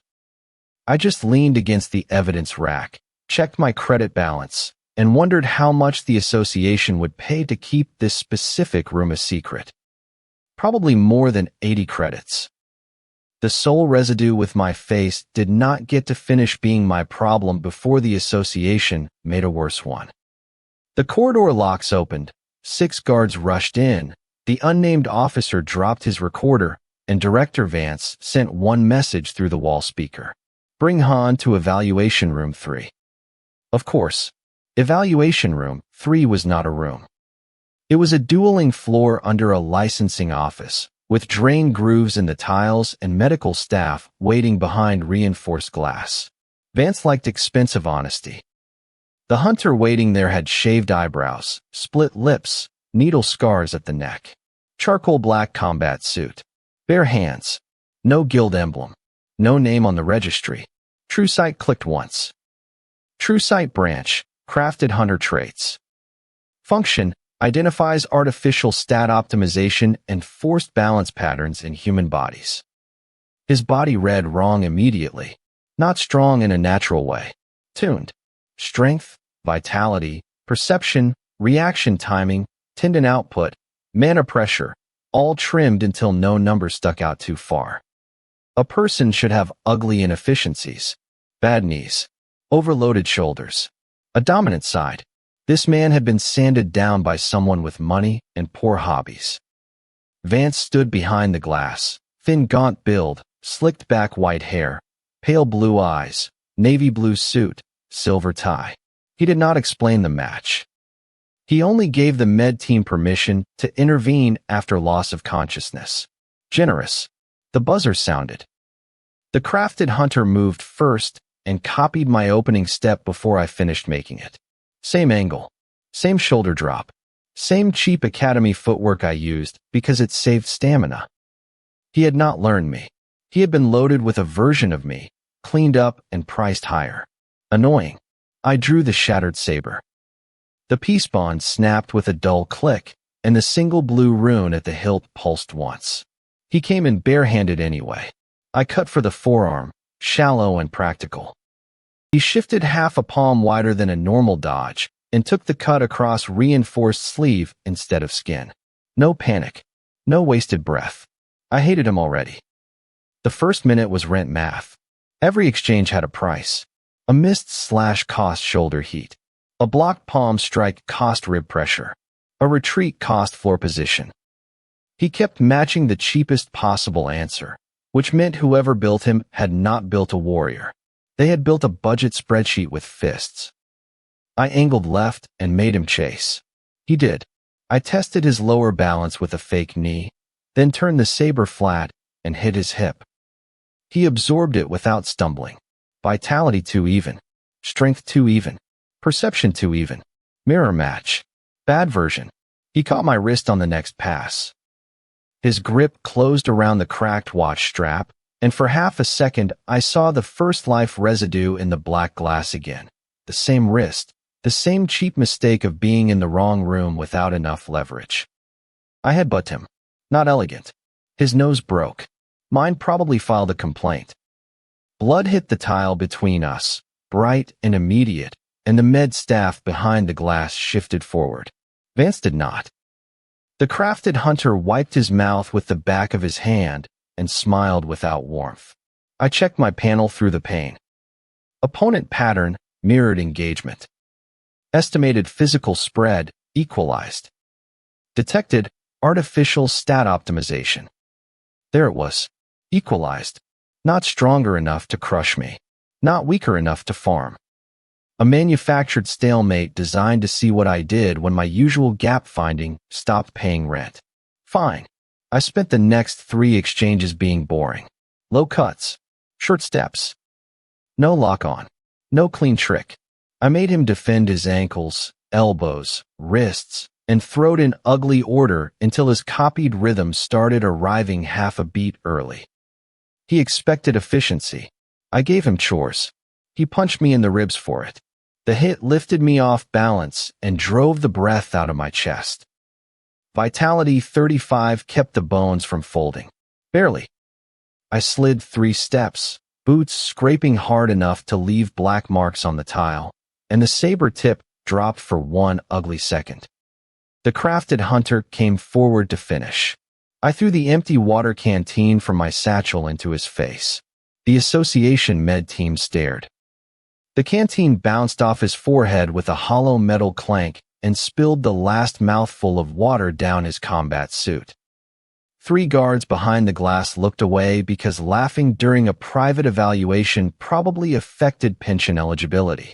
Comic relief cost 1 canteen. Worth it. His next attack came too straight. I met it with the saber guard, let his force shove my arm back, then turned the cracked edge across his shoulder seam. The black steel bit through fabric and open skin. Not deep. Enough. He bled red. Good. Crafted did not mean fake. The match dragged past clean technique and into unpaid labor. My left thigh took a kick. His right ear split against the saber pommel. I lost skin across 2 knuckles. He lost 2 fingernails trying to grab the blade. The floor grooves started doing their actual job, which said a lot about the rooms Vance considered normal. Then the system paid. Level 36 to 38. Strength 35 to 37, plus 2. Vitality 35 to 37, plus 2. Perception 35 to 37, plus 2. Reward 83 credits. Credits 1,055. Core fragments gained via true sight appraisal 2. Core fragments 26. My level climbed from 36 to 38. Strength rose from 35 to 37. Vitality rose from 35 to 37. And perception rose from 35 to 37, plus 2 each. 83 credits entered my account, bringing the running total after the gain to 1055. True sight appraisal added 2 core fragments, bringing the running total after the gain to 26. 1,055 credits. Enough to replace the canteen, repair the blazer, and buy painkillers that did not taste fraudulent. The crafted hunter felt the shift. His posture changed by almost nothing, but true sight caught the recalculation. He had been made to mirror my old balance. Now I had moved. Strength 37. Vitality 37. Perception 37. Still balanced, but higher. For the first time, he hesitated. I stepped in and cut. He stepped in too. The saber edge stopped against his forearm guard. His fist stopped against my sternum. We stood there locked, both bleeding, both too stubborn to give the medical staff the satisfaction. My boot slid 1 inch. His heel did the same. Stalemate. Vance touched the glass with 2 fingers. The crafted hunter's head tilted, and his pupils changed. The crafted hunter's eyes turned the same artificial violet as the prime gate. The crafted hunter's violet eyes stayed in my head until the slum alarm replaced them. Vance ended the evaluation without a speech, which was almost rude after making everyone bleed on schedule. I left with 1 cracked rib, no canteen, half a potion, 26 core fragments, and a blazer that looked ready for a donation bin. Next morning, the breach sirens hit the lower district before breakfast finished. I had eaten 1 rice pack, 2 boiled eggs, and the cheapest protein gel the association vending machine sold. Satiety, acceptable. Morale, not itemized. The route to the slums took 14 minutes by emergency tram, then 6 blocks on foot because the tracks past Station 9 were already bent upward. My kit was ugly but workable. Shattered saber, 1 repaired potion, no spare water, field bandages, black market whetstone, cracked watch still ticking badly. Carry-weight leaned left because the saber sheath kept snagging on my torn blazer. Professional license got me through the first barricade. My face got me stopped at the second. A camera drone hovered over the crowd, broadcasting everything to public feeds while association officers argued over who had command. The slum road was packed with civilians in work coats, school uniforms, delivery jackets, all shoved behind a temporary plastic barrier that had the defensive value of wet cardboard. Behind them, 3 apartment blocks had split open around a purple breach scar. Captain Park was already there. Massive heavyweight build, silver buzz cut, thick stubble, olive drab vest over black combat shirt. He had one shoulder wrapped in dirty gauze and a steel baton in his hand because apparently retirement, injury, and common sense had all lost a vote. He saw me and barked for me to take the west lane. No reunion. No lecture. Good man. Void wolves poured out of the breach in uneven packs, translucent purple fur, 3 red eyes, obsidian claws scraping sparks off concrete.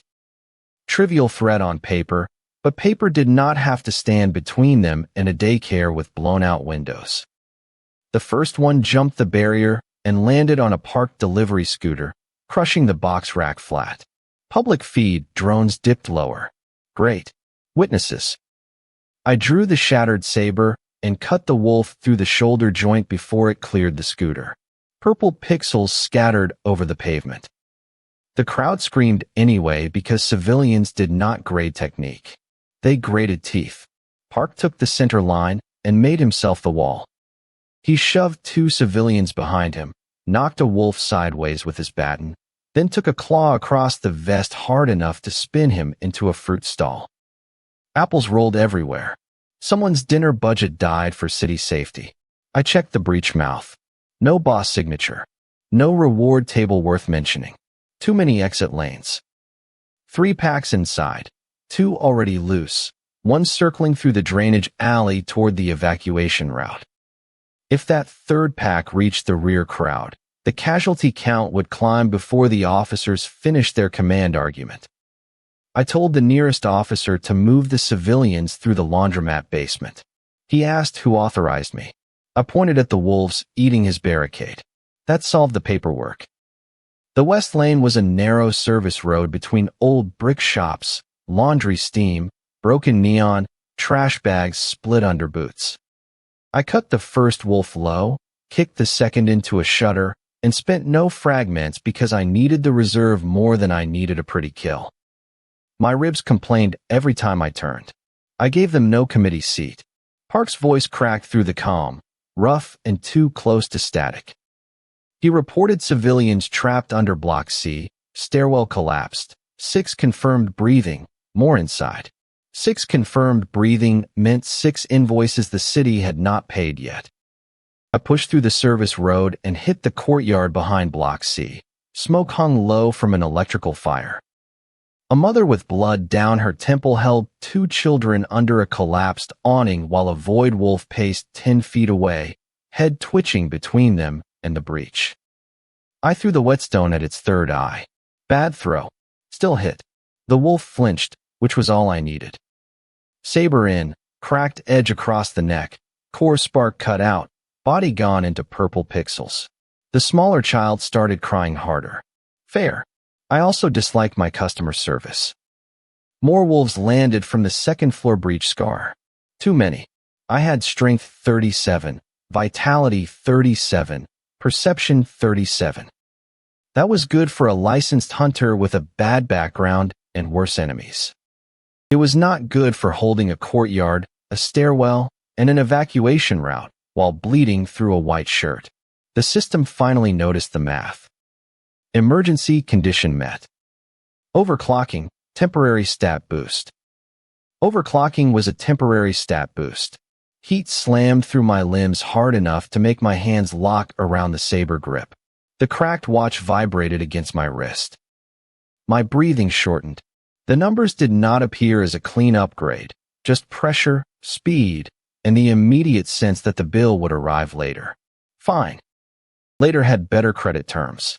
I moved before the wolves finished dropping. First cut took a foreleg. Second opened a throat. Third was not a cut at all, just the saber pommel driven into the third eye until bone gave. The body dissolved over my boots. Purple grit stuck to wet blood and made the leather look ruined. The mother stared at me. I told her basement now. She ran. The children ran with her. Park crossed the courtyard carrying an old man over one shoulder and dragging a delivery driver by the collar. His vest was torn open. Blood soaked the black shirt underneath. He dropped both civilians behind the laundromat door and waved me toward the breach scar. Then the upper wall failed. Concrete came down in slabs, not enough to bury the block, enough to turn the courtyard into a bad lottery. Park shoved 3 civilians under the awning frame with his whole body. A slab hit his back and drove him to one knee. I heard bone break. He did not fall. Of course he did not. I tried to cut toward him, but 2 wolves hit me from the side. One claw opened my thigh. The other snapped at my face and took a strip from my blazer instead. I drove my elbow into its jaw, cut blind across the chest, then spent fragments because pride was no longer in the budget. Lock-on took the nearest fault. Saber followed. The wolf folded into pixels. 10 fragments gone. 16 left. Annoying, necessary. The final pack surged from the breech mouth at once, drawn by screaming, heat, blood, movement, all the usual cheap attractions. Park stood between them and the laundromat door. He raised the baton with one arm. The other hung wrong. I ran. Overclock made the distance shorter and the cost worse. My vision sharpened until every loose nail, spilled apple, and blood drop on the pavement registered. I cut the first wolf off Park's left side. He smashed the second in the skull. The third got past both of us and hit the laundromat door. Inside, civilians screamed. Park moved faster than a wounded man had any right to move. He threw himself into the wolf and pinned it against the door with his shoulder. Its claws punched through his vest. One went in under the ribs. He grabbed its head with both hands. I cut through the neck. The wolf dissolved. Park stayed upright for 1 second after the body vanished, which was rude to physics and very on brand. Then he slid down the door, leaving a red streak on cheap painted metal. The breach behind us flickered and collapsed inward with a sound that made every drone feed stutter. The system paid. Level 38 to 40. Strength 37 to 39 plus 2. Vitality 37 to 39 plus 2. Perception 37 to 39 plus 2. Reward 86 credits. Credits 1,141. Core fragments gained via True Sight Appraisal 1. Core fragments 27. My level climbed from 38 to 40. Strength rose from 37 to 39. Vitality rose from 37 to 39.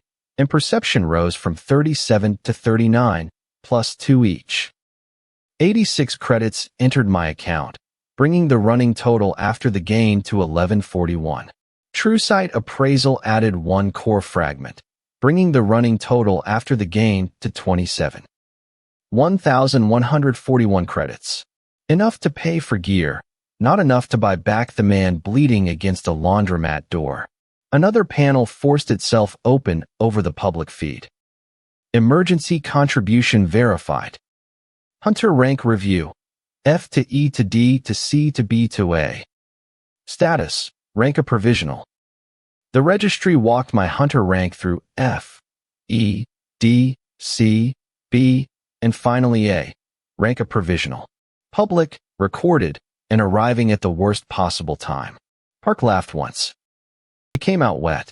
I dropped beside him and pressed both hands against the wound. The blood kept coming through my fingers. True Sight gave me bad lines. Worse pressure, no clean repair route.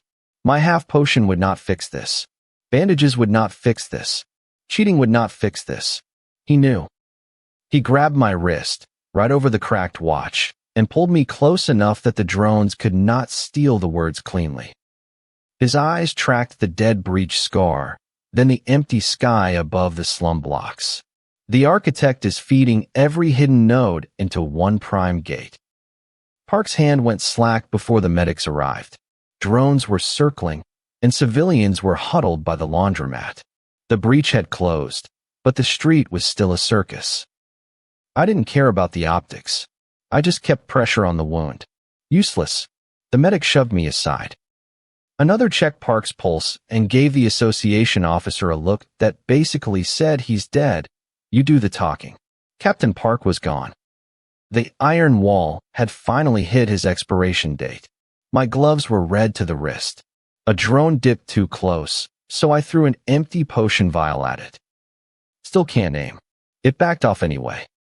Across the street, the crowd was split. Some were crying, some were recording, and a few were staring at me because the public screens had just flagged me as a rank A provisional.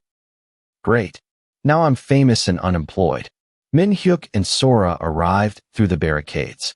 Min-hyuk looked like he'd been through a blender, hair a mess, blazer half burned.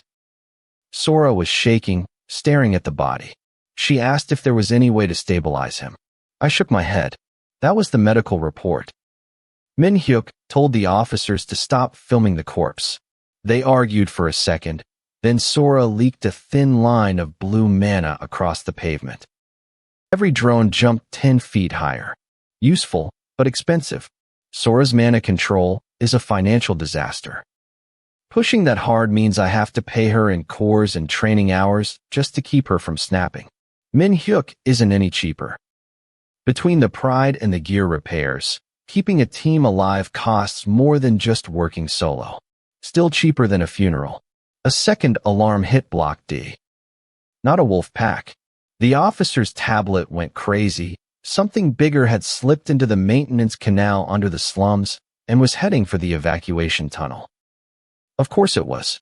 The officer started assembling a team, 6 hunters, 2 shielders, 1 support. Estimated arrival, for minutes. For minutes is a luxury I can't afford. I grabbed the shattered saber off the pavement, wiped the grip on my ruined blazer, and checked my wrist. 27 core fragments. No lock on. I'm screwed. Sora stepped in front of me. She didn't grab my arm, progress, but told me my overclock debt was still peaking and my pulse was a mess. Min-hyuk backed her up, which was annoying, but he looked at Park's body and decided not to make it an order. I told them to keep the tunnel open. Sora frowned. Min-hyuk swore, and then they both left. We were way past the point of having a group therapy session in a street full of glass. The canal entrance was behind a noodle shop with torn shutters. The sign still advertised 9-credit lunch bowls. I love how the city puts a discount menu next to a massacre. I went down alone. The stairwell smelled like sewage and burnt wiring. My thigh wound reopened on step 3, and my ribs protested on step 4. I dragged the saber against the wall, leaving a black streak. Below, the water was ankle deep and the pipes were too low for a proper swing. The boss had picked a route designed to make hunters fight like idiots. Perfect. I was already fighting like an idiot. True Sight highlighted the tunnel, residue, heat, and claw marks. One heavy body, dragging a leg, moving fast. I followed. First corpse, a void wolf, half dissolved into pixels. The boss had eaten its own for a power boost. Rude, but efficient. Then I found a maintenance worker's helmet floating in the water. No body. No time. The C-rank boss rounded the bend. It was a translucent purple nightmare with 3 eyes stacked wrong and claws that scraped both walls. It tore a pipe loose with a scream of metal. A C-rank in a civilian canal. The association will call it residual contamination. The families will call it a death sentence. It roared, and the pressure hit my chest before the sound did. Not magic, just raw, bad breath force that rattled my teeth. I charged. Everything with a mouth that big expects you to run. I slid under the first swipe and nicked its foreleg. The angle was trash, so it didn't do much. The boss responded by slamming me into the wall. Vitality 39 kept me conscious. Barely. My arm was numb, my shoulder was shot, and my breathing sounded like a broken accordion. The boss lunged again. I ducked and drove my knee into the wound. No technique, just desperation. It stumbled, spraying cold water everywhere. My watch vibrated. Not a warning, but a pulse. Mana flooded my right arm. Since I didn't have lock on, it wasn't a clean strike. It was just a raw, compressed burst of power forced through my limb. It felt less like a skill and more like my arm was trying to explode. Heat tightened from wrist to elbow. The blade didn't glow. It just got heavy, like a tool that's about to snap. The boss charged. I should have dodged. I didn't. Park had stood in front of that laundromat with a broken arm to save strangers. He paid the full price. I've got a cracked rib, a dead shoulder, and a discount bin sword. Fine. Bill me later. I planted my boots and swung. The saber hit the boss across the chest. No lock on, no system assistance, no polite prompts. Just strength 39 and a lot of anger shoved through a chipped edge. The impact blew out the tunnel lights. For 1 second, the only thing visible was the blue-white system panel. Rank A breakthrough verified. Status, Rank A. Level, 40 to 42. Strength, 39 to 41, plus 2. Vitality, 39 to 41, plus 2. Perception, 39 to 41, plus 2. Reward, 89 credits. Credits, 1,230. Core fragments gained via True Sight Appraisal, 1. Core fragments, 28. Rank A, level 42. A few stat points, and 89 credits. 1,230 total. Still broke. The emergency feed caught up, and every screen in the slums switched to my name, while the world watched a C-rank boss get split into pixels by one messy hit. By morning, that canal clip had been re-uploaded so many times that my face was practically the mascot for a noodle ad on the association lobby vending machine. My profile said Rank A. Great. My shoulders still clicked every time I breathed, and apparently, the honor of public recognition doesn't come with a prescription for painkillers. I skipped breakfast and packed for a burglary instead. Shattered saber under a work coat. 2 mana potions, 1 cracked canteen, black gloves, a spare academy badge, a contractor's pass, and 1230 credits that were useless until the shops actually opened.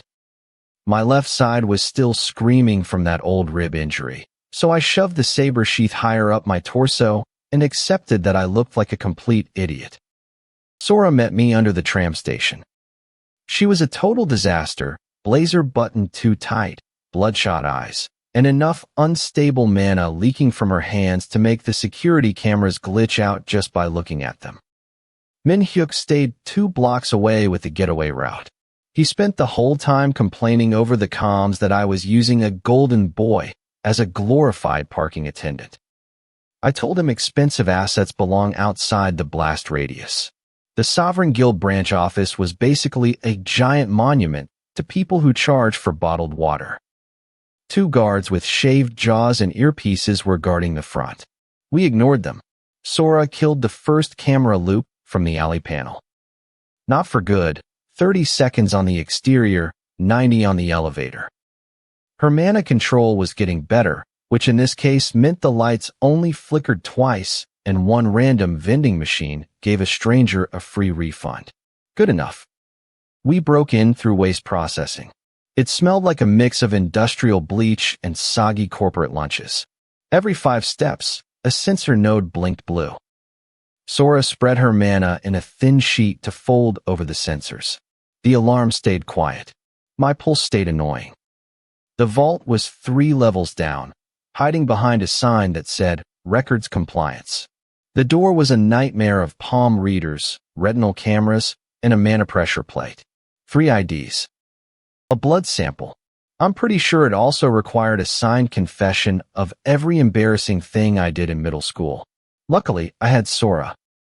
She crouched by the plate, jamming the feed by forcing her mana into the return line. Her jaw tightened, and sweat started beading at her temple. I counted breaths. 3. The plate went blind. I slid the stolen pass against the reader.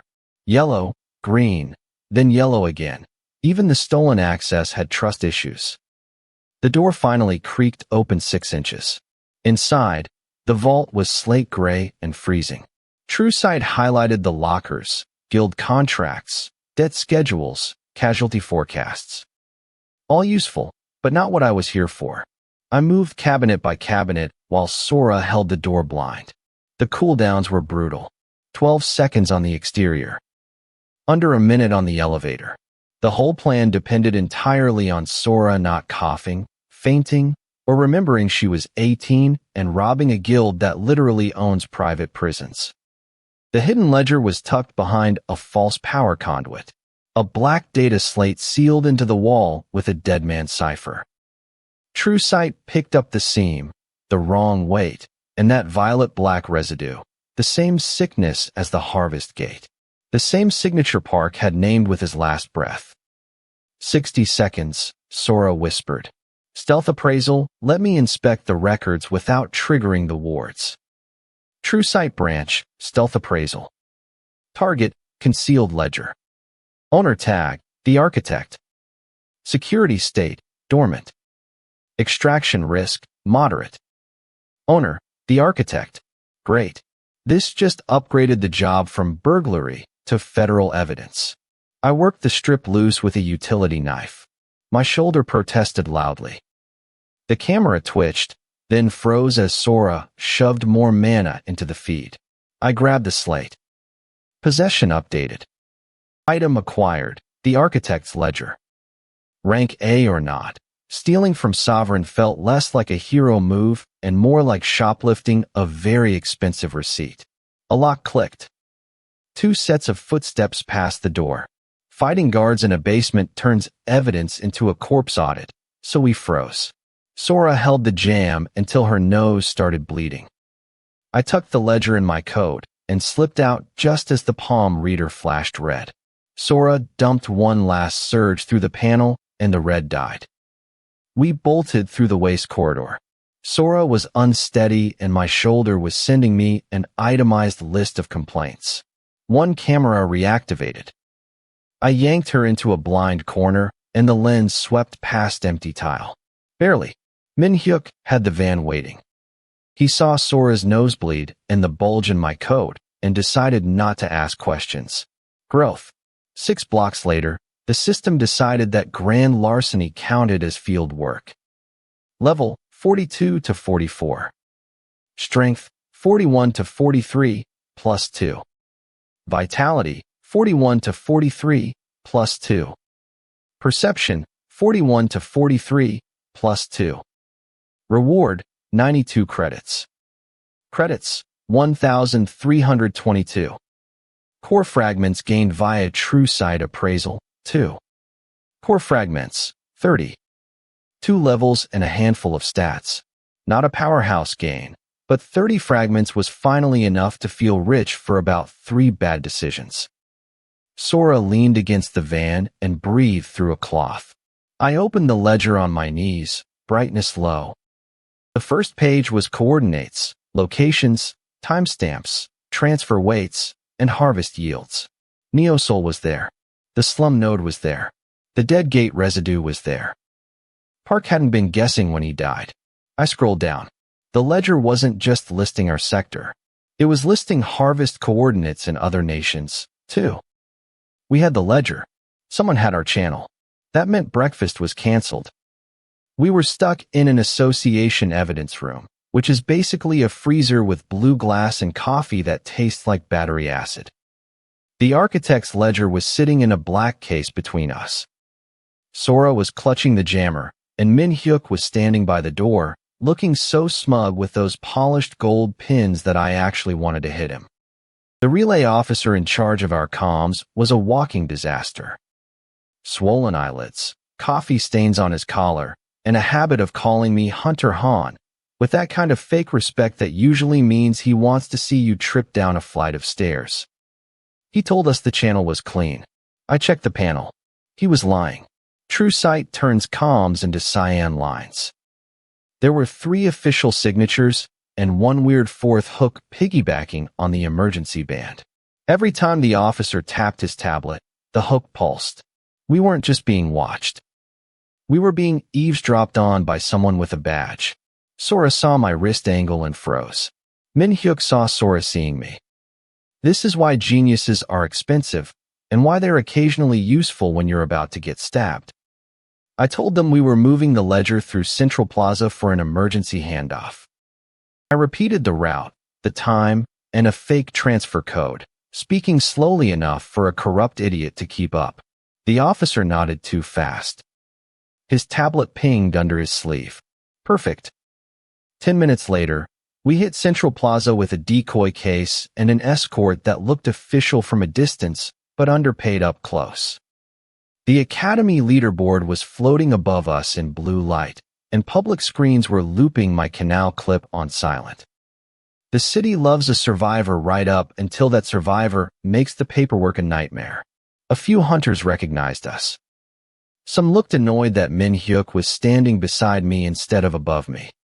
One Sovereign Guild junior by the fountain, charcoal gear, expensive boots, and a jawline that had never seen a day of actual field work, made a face at the case.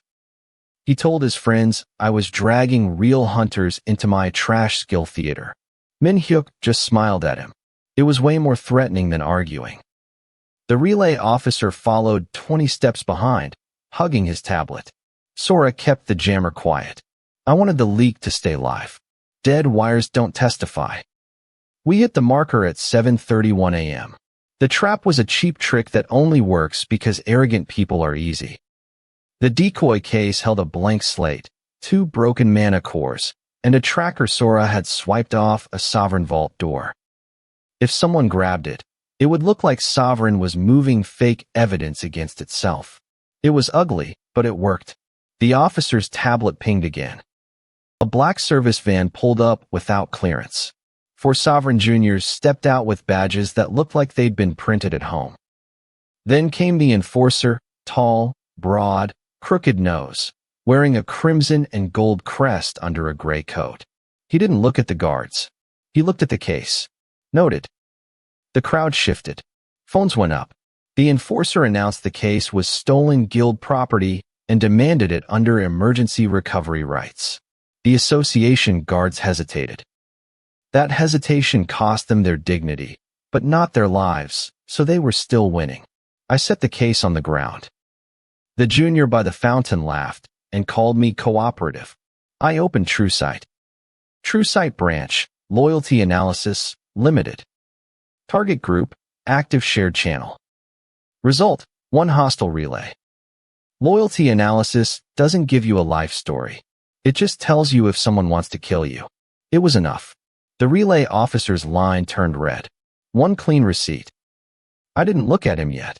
If you look too early, guilty people start acting innocent. I wanted him working at full stupidity. The enforcer lunged for the case with a hidden sleeve blade. Public combat, broad daylight, and the guy chose a knife. Sovereign training involves a lot of confidence and 0 math. I kicked the case backward. Sora snapped the jammer on. The blade hit the tracker seal, which burst into blue-white sparks and broadcast the fake Sovereign signature across every public feed in range. The enforcer's face shifted from aggression to, "Oh, I'm getting fired." Min-hyuk stepped in and drove his shoulder into the first junior. Gold pins, expensive haircut, 0 mercy. The kid hit the fountain wall and dropped his badge in the water.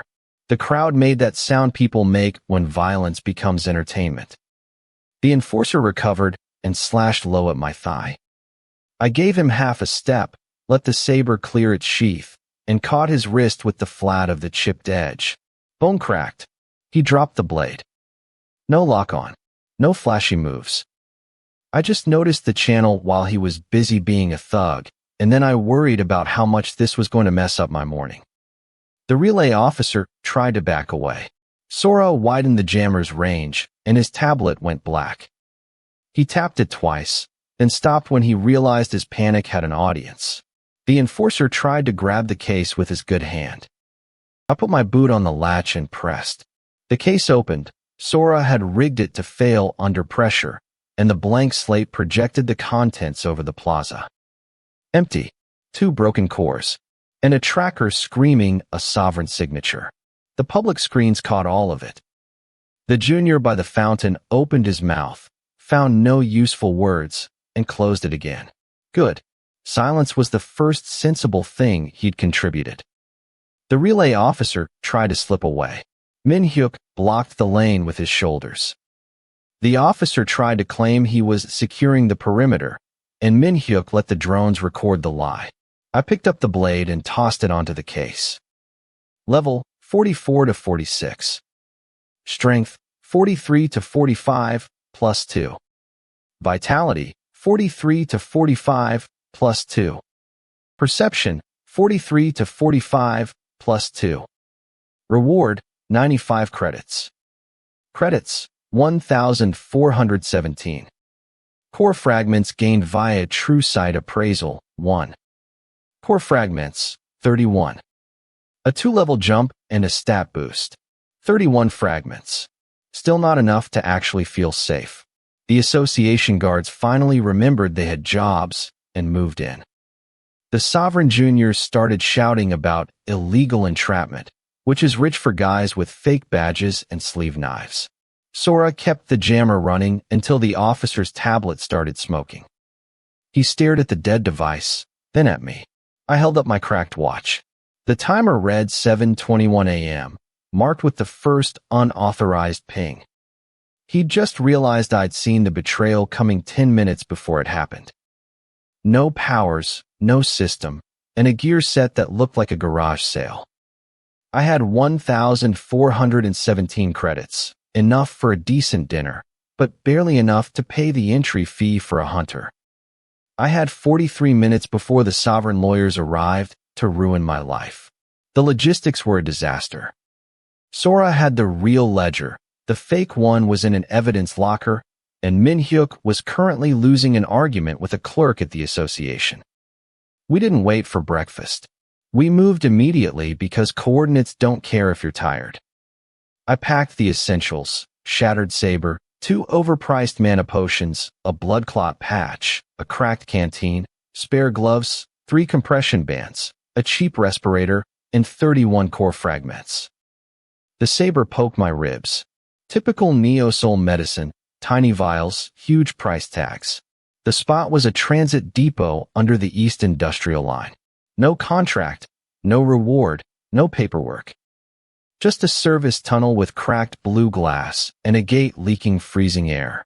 Sora held the jammer. Min-hyuk took the high ground. They hated the plan. I hated it more, but 1 person is a ghost. 3 people is a parade. The gate opened into a black resin corridor that sloped downward. Terrible architecture. 50 meters in, I found the other hunters. 3 A ranks. Dead. Their armor was steaming, and their gear was untouched. They didn't even get to fight. They just stopped existing. Calamity tier. Association code for even the pros die instantly. Great. Just my luck. The corridor breathed. My respirator filter turned gray immediately. Using True Sight, I mapped the path, heat pockets, vacuum pulses, mana static, and resin thorns. A normal party would use a formation, which in here just means everyone dies at the same time. Left boot, dry ridge. Right boot, cracked resin. Hold breath. Move. I swiped a potion from a corpse with a premium belt pack, but left the wallet. Stealing from a dead man in a calamity gate felt rude. Plus, the leather was too heavy to carry. My comm clicked. Sora saw distortion. Min-hyuk saw nothing. I told them I was still alive, which was the only update that mattered. Then came the pressure, not a sound, but a vibration behind my teeth. With my perception at 45, I caught the pattern: 3 short waves, 1 long. The floor split. A strip of resin vented white heat. The A rank next to me had almost made it. Only his left boot remained on my side of the tunnel. The rest of him was now a warning label. I waited for the plates to close, crossed on the 3rd pulse, and burned a core fragment on stat growth. Being cheap is fine until the room starts charging interest. The fragment dissolved. Muscles tightened. Vision sharpened. The vapor lanes went from a blur to a visible mistake. I hit the gate chamber, and the system finally paid out. Level 46 to 48. Strength 45 to 47, plus 2. Vitality 45 to 47, plus 2. Perception 45 to 47, plus 2. Reward 98 credits. Credits 1,515. Core fragments gained via True Sight Appraisal 1. Core fragments 32. Level 48. Sounds great, but I was still breathing rented air through a discount filter. The chamber was huge, choked with wet black resin and pulsing violet veins that looked like an anatomy textbook from hell. In the center was a crystalline core in a column of tissue. Not a nice blue, a sick, bleeding violet black. Cycle node. I didn't touch it. Something dropped from the ceiling and broke the floor. Bigger than a void wolf. Long limbs, spinal plating, and 3 red eyes. Obsidian claws. Purple fur. Its ribs breathed the wrong way. True Sight showed no easy kill mark. Rude. The monster moved. I dove sideways as a claw ripped the resin off the column. I hit the floor hard, and my canteen snapped off and rolled into a vent. There went my water. The monster lunged. I blocked with the shattered saber and got pushed back 6 feet. Strength 47 kept my arms on. Vitality 47 kept my wrists intact. Barely. I cut low. The saber hit the leg, but purple pixels leaked out and snapped back in. Regeneration. Of course. This gate wasn't expensive enough to be easy. The Guardian's third eye pulsed. The floor turned soft. I jumped back just as resin spikes shot up. One grazed my calf. Blood in my boot. Bad for grip, worse for morale. Sora's voice crackled through the static. I reported 1 Guardian, 1 node, bad air, and no exit plan. Minhyuk cursed and tried to move in. I told him to stay out. He ignored the tone, but he understood the math.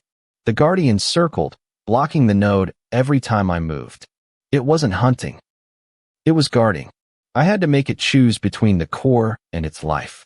I threw the stolen potion bottle at the node. The Guardian crushed it midair. Wasteful, but it worked. I spent fragments and found a fracture at its shoulder, just a cyan bracket around the weak spot. I ran at the node. The Guardian committed. Claws came down. I slid under, felt a claw rip my blazer, and slammed the saber into the shoulder. Clean hit. Bone cracked. Armor split. Purple pixels sprayed out and didn't go back in. The Guardian staggered. Good. Not dead. Bad. Its ribs opened wider. Violet threads pulled from the walls. The vents ignited. Heat hit my face shield, and my respirator blinked red. The filter was gone. Blood in my boot, low potions, unstable exit, and 1 Calamity Guardian. The monster looked at me with 3 red eyes. A system panel opened over its head. Guardian protocol active. Primary function, protect cycle node. The boss wasn't a monster. It was an employee. The Guardian didn't even get to finish me. The chamber decided to file me instead. Bad move for me, but a great one for the paperwork. I was processed like a piece of junk mail. Those 3 red eyes stayed locked on my face while the cycle node pulsed, and the resin floor just opened up. A clean amber seal popped out of nowhere, something that had absolutely no business being inside a calamity gate. 1 second I'm bleeding into my socks with a cheap respirator failing on my mouth, and the next, the gate just spat me out. Rude service. I hit polished charcoal stone on 1 knee and nearly took a visitor's chair down with me. The chair shrieked across the floor, murdering whatever dignity the room had left. For a private sanctum designed to make grown hunters shake, the rugs were ridiculously slippery. The room belonged to Director Vance. Not the public office with the fake nice receptionists and the academy plaques. This was the inner sanctum, perched high above the central plaza. One wall was reinforced glass overlooking the floating blue leaderboard far below. The rest was mahogany and cold white lights that made your skin look like you hadn't been paid in 3 years. The double doors behind me were banded with an amber seal ring. No handle on my side. Efficient. Vance was sitting behind the desk in a navy suit. Thin build, slicked back white hair, pale eyes, hands folded over a document case. 2 sovereign attendants stood by the shelves. Dark uniforms, crimson and gold crests. One had waxy cheeks and bitten nails, sweating through his collar. The other had a narrow chin and hair combed so hard it looked like a helmet, with shoes polished past the point of common sense. Nobody asked if I needed a medic. That answered a lot of questions. My calf was burning, and my shoulder throbbed where the gate floor had introduced itself to my ribs. I kept the shattered saber in my hand, chipped edge down. I didn't raise it. Raising a weapon too early is an emotional move, and I was going for a specific vibe: tired, underfunded, and inconvenient. Luckily, that required 0 acting. A pale cyan system panel flickered open beside my left wrist. Psychological pressure check. External authority imposed. Level 48 to 50. Strength 78 to 80, plus 2. Vitality 78 to 80, plus 2. Perception 78 to 80, plus 2. Reward 101 credits. Credits 3,459. Core fragments gained via true sight appraisal 2. Core fragments 54. Level 50. I'd basically just been bullied by a room, and the system decided to pay me for the trauma. The stats were a nice bump: strength, vitality, and perception all hitting 80 with a little extra on top, but the 101 credits felt like a slap in the face. 3,459 total isn't wealth. It's, I can afford repairs, potions, and maybe a few replacement filters without selling my blood to a clinic with guild discounts. I've made more money embarrassing a senior in a training hall, and that guy at least had the courtesy to stay unconscious. Vance noticed the panel. He didn't react. Men who design murder systems spend a lot of time practicing their poker face in the mirror. He told the attendants to stay quiet. They tried, but they were bad at it. The waxy one swallowed so hard, I actually heard his throat click. The overcombed one tried to stand straighter and stepped right on a rug tassel, pulling his own shoe halfway off. He fixed it with a clumsy heel shove while pretending he was still a menacing professional. Good. The director opened the document case. Inside was a contract on black fiber paper, stamped with the sovereign crest in deep crimson and gold. This wasn't academy paperwork or some association certification. This was a private charter. Heavy clauses. A blood signature line. A payment schedule with numbers so fat they could make a desperate hunter forget the word permanent. Vance started the pitch. He didn't call it surrendering. People with offices above the clouds don't use honest words. They use professional ones. He called it alignment. He called it placement inside the next operating order. He spent a few minutes complaining about how the licensing market wasted talent and burned low ranks for statistics, letting guilds fight over scraps while the gates got meaner every season. Then he placed one pale finger on the contract and gave me the actual offer. Here was the scam. Give up my autonomy to Vance's new order, and in return, I'd get protection and funding. Basically, he was offering to buy my leash and call it a guaranteed seat in the new ranks. It was the kind of deal only a desperate man or a complete idiot would sign. There it was. Clean. Expensive. Rotten. I didn't even think about it. Some decisions need a pro-con list. This one just required basic literacy. Vance kept talking anyway, because powerful men love it when a trap explains itself. He listed the salaries, the equipment access, priority access to sealed gates, medical coverage, debt cancellation, and immunity from a handful of association investigations he'd obviously set up in advance. Every benefit had a hook. Every hook had a second, smaller hook hidden behind a wall of legal jargon. I knew contracts. Before all this, I had died poor and underranked, but I hadn't died stupid. A clause that says protection from external liability usually means you are now property of the internal authority.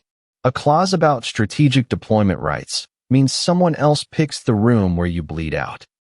A clause about lifetime confidentiality means your corpse stays under an NDA. My calf dripped a fat glob of blood onto his navy runner carpet. The waxy attendant flinched. I shifted my boot half an inch and smeared the stain into the fabric. Petty? Yes. Useful? Absolutely. Vance finally stopped listing the perks and watched my face. He was looking for hunger. He wanted that little twitch people get when a number hits their weak spot.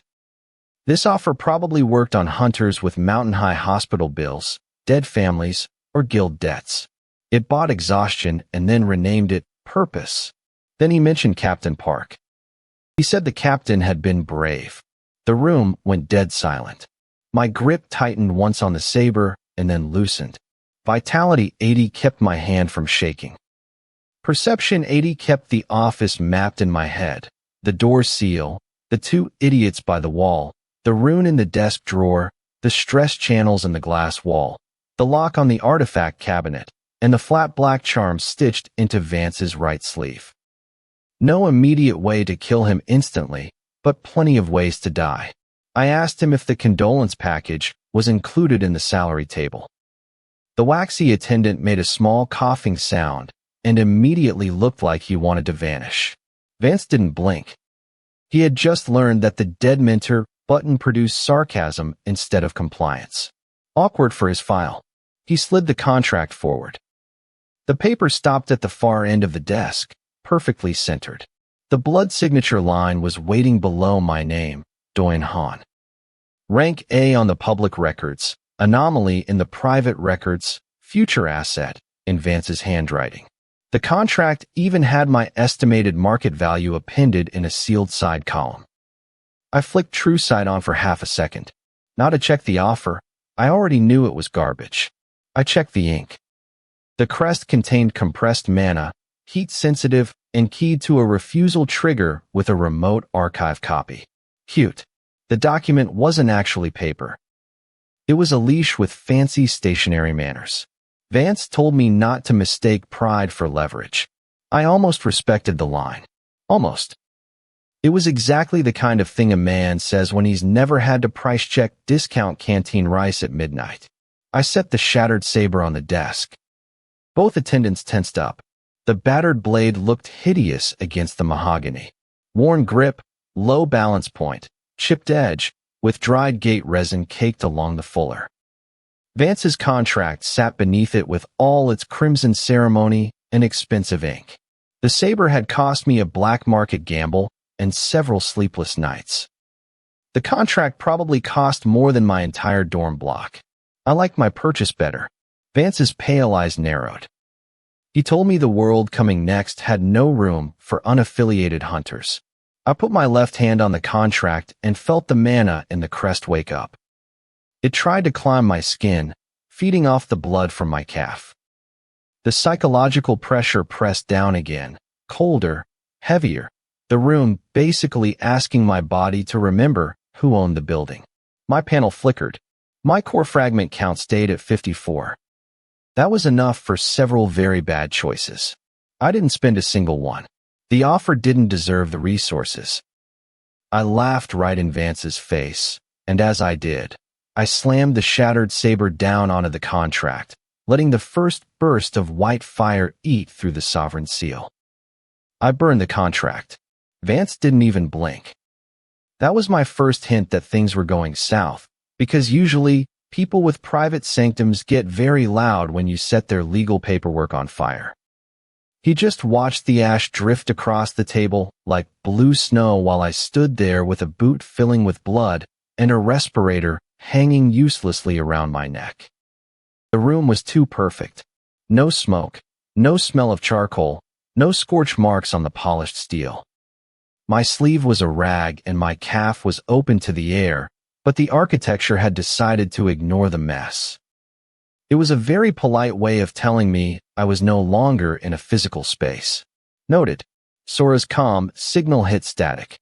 Min-hyuk's channel blinked once and died. Then a door appeared on the far wall where there definitely hadn't been a door 10 seconds ago. It looked clean, simple, and inviting, which automatically made it the most dangerous thing in the room. Vance smiled and told me I'd made an emotional choice. I checked his shoes. No reflection. The floor was reflecting the table, the blue ash, my ruined blazer, and the notched edge of the shattered saber, but it wasn't reflecting him. Perfect illusion gate. The system label popped up late and completely useless. I've dealt with cheap illusion traps before, fake hallways, decoy monsters, the usual budget theater. This wasn't a stage play. Their plan? Feed me my own trauma, point me toward a fake exit, and charge me pain until I drop dead of exhaustion. Efficient. Expensive. Exactly the kind of overpriced torture Vance would buy to avoid actually talking to people. I backed away from the table and did a quick inventory, mostly because panic doesn't pay medical bills. Saber? Check. Mana potions in the inner pocket? Check. Blood clot patch on the belt? Check. Canteen? Gone. I had fragments available, but not enough to waste on a dramatic mistake that would get me killed. I looked back and saw the exit had been replaced by smooth, slate gray concrete. The gate was effectively charging me rent for standing still. The fake Vance started talking again, claiming the Sovereign could still accept my refusal as negotiation. I ignored him and shoved TrueSight into the walls. The first layer looked normal. Concrete ribs, steel supports, power conduits. Too normal. Real buildings have ugly mistakes, crooked welds, dust in the seams, the kind of shoddy work you get when a contractor wants a project finished before a budget review. This place was too clean to be real. I pushed harder. Blue wireframes crawled over the room and stuttered.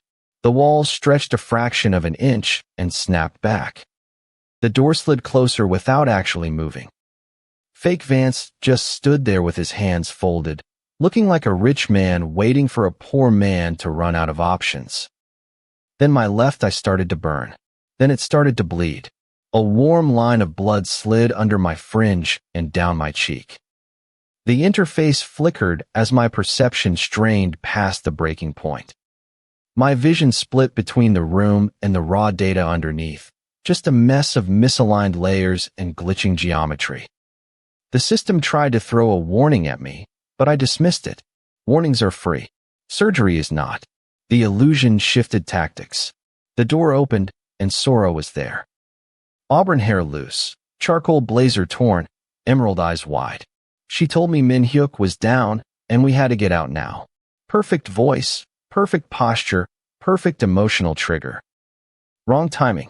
Sora wouldn't walk into an unknown gate projection without checking the jammer first. She also wouldn't stand in an open doorway during a hostile illusion unless someone had replaced her brain with cafeteria soup. The fake reached for my sleeve, and I sliced through its wrist. It dissolved into pale static and folded back into the doorframe. The gate didn't like that. The floor tilted, my bad leg slipped, and a spike of pain shot up my calf. Honestly, it was the most helpful thing that had happened all day. Real pain makes a fake room a lot less convincing. I pressed my thumb into the wound and held on until the illusion stopped smoothing the edges of my vision. Another false exit appeared, then another. The sanctum cycled through a corridor of academy glass, a service tunnel, an abandoned transit depot, and finally the lower district street where Captain Park had died. That last one felt cheap. Not ineffective, just cheap. His body wasn't even there. The gate didn't know his actual weight, only the shape of the grief I felt from a distance. It was a counterfeit emotion, the kind of thing rich men buy when they want results without actually touching a corpse. I started walking the wrong way on purpose. Every illusion wanted me to take the obvious exit, so I followed the only things that stayed ugly. A cracked floor groove. A warped steel seam. a smear of my own blood that the gate kept forgetting to erase. It was a glamorous way to navigate. Somewhere, an academy lecturer was probably turning this exact scenario into a paid seminar for students who didn't actually have to bleed. The walls pressed tighter. TrueSight dug deeper and found black threads hidden behind the false steel, thin lines running through the pocket and connecting to something outside the chamber. This wasn't a monster or a standard gate core. It was a networked command structure hidden under the skin of the illusion. My eye bled harder. The system panel opened crooked, then stabilized. World Slayer's Eye, partial unlock. Scope, cycle node network. Stability, unstable. The clean explanation was that TrueSight had widened from the local gate to the entire cycle node network. The dirty version was that my skull suddenly felt too small for the amount of information being shoved into it, and I was fairly certain my brain was being rearranged like a poorly packed suitcase. Fake Vance appeared in front of me again. This time his suit was flawless, but his face lagged behind his voice by a fraction of a second. He told me to stop before the strain damaged the only useful part of me. He was being rude, but he was probably right. I swung anyway. The shattered saber hit empty air. The illusion folded around the blade and rebuilt the room behind my back. Suddenly, I was at the table again. Contract ash hanging mid-fall. Vance smiling. My blood not yet on the floor. A loop. Great. Now I was paying for the privilege of watching the same 3 seconds of my life on repeat. I changed my target.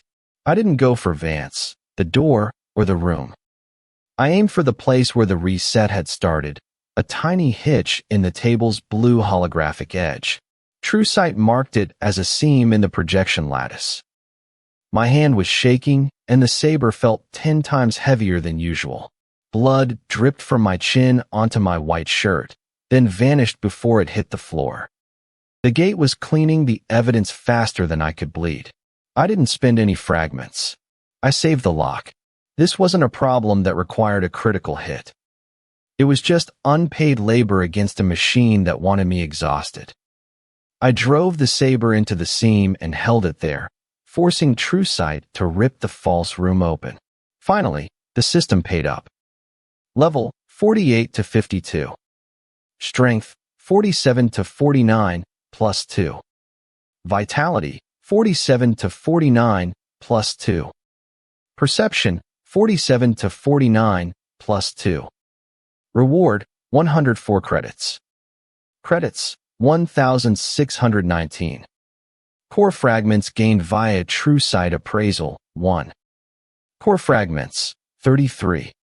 A decent payout, but I was still bleeding from the eye, which is a terrible trade-off when you consider the cost of high-quality bandages.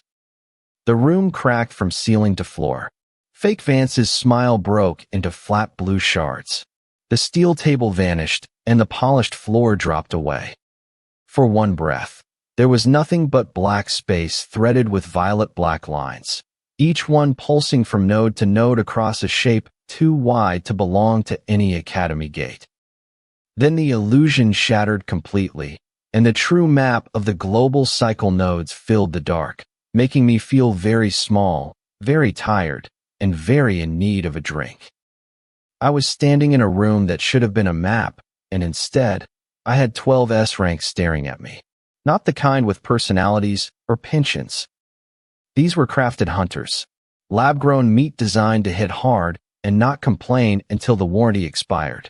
They marched out of the shadows in a perfect line. Same height, same breadth, no joint pain, 0 human flaws. They had hooks, knuckle guards, and short spears, overpriced gear on bodies with absolutely nothing behind the eyes. Vance didn't send assassins. He sent a set of textbooks. The floor shifted into a combat arena, because of course it did. Drones dropped from the ceiling, red recording lights blinking. Somewhere outside, the whole city was getting a front row seat to watch the guy with trash skills get beaten up on school property again. Great for the views. Sora's voice popped into my ear for a second and then died. Min Hyuk yelled my name, sounding annoyed, Then the channel cut out completely. The feed stayed live, though. Priorities. The first hunter moved. True Sight threw a blue wireframe over him, then slapped on a new layer. Combat prediction unlocked. Cyan afterimages appeared 1 beat ahead of the target. That was the whole manual. Fine by me. I didn't need a lecture. I just needed the guy with the hook to stop trying to open my throat. He lunged. I stepped half a pace, let the blade nick my blazer, and slammed my hand into his wrist right where the wireframe showed the weight shifting. It wasn't a clean cut, it was basically butchery, but his grip broke. The blade hit the floor and vanished into blue sparks. First piece of evidence, on a live stream, for everyone who thinks appraisal is just for reading receipts. The next 2 came at once. Spear from the left, knuckles from the right. Their timing was flawless, which made them easy. Real people hesitate. These things were just printed on a track. I ducked the spear, pinned the shaft under my arm, and kicked the knuckle fighter in the knee. The joint gave out because artificial balance can't handle a sudden, ugly trip. I shoved the spear across the other guy's throat and used him as a human doorstop when the 4th one tried to rush in. Messy, but it worked. The drones loved it. Comments started scrolling across a side panel. Half the people thought I was cheating. The other half thought Sovereign finally made something scary. A few called me the Academy's error in the way people talk about a lottery ticket they aren't sure is real. Fantastic. One blurred forward with both palms open. It wasn't just speed. It was pure acceleration from the hips. A normal fighter would watch the hands and miss the feet. True Sight showed me the heel lock first. I stepped right on his lead foot. The whole move jammed. His shoulder popped, his ribs buckled from the recoil, and I finished him with a flat side strike of the shattered saber across the chest. I needed information, not a pile of scrap metal. The 5th and 6th hunters changed their rhythm. Vance, or whatever machine was running this, was adjusting. The 5th tried to bait a low guard while the 6th circled wide. My left eye was bleeding and working overtime, so the prediction layer started to jitter. For 1 second, I saw 4 different paths instead of 2. That was the price. My head throbbed. Blood ran down my jaw and soaked into my collar. The system didn't give me a get-well-soon notification, which was fine. I knew I was running on empty. I took the cheapest way out. I threw a broken spear shaft at the 5th hunter's face. He caught it because perfect reflexes are arrogant. While he was busy with the wood, I sliced the back of his knee. The 6th one arrived a second later and punched the air where my head used to be. I was already underneath him. Pommel to the ribs. Elbow to the throat. Boot to the ankle. He hit the floor hard enough to crack the tile. The drones drifted closer, hungry little things with better access than the medics. The crowd finally started making noise. Not in the room, but through the plaza speakers. Some cadets cheered because they weren't the ones getting hit. Others went quiet because they realized 12 S-rank bodies were losing to a rank A with a broken sword. A few sounded offended.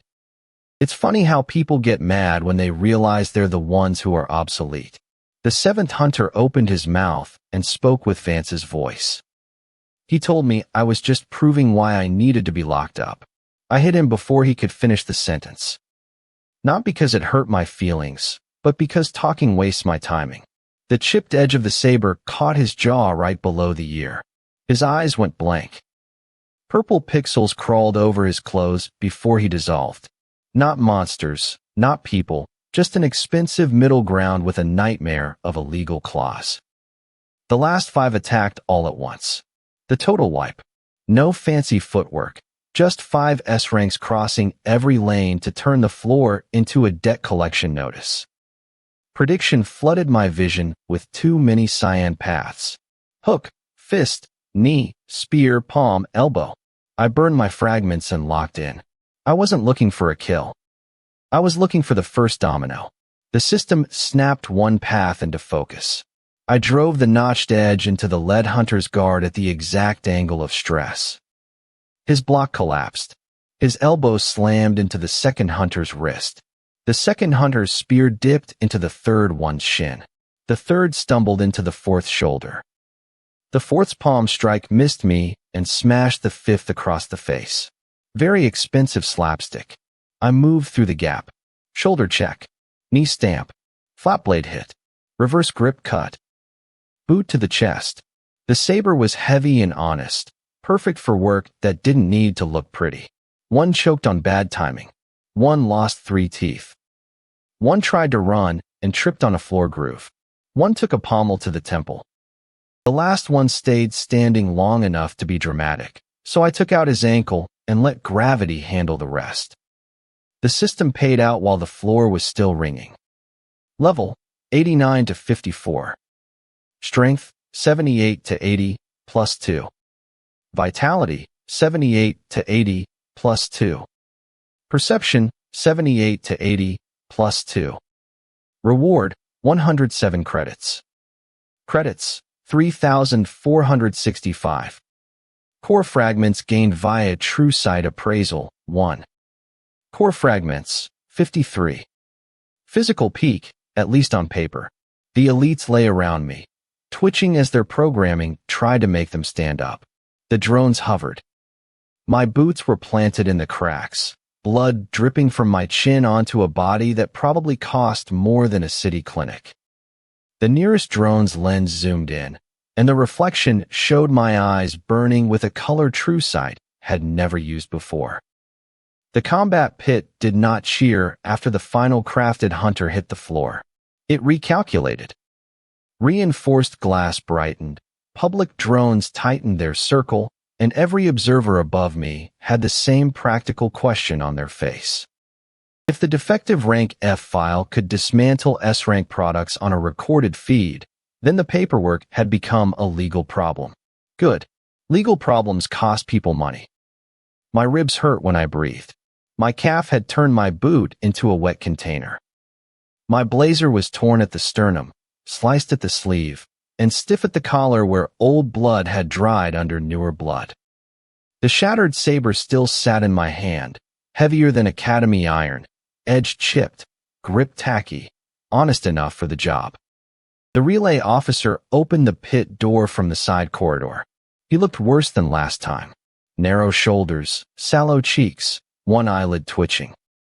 His association vest hung crooked over his shirt, and the badge on his chest had been turned backward, which was either a security measure or a nervous breakdown with accessories. He told me the feed was still live.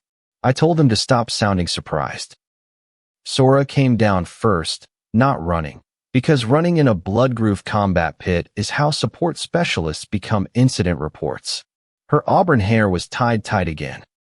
Her academy blazer had burn marks across one cuff from the vault breach, and she carried the real ledger inside a shielded data pouch pressed under her arm. Min-hyuk followed her with his gold pins bent, one cheek bruised, and his platinum hair no longer pretending it had a stylist.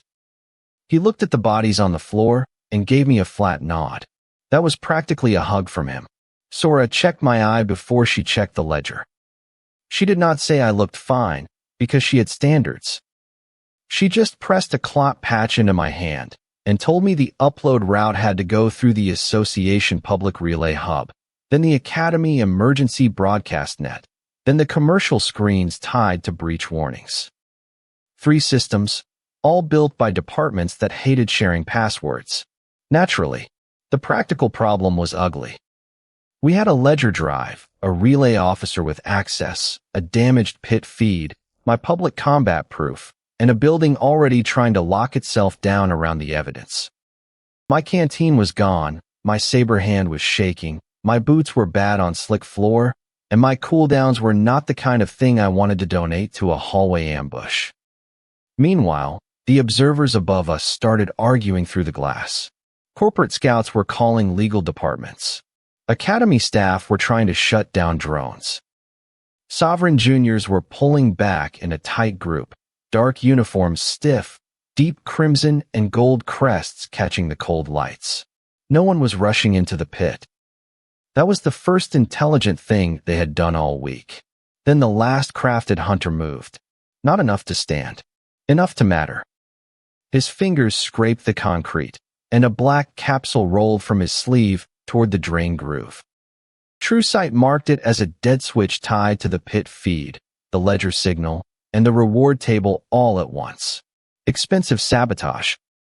Vance had packed a receipt shredder into a human body. Min-hyuk saw my eyes shift and moved without asking. He kicked the capsule away. Sora snapped a binding strip around it. I stepped on the unit's wrist before he could crawl after it. His bones made a small sound. The public drones caught that too. The system opened over him. S-rank barrier trial, final condition met. Combat proof, accepted.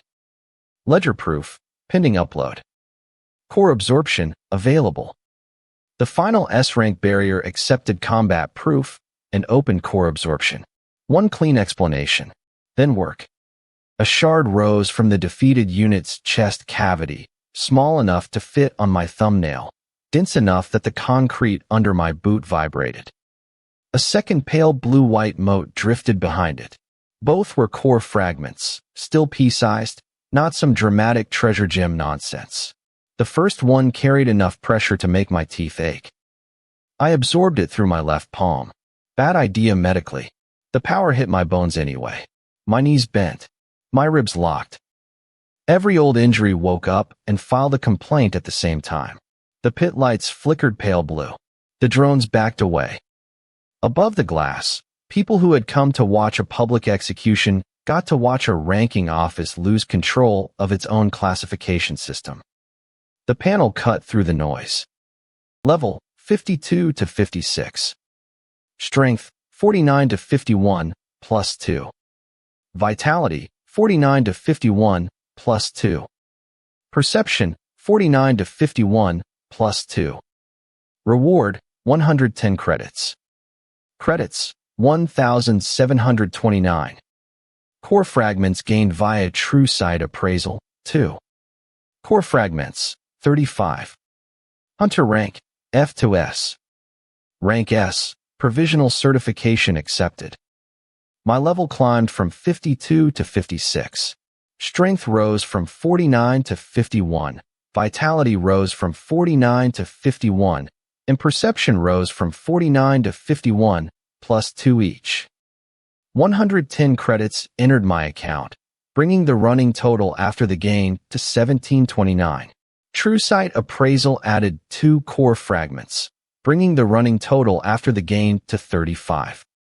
My hunter rank advanced from F to S, and the system accepted rank S provisional certification.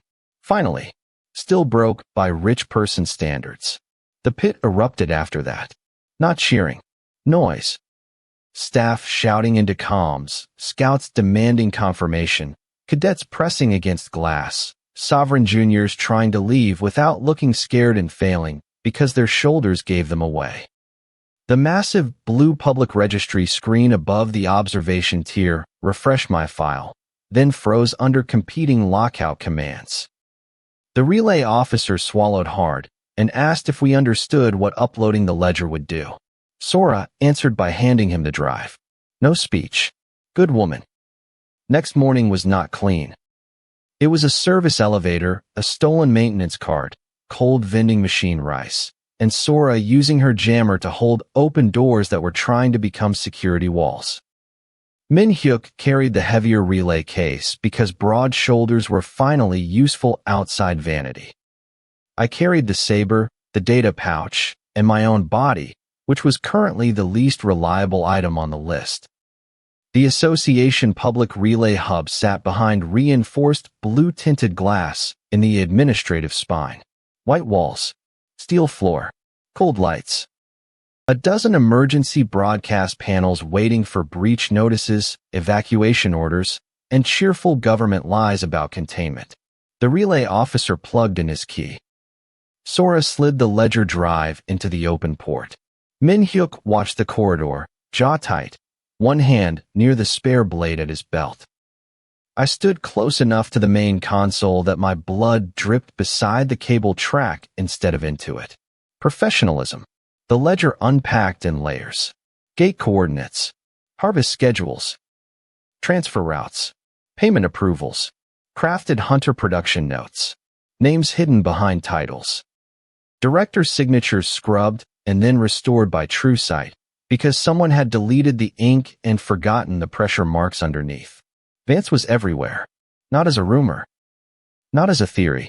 As invoices, orders, death counts, and trial batches routed through sealed Academy accounts.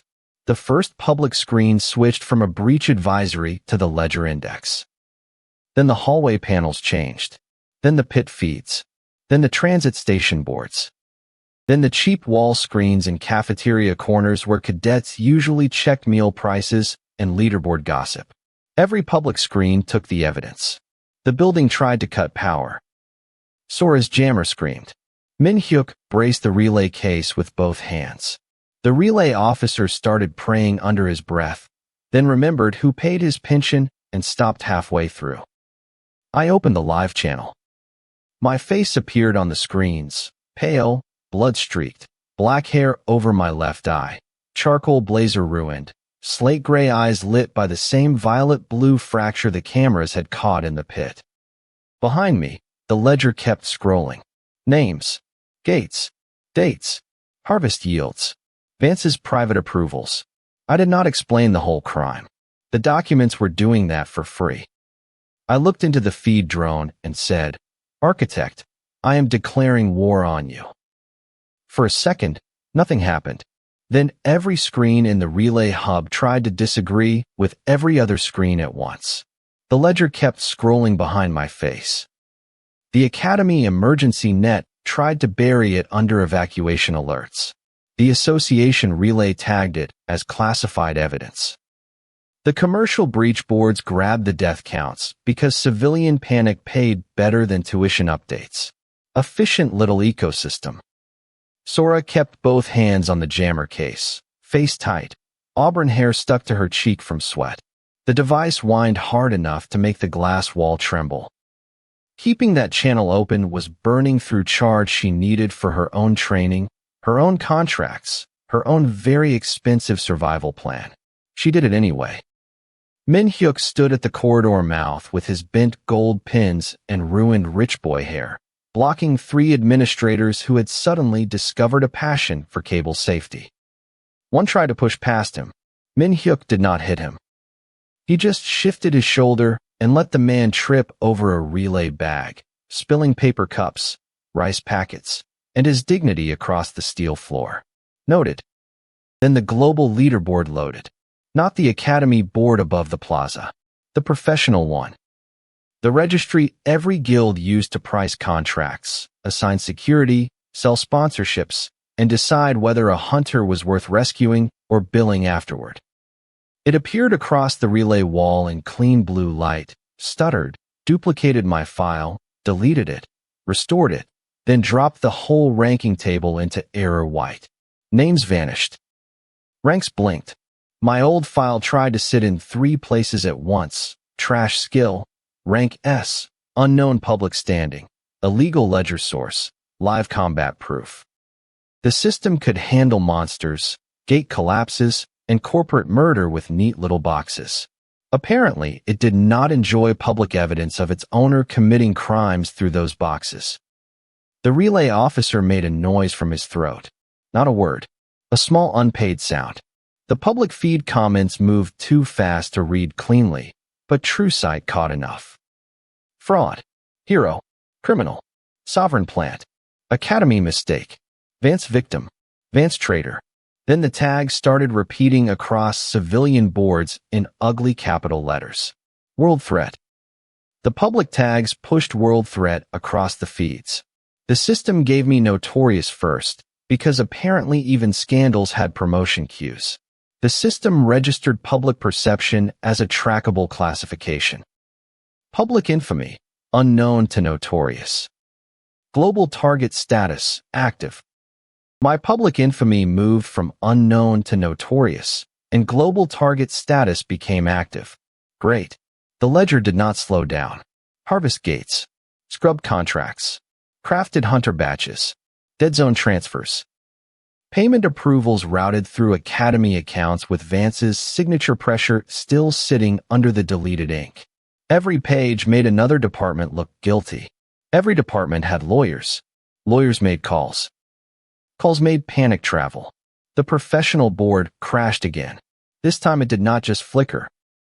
It dumped live correction data straight across the relay wall, numbers blinking in pale blue beside my file, while the registry tried to decide if I was a hunter, a criminal asset, or a paperwork disease. Level, 89 to 58. Strength, 78 to 80, plus 2. Vitality, 78 to 80, plus 2. Perception, 78 to 80, plus 2. Reward, 113 credits. Credits, 3,471.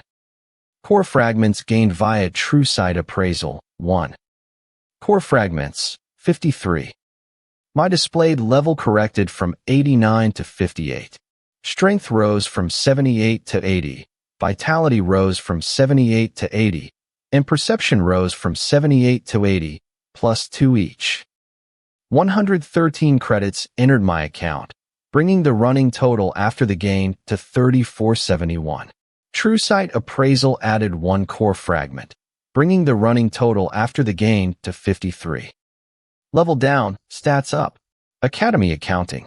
Sora looked at the correction, then at me, and I watched her do the math she hated doing. If my public file could be rewritten live while I stood in front of the camera bleeding on the floor, then every cadet file, every expulsion, every crafted promotion, every scholarship denial could be dirty too. Her hands tightened on the jammer case until her knuckles went pale. Min-hyuk saw it too. His family name, his pins, every clean advantage he had spent his life wearing, all of it had just been dragged under the same blue light. He did not apologize. Good. I had no use for a hallway apology while the building was trying to eat the evidence. The relay officer finally found words and reported that the association central desk had taken notice. He tried to make that sound useful. It was not. Taking notice was what agencies did right before they picked a side and claimed it had always been procedure. The public screen split again. On one side, the ledger. On the other, my file. Doin Han. Rank S. True sight appraisal. Notorious. Global target. The skill grade still sat at F because the certification office was either stubborn or very funny. A trash skill had just opened a national crime ledger on public infrastructure, and the official rating still called it garbage. I almost respected the commitment. Then Vance's name disappeared from the ledger index. Not deleted. Pushed down. Replaced by committee language, emergency review panels, provisional seal orders, neutral phrases with expensive shoes. The kind of text that walked into a room after the bodies were moved and asked everyone to lower their voices for stability. Sora swore under her breath. Not into the mic. Min-hyuk demanded to know who was overriding the feed. The relay officer checked his console and went even paler. He reported association executive access, not academy access, not sovereign access. The grown-ups had arrived. Wonderful. The murder ledger had reached the part where everyone important pretended the first problem was my tone. The hub doors sealed. Cold lights above the frame changed from blue to white. A status panel beside the corridor updated with a transport lock. Reinforced glass shutters began dropping over the relay wall, slow and heavy, cutting the city view into narrow strips. The feed stayed alive by a thread. Sora leaned harder into the jammer. The case sparked against her sleeve. She did not let go. That was the trust part nobody put on leaderboards. She was spending her own future charge to keep my war declaration from becoming a deleted clip and a medical rumor. Min-hyuk shoved a fallen chair under the door brace. It would not hold against proper security. It would annoy them. Sometimes that was the honest version of strategy. The relay officer received a direct order through his earpiece. He listened, swallowed, and looked at me with the expression of a man being asked to choose between pension and spine. His pension won for about one breath. Then he turned the volume up so all of us could hear the association command channel. They did not call me a witness. They did not call me a complainant. They called me a destabilizing actor in possession of restricted materials. They ordered immediate physical custody, communications cutoff, and evidence containment pending closed review. Closed review. Of course. Outside the sealed glass, boots gathered in the corridor. Not academy cadets. Not sovereign juniors. Association security, clean armor, white insignia, shock restraints clipped at their belts, faces hidden behind blue visors. The same organization that certified gates, sold safety, and buried inconvenient casualty reports had finally picked its first emergency action. The arrest order named me, and the containment note under it was to silence the truth. I'm being arrested. The guy reading the order is way too relaxed, mostly because he's behind reinforced glass, and I'm the one in the room. Sora is clutching the shielded pouch. Min-hyuk is blocking the door, looking like an academy poster boy with his gold pins flattened and hair perfect. Then the steel shutter doesn't just open, it buckles. A bunch of guys in black armor blast through the wall. No badges, no names, just expensive plating and a desire to ruin my day. They step right into the blood trail I left on the floor. The lead one levels a suppression baton at my chest. Sora jams the wall socket. Lights out. Good woman. Min-hyuk grabs the relay case. I snatch the ledger from Sora, and we dive through a maintenance hatch that the officer swore didn't exist until TrueSight found the screws.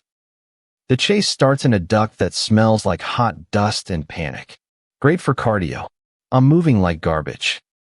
Rank S or not, my body is held together by a few bad stitches and a lot of hope. My ribs are screaming and my boot is slipping.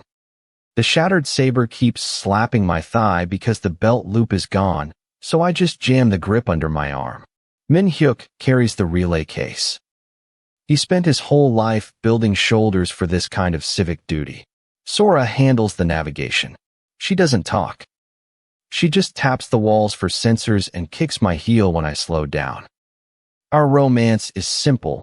Don't die, don't drop the evidence, and don't let the government get their murder accounting back. The squad enters the duct behind us. They aren't shouting, which is the bad part. Underpaid guards yell to feel big. These people just move in clipped bursts, batons scraping metal. Then a new branch opens. TrueSight branch, high-speed tracking, unlocked. Siam lines project pursuit routes over the ductwork.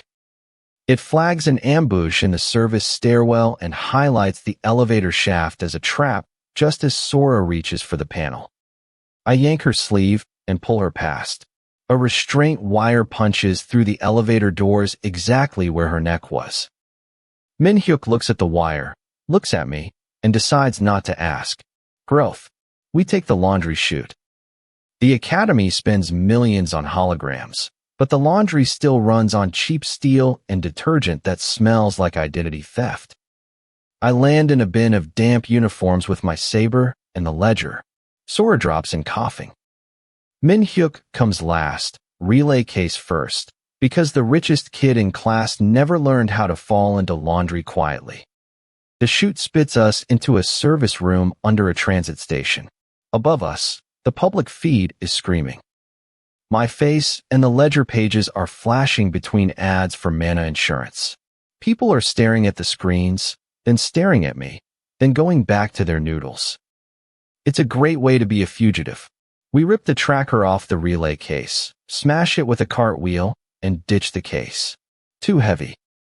Sora keeps the drive, I keep the saber, and Min-hyuk takes the jammer battery and clot patches since his blazer actually has pockets. He's the logistics department now. We hit the station market. Cold blue lights, wet floors, and breakfast steam. Office workers freeze, staring at my torn blazer, and then at the screen where my face is labeled World Threat. Noted, the squad doesn't push through the crowd. High-speed tracking shows why, they're already ahead. The overlay paints ambush points over the ticket gates and tram platforms.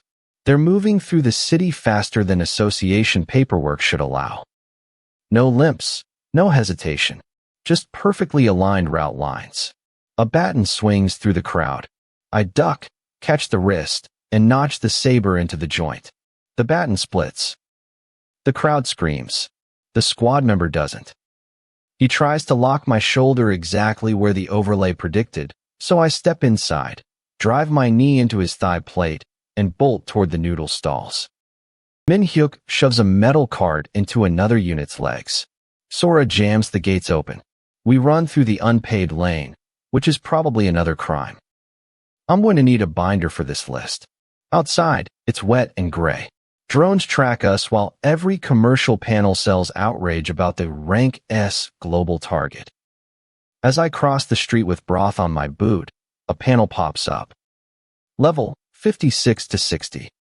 Strength 51 to 53 plus 2. Vitality 51 to 53 plus 2.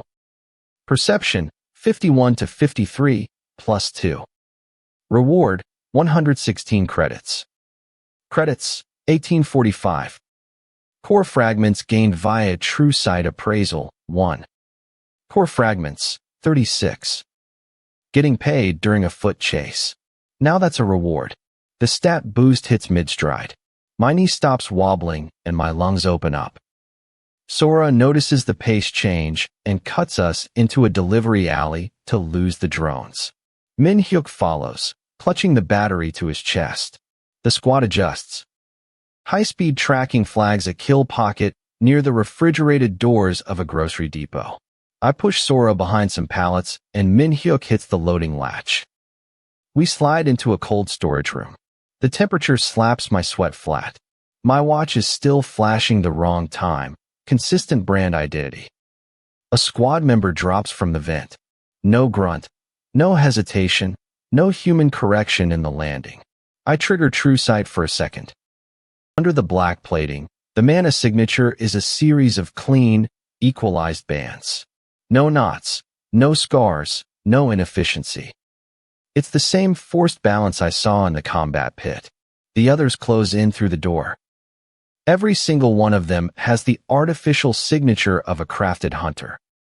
The crafted signatures closed around the cold room, so we took the stupid option and went deeper into the building. The grocery depot had an illegal gate under the freezer floor because crime has always loved cheap rent and bad ventilation. Sora found the access plate behind a stack of spoiled cabbage crates. Min-hyuk held the door while restraint wires scraped across the loading dock outside, his platinum hair damp with sweat, his gold pins bent flat enough to finally look useful. The gate broker waiting below us had thin lips, bitten nails, sweat under a powdered collar. He looked at my face, looked at the public bounty feed on his cracked tablet, and immediately doubled the price. Reasonable. I paid nothing. Sora jammed his reader. Min-hyuk took his gate key. I used True Sight on the frame and found the part of the illegal gate nobody advertised, a border transfer clause buried under smuggler code and old association licensing. International Gate Protocol activated. International Gate Protocol opened a temporary route key for crossing registered national gate boundaries through an illegal gate. One clean explanation. Then nausea. The gate swallowed us sideways. My boots left Neosol concrete and hit wet marble in a maintenance shrine under a foreign transit office. The air was colder. The walls had different emergency signs. The cameras were older, which meant the government here spent money on uniforms first and actual security second. Classic management. A foreign collector officer waited by the gate receiver with 2 enforcers and a ledger scanner. Wide jaw, red eyes, cracked knuckles. He was not association, not sovereign, not academy. Local government contractor. Same smell though. He wanted the drive, the saber, and my wrist tag, in that order. He called Min-hyuk luggage and told Sora she could walk if she handed over the pouch. Min-hyuk smiled. Bad sign. I stepped between them before his pride turned into a border incident with teeth. We did not have time to win a local argument. We needed the node, and True Sight already had a faint violet-black thread running up through the transit district toward the government spire above the city. The collector noticed where I looked. He noticed too much.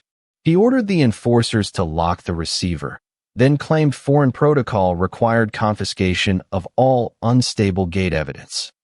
He said it politely, the way men do when they expect the paperwork to arrive after the bruises. Sora coughed once into her sleeve. Her mana was thin from the relay and the chase, but her eyes stayed sharp. She told me the jammer had maybe 4 pulses left. Maybe meant 3 if the hardware hated us. Hardware usually did. The enforcer on the left reached for the ledger pouch.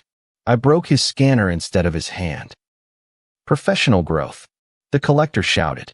Min-hyuk hit the other enforcer with the stolen gate key, which was not what the manufacturer intended, but did put the man on the floor. Sora spent 1 jammer pulse, and every camera in the shrine turned toward an empty wall. We moved before the collector finished threatening international prosecution. Good luck. I was already domestically wanted. The government spire rose above the foreign district as a needle of blue-tinted glass and brushed steel, surrounded by public plazas, badge gates, and security kiosks selling civic order at hourly wages. It was not a fortress. That made it worse. Fortresses admit they are hiding something. Office towers hide behind cafeterias, visitor badges, and cleaning contracts. We entered through waste processing. Of course we did. Rank S provisional, world threat, destroyer of public trust, currently crawling behind a municipal trash compressor while Min-hyuk complained through his nose because the smell offended his bloodline. Sora had wrapped the ledger pouch in a cleaning smock. I had the shattered saber flat against my back, the chipped edge taped so it would not scrape the duct. The violet-black thread climbed through the building. Not a monster trail. Not a dead zone residue. A node signature, clean enough to make my left eye ache and hidden under government power lines. Every floor had a decoy panel. Every decoy panel had the right paperwork. Utility routing, emergency reserve, diplomatic archive, ventilation control. Expensive lies stacked in public budget language. The system rewarded the crossing before we reached the central column. Level, 60 to 63. Strength, 53 to 56, plus 3. Vitality, 53 to 56, plus 3. Perception, 53 to 56, plus 3. Reward, 119 credits. Credits, 1964. Core fragments gained via true sight appraisal, 2. Core fragments, 38. My level climbed from 60 to 63. Strength rose from 53 to 56.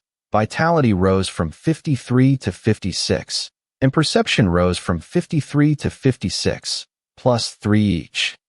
119 credits entered my account, bringing the running total after the gain to 1964. True sight appraisal added 2 core fragments, bringing the running total after the gain to 38. 3 levels for illegal travel. Still no meal allowance. The stat lift hit while I was hanging from a service ladder above a fan shaft. My grip tightened. My ribs stopped arguing. My sight sharpened enough to catch the patrol rhythm through 6 floors of concrete and glass. Local guards above us moved in pairs. Not crafted. Not elite. Mostly bored, underpaid, and carrying rifles they prayed stayed decorative. Then the collector's voice came over the service channel. He had followed the gate log. Persistent man. He told building security that a foreign world threat and 2 accomplices had breached the lower systems. He also told them the reward would be paid to the first office that secured the evidence. That was not enforcement. That was a workplace contest with guns. Min-hyuk heard it through the stolen channel bead and went quiet. I glanced back. His jaw was tight. Not scared. Insulted. The collector had put a bounty line on Sora first, me second, and listed Min-hyuk as unidentified support.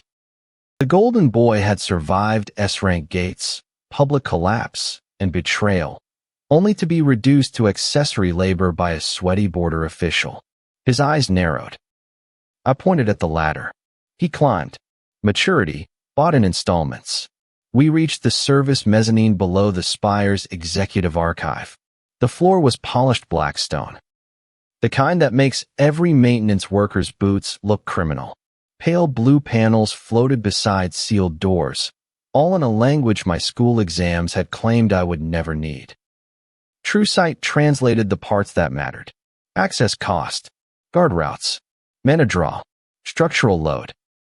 The node was above us, behind the central elevator core, buried inside the government spire's ceremonial power column. Cute. They had not hidden it in a dungeon. They had hidden it inside a national symbol, under broadcast lights and annual speeches. The power column fed the building, the archive, the public plaza screens, and a sealed chamber no public blueprint admitted existed.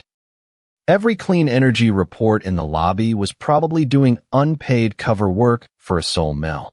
Sora opened the service lock with her last stable jammer pulse. Her fingers shook after. Min-hyuk caught her elbow and pretended he was adjusting the smock around the ledger. Subtle, for a man whose emotional range used to be smirk and louder smirk. We slipped into the elevator core. No elevator. Just a maintenance spine, steel rungs, cable housings, hot transformer boxes, and a straight drop that made my knees file a complaint. The node's signature pulsed above us through the walls, stronger with every floor. My cracked watch flickered when the pulse passed through it. The screen showed nonsense numbers, then died, then came back wrong again. Brand loyalty. Halfway up, the collector's enforcers reached the mezzanine below. Their boots echoed through the shaft. The collector shouted for us to surrender under international protection rules. He said foreign hunters had no claim over sovereign infrastructure. That one was funny. I had seen enough sovereign infrastructure full of bodies to stop respecting the label. We climbed faster. Sora's breath grew thin.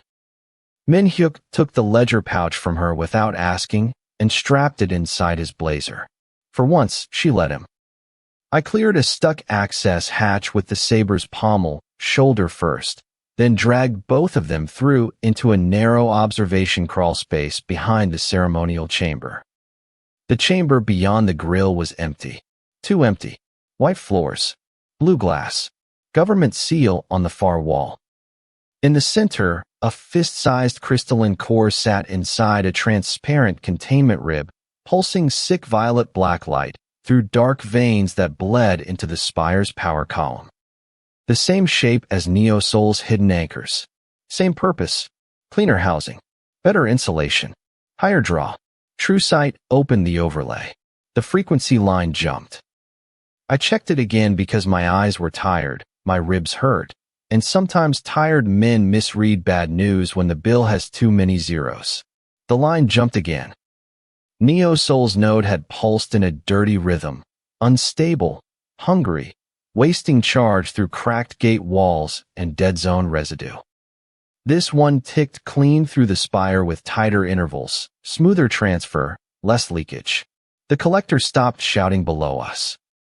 The guards outside the ceremonial chamber fell silent too, because the pulse had changed the pressure in the walls. Sora saw my face and did not ask. Min-hyuk looked through the grill, then at the core, then back to me. His hand tightened around the ledger pouch. The foreign node was not another copy of Neo Soul's device. It was a newer version pulsing faster than the one that had almost eaten my city. That glowing node over the ceremonial chamber was basically a giant kill me sign, and I spent my time doing the one thing the hero manuals always skip, counting how doomed I was. Sora had one jammer pulse left, assuming the battery didn't melt from the stress. Min-hyuk had the ledger pouch, 2 clot patches, and a stolen channel bead, basically a starter kit for getting murdered. I had the shattered saber, a cracked watch, a torn blazer, and 3 bruises from crawling through another country's vents. Collector's men below, guards above, the node in the middle. Great. The previous 6 hours had been a slow-motion disaster involving staff bathrooms and a laundry shaft full of diplomatic tablecloths. No sleep. We drank from a staff-only sink. Sora split a protein bar into 3 pieces with the precision of a surgeon, and Min-hyuk took the smallest piece without a word. That's when I knew the world had officially ended. Meanwhile, the Spire was prepping for a peace summit. The service corridor screens were full of Neosol envoys and corporate proxies wearing security badges that looked like expensive dog tags. The news called it an emergency stabilization meeting, which is just a fancy way of saying 3 governments are arguing over who murdered everyone while the bodies are still warm.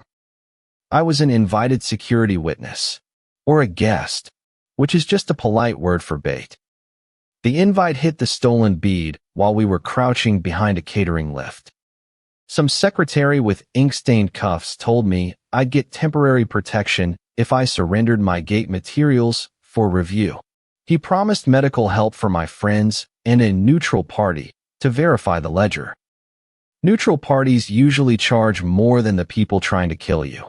Sora was shaking, leaning against the wall just to keep from collapsing.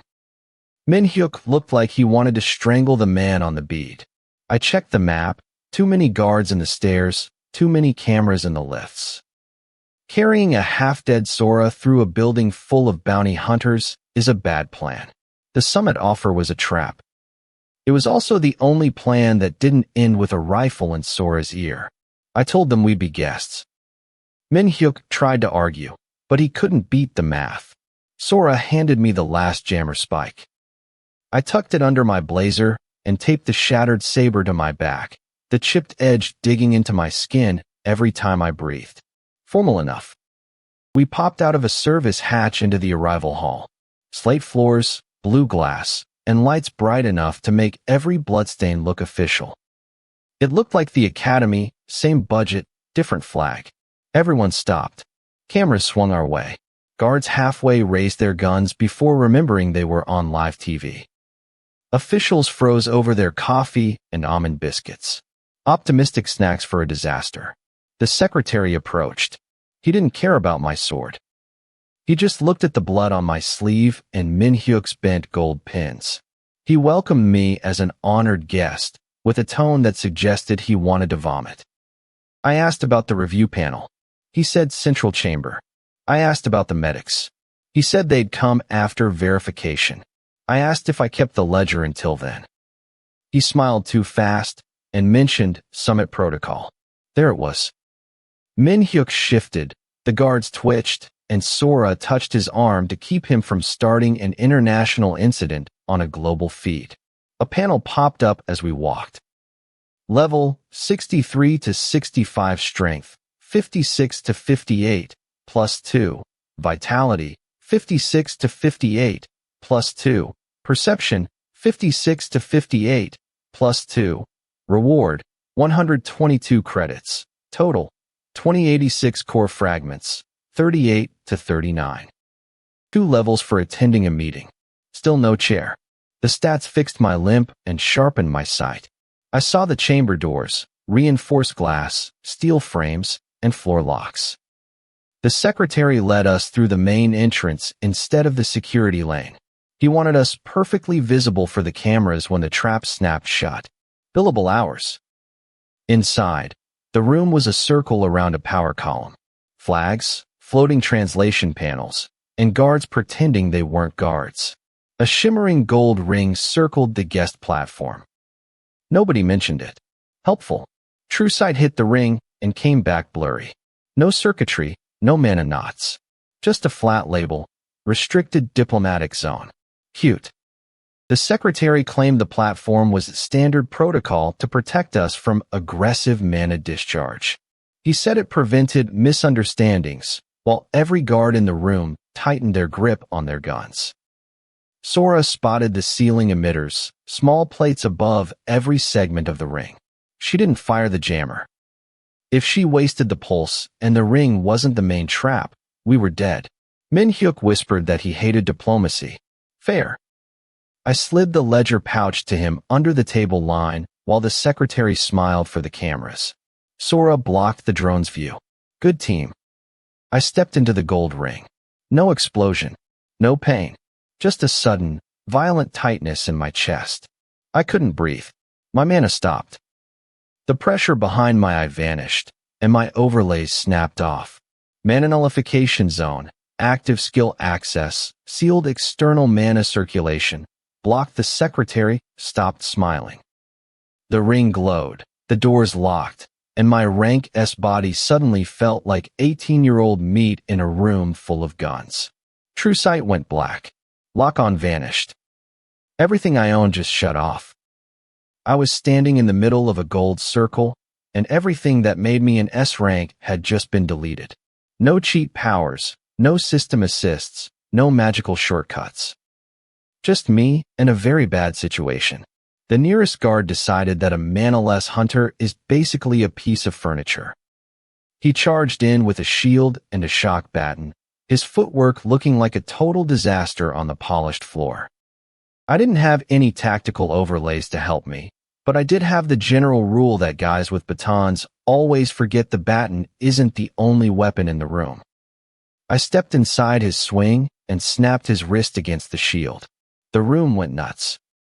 Officials scrambled, guards drew their weapons, and the drones drifted in closer to get a better shot of the chaos. Half the people looked terrified. The other half looked like they were calculating my bounty. Right there under the summit lights. No flashy skill flares, no system panels. Just a guard on the floor, and me still standing in the ring. The secretary started yelling for restraint, which is just a fancy word for badge-wearing violence. 3 guards closed in.